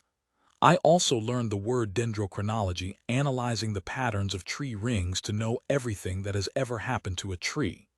This is how I love you. I am peeling back my skin, layer by layer, so you will finally know everything inside me. My first boyfriend was a beautiful boy named Stephen Winthrop. He had an older brother who went to Harvard. Stephen loved to wear a Harvard sweatshirt to school over a polo shirt with the collar popped. He had long, dirty blonde hair and let his bangs hang over his eyes. Whenever he looked at me through his hair with his perfect green eyes, I thought maybe I loved him. We lived in a small subdivision of 24 colonial homes, all less than a decade old. My father, a historian, thought it was an uncomfortable thing, the juxtaposition of new and old. He called our neighborhood a simulacrum, said everything in it was false and constructed. My mother would roll her eyes when he said things like this. She'd say, "And yet here we are," and he would grumble and go to his well-appointed study to grade and bemoan the illiteracy of college students. The man who came before you once shared his recipe for the perfect date meal. He said it was simple food that tasted amazing. You are nothing like him. He said women were so impressed with the meal they not only slept with him, they also washed the dishes. Take 2 thick ribeye steaks, richly marbled with fat. Season them liberally with coarse sea salt and freshly ground pepper. Preheat the oven to 450 degrees. On the stove and using a cast iron pan, sear the steaks on each side, sealing in the juices. Put the steaks into the oven using the same pan and allow them to cook for 5 to 7 minutes. Serve with fresh hot bread with butter over very cold lettuce using the meat's juices as dressing. My mother always told me to cut away the fat from steak because it wasn't good for me. She's a vegetarian and holds a natural distrust of animal flesh and food slaughtered in captivity. I don't cut the fat from meat anymore. I love to eat it, love to feel it hot and salty and gelatinous between my teeth. I love the way it coats my throat and how it upsets my stomach, reminds me I am doing something I should not do. That boyfriend served me his perfect meal. I slept with him after I washed his dishes, but I don't credit the food, which was, as promised, perfect. The wine we drank was red and thick and sweet, and it made everything in his hot, cramped kitchen blurry. We were drinking directly from the 3rd bottle, laughing when we blew down the skinny glass neck and awkward sounds echoed back like we were playing recorders. He stood behind me and sank his teeth into my neck. His breath was warm and boozy, and as his teeth pressed through my skin, I leaned into him. Later, I couldn't even walk to his bedroom. I was so drunk I crawled and he followed, pressing his bare foot against my ass to shove me forward. I let him do that. I did. He brought another bottle of wine. He threw me onto his bed, undressed me, and rolled me on my stomach. Cooking is not something I enjoy. My mother often told me a woman should never cook for a man because doing so would give him permission to take her for granted. She resented my father in spite of her love for him. She resented that he got to come and go as he pleased, and she resented the commonness of her resentment. She resented being smarter than him. Once I started school, my mother often spent her days in the back of my father's classrooms listening to him lecture. "There's something about a man standing at a chalkboard," she would say. At night, she would help him grade and prepare conference presentations and write scholarly articles. She would say, "I should go back to school," and he would pat her hand and chuckle, and this made me resent him, too. "You have never given me cause to resent you." As I lay with my face pressed into his coarse sheets, he spread my thighs. He planted a sweaty hand against the back of my neck, holding me down, and he fucked me with his wine bottle, the expensive Merlot splashing all over the place. He had seen it in a movie once, he said. He was opening me up, he said. I wondered if the wine stained my womb. In that moment, I felt wretched and low. It was a moment of such perfect honesty I came, and he knew it. He stood above me, watching me tremble and whimper and bite my lower lip. He said, "That's right, baby," with wonderment. I let him do much more. I did. The next morning, I had a dry headache and my mouth was a horrible, lonely place. I found my clothes and my keys, and when I got home, I dropped my purse in the entryway and went upstairs and walked into the shower without removing my clothes. I stood there beneath the cold water, my jeans and my slutty t-shirt clinging to my body uncomfortably, fresh bruises spreading across my back, down my ass, between my thighs. I thought about how I am fond of repetition. My best friend is in love with me. You know, and you like it. You enjoy having something someone else wants. I like it too. You worry my attention will wander because I have slept with women, but they are too kind and too cruel, and you are too true. My best friend is crazy, and not in a charming way that inspires interesting stories. She is a middle child, raised by diplomats in the foreign service. She became scarred from moving around so much, being forced to blend in across so many cultures. You like to say she is unwell while twirling your finger next to your left ear and whistling loudly. She has an equally crazy girlfriend who lives in Northern California on some kind of hippie commune. They see each other during solstices and spend the rest of their time corresponding with long letters written in tiny, disturbed penmanship. Sometimes, her parents call our place to see if we've heard from her.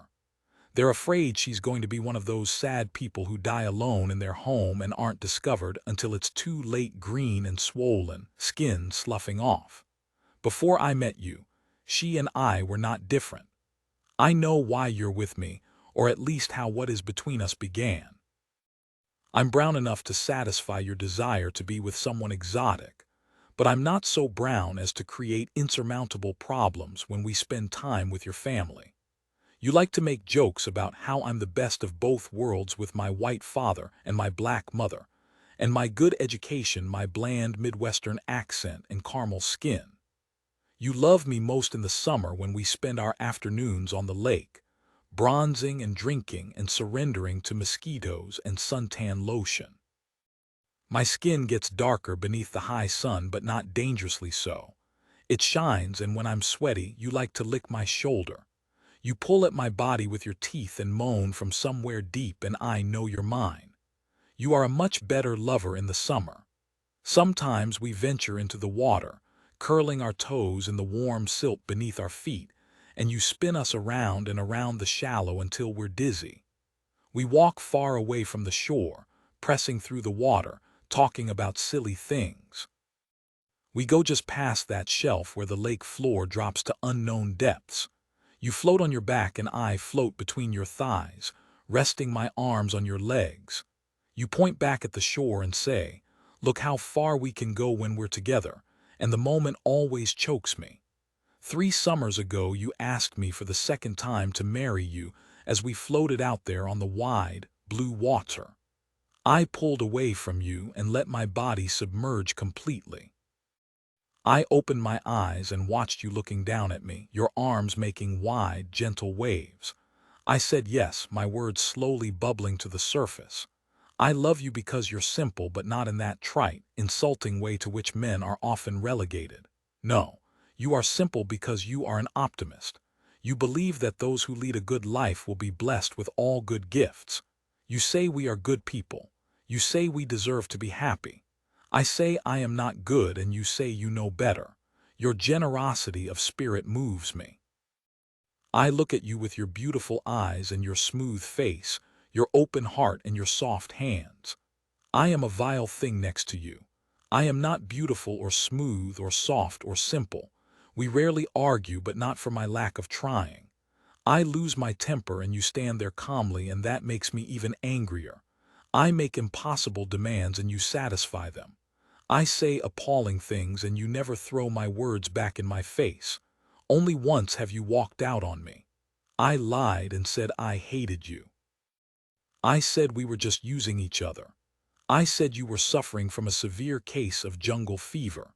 Your eyes widened and I could tell I had finally pushed you too far. You wrapped one hand around my throat and pushed me across the room until my back was flat against the wall. As you raised your other hand, my breath caught and I relaxed. My whole body felt loose and free because I finally found who I was looking for inside you. I closed my eyes and waited. I waited for you to hurt me the way I deserved, the way I needed, but you didn't. You loosened your grip and you said nothing. As you walked away, you paused, turned, and pointed one finger at me. Your hand was shaking. Balloons make me cry, as do marching bands and fireworks. When I was 5, I was holding a perfect red balloon in a crowded shopping mall. My mother and I were on the escalator going down. I accidentally let go of my balloon. I started running up the escalator after it, tried to grasp at the escaping string, but I never got anywhere, and then I fell against the steel teeth beneath me and broke my collarbone. My mother rushed me to the hospital and stood guard over me. I started to understand how much she loved me, and I was terrified to know I mattered that much. There was little the hospital could do for me once they reset the bone. As 2 doctors held me down and pulled my bones into their proper places, my mother bared her teeth, violently rocking back and forth like something feral. The room went quiet. The doctor put my arm in a sling to keep it immobilized, to allow my body to heal, and quickly left the room. My mother never allowed me to ride an escalator again. That's why I have great calves. I am my mother's daughter. If something happened to you, I would have to be put down. I would become an animal. I was a mother once and you were a father, and we had a baby, or at least the idea of a baby was taking hold in my womb and in our hearts. We bought books and looked for a bigger home, and we didn't tell anyone, not because we were worried, but because it was wonderful to have this perfect mystery between us. You were the one who woke up with my blood on your thighs, and you drove us to the hospital and carried me inside as terrible cramps rolled through me. You cried when the idea of our baby could no longer hold on. Scar tissue and uterine retroversion and plain bad luck, the doctor told us. How could you not know it would be difficult to conceive a child? The doctor asked. When you left the room, the doctor looked at me over the rims of his glasses. He placed his warm and slightly sweaty hand on mine, careful not to press too hard on the Roman 4. He said, "Something happened to cause this kind of damage, the scarring." He said, "I'm sorry. It was a miracle you were pregnant at all." You came back to my room with flowers. You crawled into the bed next to me and kissed my forehead over and over. For the 4th time you asked me to marry you. I curled into your body. I tried to hold on to you. Hunting was big where we lived when I was young.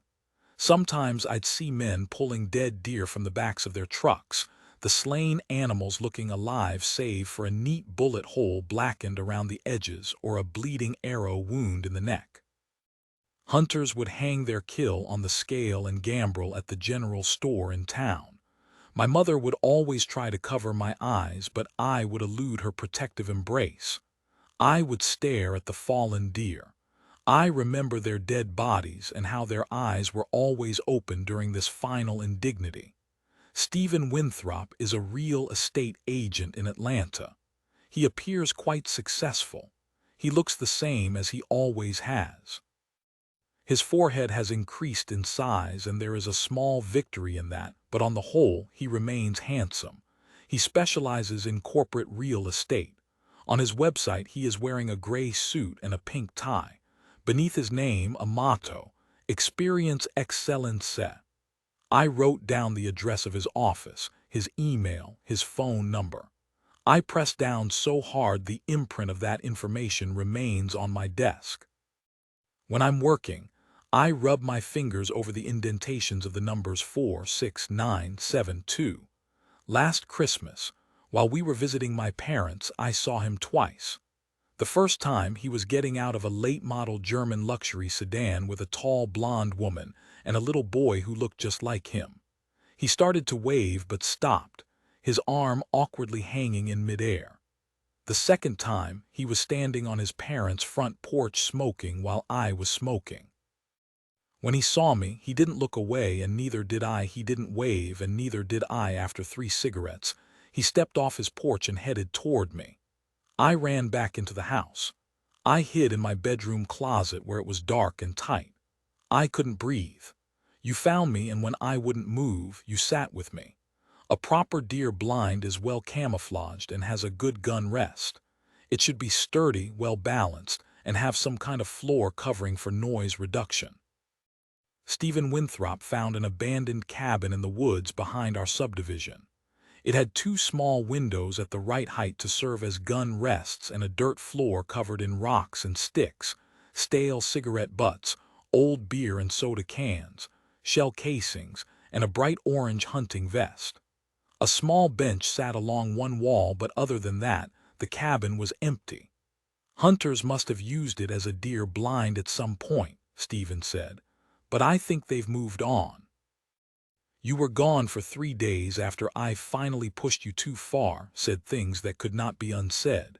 Each of those days I went to work. I sat in my office and smiled and pretended to be alive.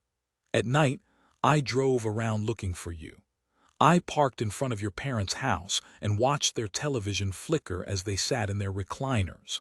I drove by the homes of everyone you've ever known. I called your phone and left messages ordering you home. I logged into your email and bank accounts looking for a clue, but you had disappeared completely.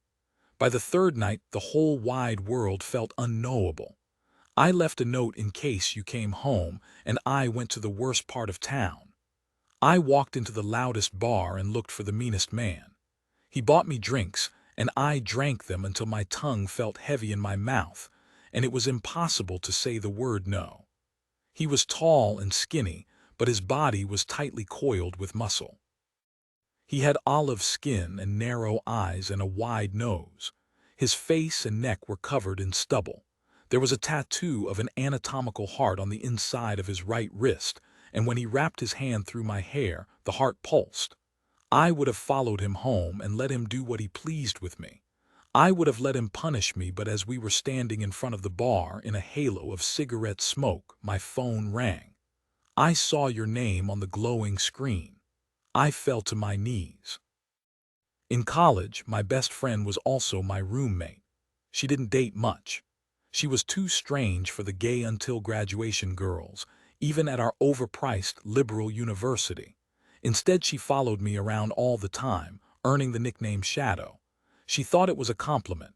That's who she is. She never quite understands how things really are, or at least she pretends so people will think she's harmless. I have a soft spot for that sort of thing. I would bring boys and girls back to our room. She would pretend to be asleep. I would pretend to believe she wasn't pretending. I would fuck boys and girls and I wasn't quiet about it, and whenever I looked across the room, I saw that strange girl staring at me, the whites of her eyes shining, her breath ragged and matching mine. The meanest man grabbed me by my hair again and pulled my face toward his crotch. He was already hard, insistent against my cheek. I swallowed hard and told him the whole night had been a misunderstanding. I said I had to excuse myself rather primly, and he laughed. He laughed so loudly his voice echoed around us and out onto the street, and after a few seconds he loosened his grip and pulled me to my feet.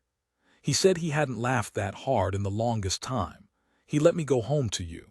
You were pacing when I walked through the front door, and I was still drunk, so I started crying.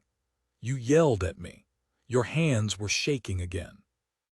You tried to hug me, but I held a hand out in front of me, kept you away. You don't want to touch me, I said. I'm all fucked up. You agreed. You said, yes, baby, you are, and that was the first time you asked me to marry you. I didn't mean to slap you. It was instinct. As soon as I felt the bone of your cheek beneath my hand, you smiled. You winced and held my hand to your face, then pressed your lips to my palm. You pulled me against you tightly and said you were sorry for leaving. No matter how hard I struggled, you didn't let me go.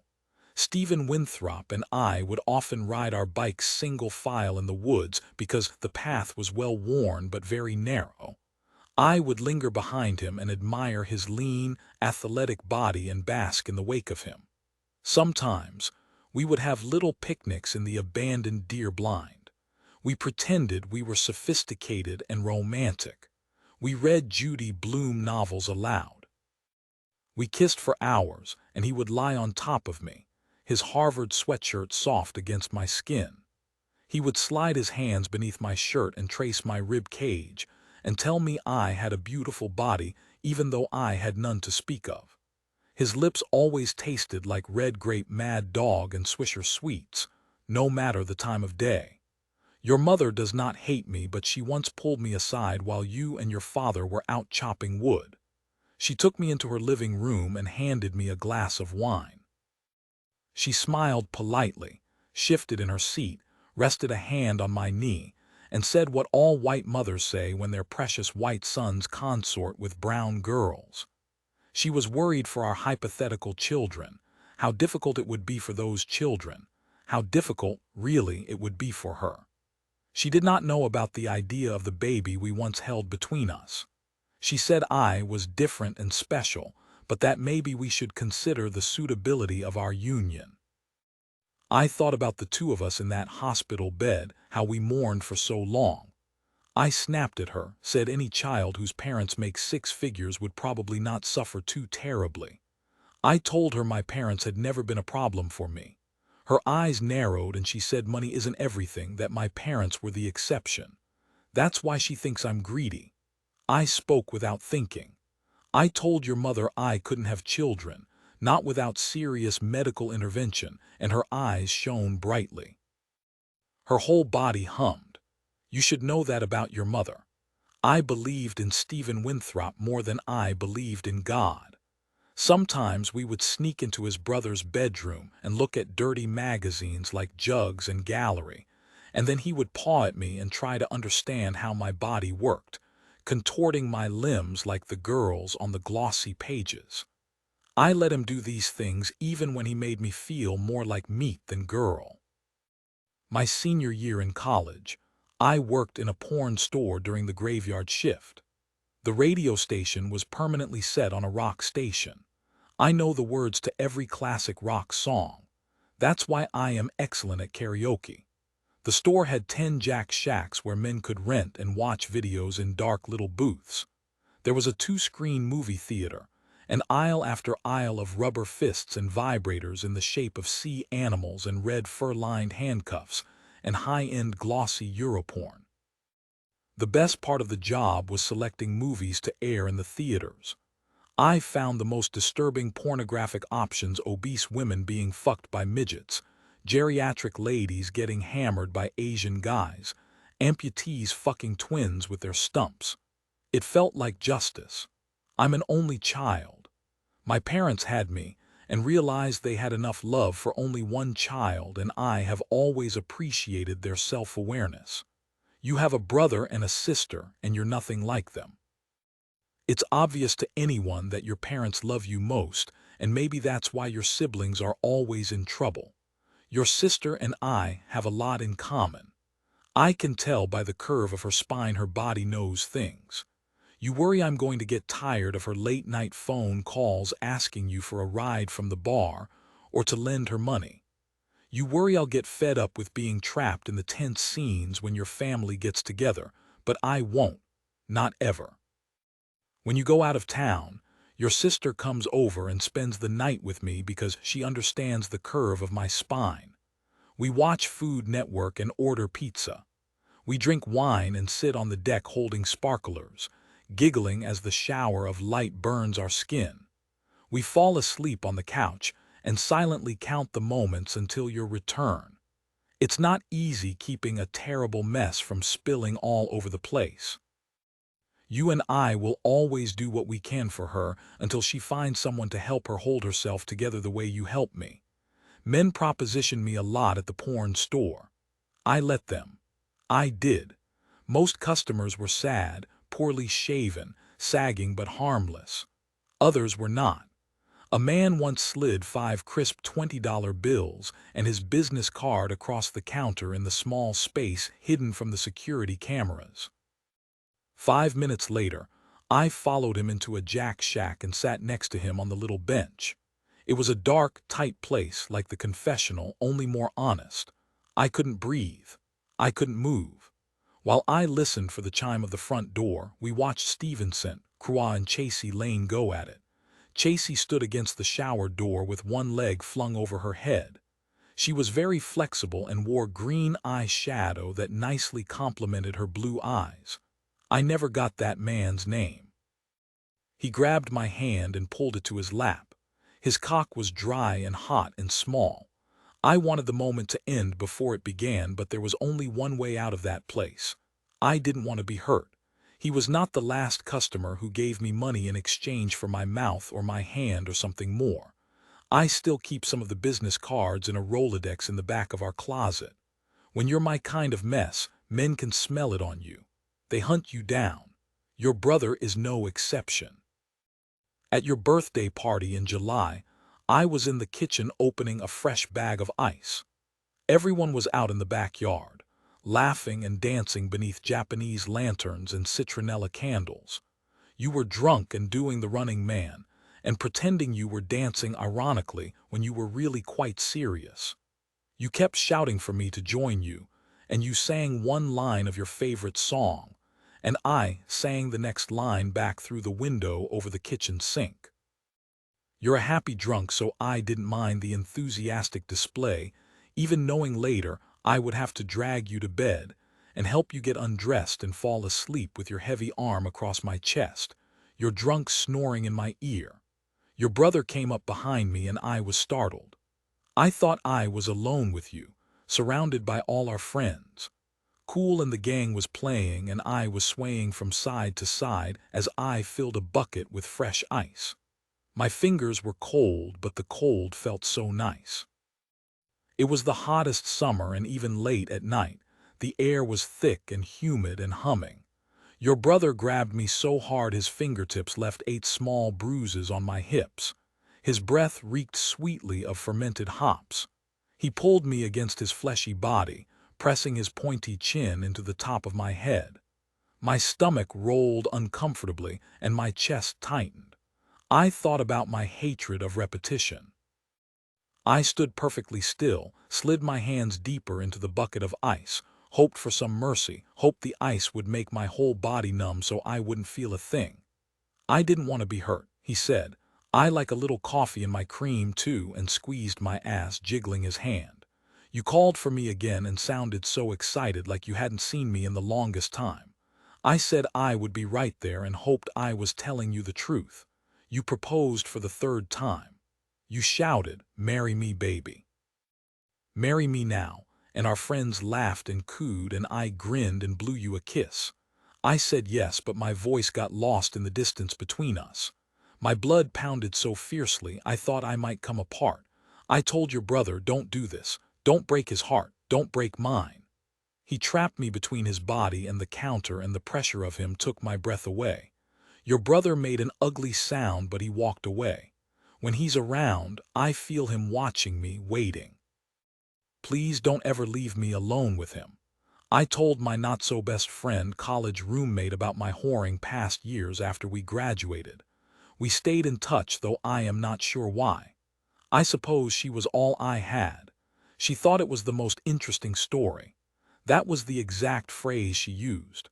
We were sitting in her living room drinking gin and tonics and listening to some terrible women's music. She sat cross-legged, staring at me, her forehead furrowed deeply. "That is the most interesting story," she said, slightly breathless, over-enunciating each word. She asked for an account of each indiscretion, rocking back and forth as I made her my confessor. Her skin flushed darkly, and she licked her lips over and over. Imagining me being used turned her on. She's overeducated and has taken too many women's studies classes. She uses words like empowerment sincerely.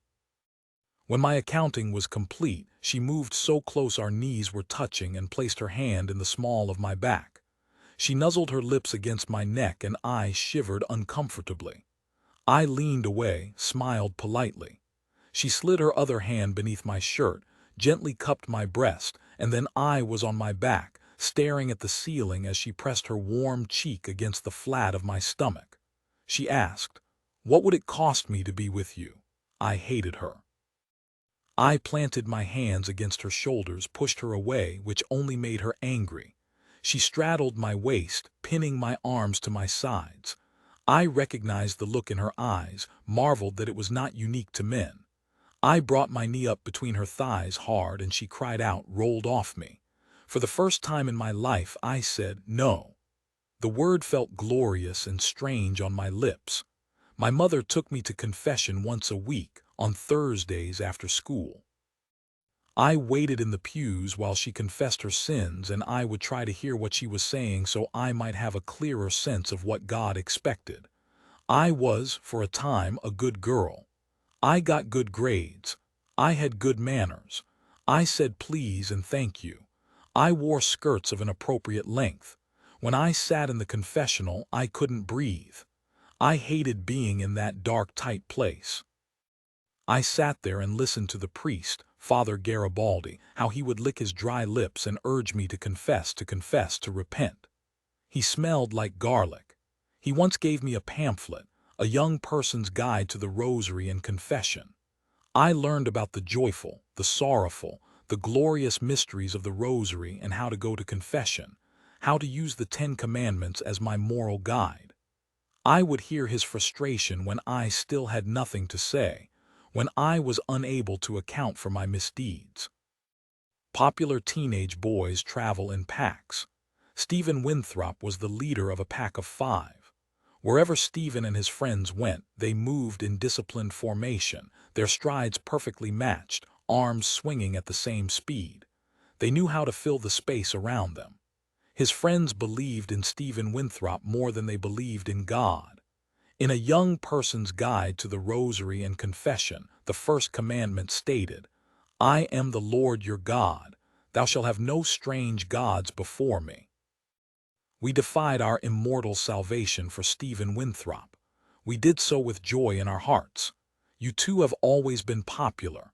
I have seen the evidence in your childhood bedroom, meticulously preserved by your mother. Even now, you have packs of men following you, willing to make you their strange god. That is the only thing about you that scares me. You lost your virginity during your sophomore year in college. You think it is almost shameful that you waited when people thought you hadn't. You think it is trite that you loved the first girl you ever made love to, that you planned your first time the way you plan everything, with a great deal of consideration and attention to detail. You cried after your first time because you finally felt complete. You told me this on our first real vacation, 10 days in Barcelona, when we didn't talk about work or our families or anything ugly. Instead, we embarrassed ourselves when we spoke our college Spanish and visited castles and cathedrals and walked up and down Las Ramblas. We talked about how small we felt in the world and all the people who brought us to each other. You think I lost my virginity my junior year in college to a guy named Ethan. You laughed when I told you this fable, said there was no way a man named Ethan could satisfy a woman. You said you loved that I waited too. You said you wish you had waited for me. I said I wish I had been given the choice, and then I changed the subject. On a perfect Thursday afternoon in June, when I was still so much just a girl, Stephen Winthrop took me to our secret place in the woods. As I rode behind him, I kept staring up at the clear shafts of light piercing through the canopy above. I laughed and I shouted, I love you, into the wind. He turned back at me and grinned. When we got to the cabin, Stephen Winthrop's pack was waiting for me. They offered me warm cans of beer, but I said no. They cracked jokes. I pretended to laugh. I pulled Stephen Winthrop aside, said I didn't want to hang out with his friends. I tried to leave, but those boys were far bigger than me. They blocked the doorway and they laughed. They said, this one is going to fight, and they said they had always wanted a little taste of brown sugar. I stood in the middle of the cabin as it became dark and tight. I couldn't breathe. A therapist once told me that with time and distance memories fade. He lacked imagination or compassion. He also told me I was too pretty to have any real problems. I started seeing him because I was eating everything in sight. From the moment I woke up until I went to sleep, I stuffed myself with food. I ate past the point of disgust. until I could see my stomach rolling and misshapen beneath my skin. I was never hungry, but I ate and kept eating until the people I knew stopped recognizing me. I ate until I made myself sick, until I made everyone I knew sick to look at me, so I would never be trapped in a terrible place again. I won't ever go back to being a grotesquerie of flesh, but at the time I needed someone to give me a reason to stop, to feel safe, and that therapist. He sat in his expensive Herman Miller chair with his legs crossed effeminately, and he helped me catalog my beauty but had nothing else to offer. Stephen Winthrop said, "I'm going first." That's when I understood. He ordered his pack to hold me down. The boys dug their fingers into my wrists and ankles, and I screamed so loudly my voice unraveled. Stephen Winthrop howled while he fucked me. He pounded his fists against my chest. He shouted, "I am the Virgin Hunter," and his friends laughed and shouted in unison, "He is the Virgin Hunter." Stephen Winthrop's sweat fell into my eyes, and then I was blind. I could not see. He smelled so ugly, sour, and metallic, and his body was so heavy. He was rabid. He whispered in my ear, called me baby. He told me I liked it. When he came, he groaned loudly in my ear, stayed on me, panting for a long time. His sweat stained me. His pack grew impatient, so Stephen Winthrop rolled off and pulled his pants up in one motion, and then he lay on his side watching. When our eyes met, he didn't look away. He smiled. The pack took their turns. Their bodies were hard, muscular, demanding, insatiable. They tore me apart. They didn't care that I fought. The smallest of the pack was the cruelest, the most determined to undo me. The more wildly I resisted, the louder they brayed. After an hour or so, Stephen Winthrop and his pack took a break, breathless and sweaty. They congratulated each other. They were proud. I sat in the corner of the cabin, my knees pulled to my chest. I stared up through a hole in the ceiling at the perfect sky on a perfect June day. When they started again, I stopped fighting. I just looked into the sun as it set, and I looked into the dusky sky, and I looked into the early dark of night. Later, after the rest of the pack went home, Stephen Winthrop helped me get dressed. Of all his cruelties, his kindness was the worst. He spit on my torn underwear and used it to wipe my face clean before slipping it into his pocket. He pulled my jeans up over my thighs and gently buttoned them. He kissed my navel and the bruises flowering around it. He pulled my t-shirt over my head and put his leather jacket around my shoulders. He kissed my forehead and told me I was a good girl. We were silent as we walked our bikes home. He escorted me all the way to the edge of my driveway. My parents came running out. They shrieked that they were worried sick and had called the police. They asked Stephen where he had found me, their voices pitching even higher. "I found her wandering in the woods while I was looking for my dog," Stephen said. "I wish I could have found her sooner." My parents grew silent, took a hard look at me, said they hardly recognized me. They tried to hug me, but I held my hands in front of my body, backed away, begged them to please not touch me, to just let me be. My mother shook her head slowly, holding her hand over her mouth. She cried. My father ran into the house to call an ambulance, and when he returned, he thanked Stephen for helping me. My father's hands shook as he took Stephen's in his, squeezed them tightly. He told Stephen to get inside before his parents worried, said there were dangerous people in the world, said the police might want to talk to him. Stephen flashed his perfect smile but could no longer look me in the eye as he leaned in, held my wrist, kissed my cheek. I moaned softly and hunched over, vomiting into the bed of yellow daisies surrounding the mailbox. At the hospital, detectives and social workers and doctors and nurses asked me who had done this terrible thing. They took pictures and plucked and scraped and splayed me open like the deer on the scale and gambrel. They asked more questions, gave me a gray jogging suit, said they needed my clothes. I said nothing. I couldn't breathe. I wished for rain to find me, to fall, to wash everything clean. It was almost 3 in the morning when we returned home, my father driving, muttering angrily through gritted teeth. I sat in the back with my mother, Stephen Winthrop's leather jacket still draped around my shoulders. As we walked into the house, I saw him watching from his bedroom. I let his jacket fall off my shoulders and onto the ground. After I took a shower, my mother sat on the edge of my bed, brushing wet curls away from my face. She twisted her wedding ring back and forth nervously. She said, "You don't ever have to talk about this," she said. "We can pretend this never happened." I didn't and we did. Venison is peculiar meat, muscular and gamey, tough to digest but popular in many circles. I do not care for venison. I don't trust any meat slaughtered in the wild. You like to hunt, spending 10 days in the woods each fall with your father and brother, huddled in tiny deer blinds, doused in deer piss, your fingers numb with cold. Hunting makes you feel like a man, you say. Every season you bring me butchered venison, venison sausage, venison jerky, ground venison. Your mother gave us a deep freezer and we store your spoils in the basement, carefully labeled. The word venison comes from the Latin word venare, to hunt. I find that cruel, to name something for that end which comes to pass. You are the joy in my life. I am a mess, but I will be the joy in yours. What we have is a perfect thing, like the baby or the idea of a baby we once had. How our unborn child was this sacred secret we held between our hearts. When you touch me, you feel through me, through the ugliness beneath my skin. You make me feel, you hold me together, you push my skin back into its proper place. When you see me next, I will be wearing your ring on my left finger. I will say yes. You will hear me.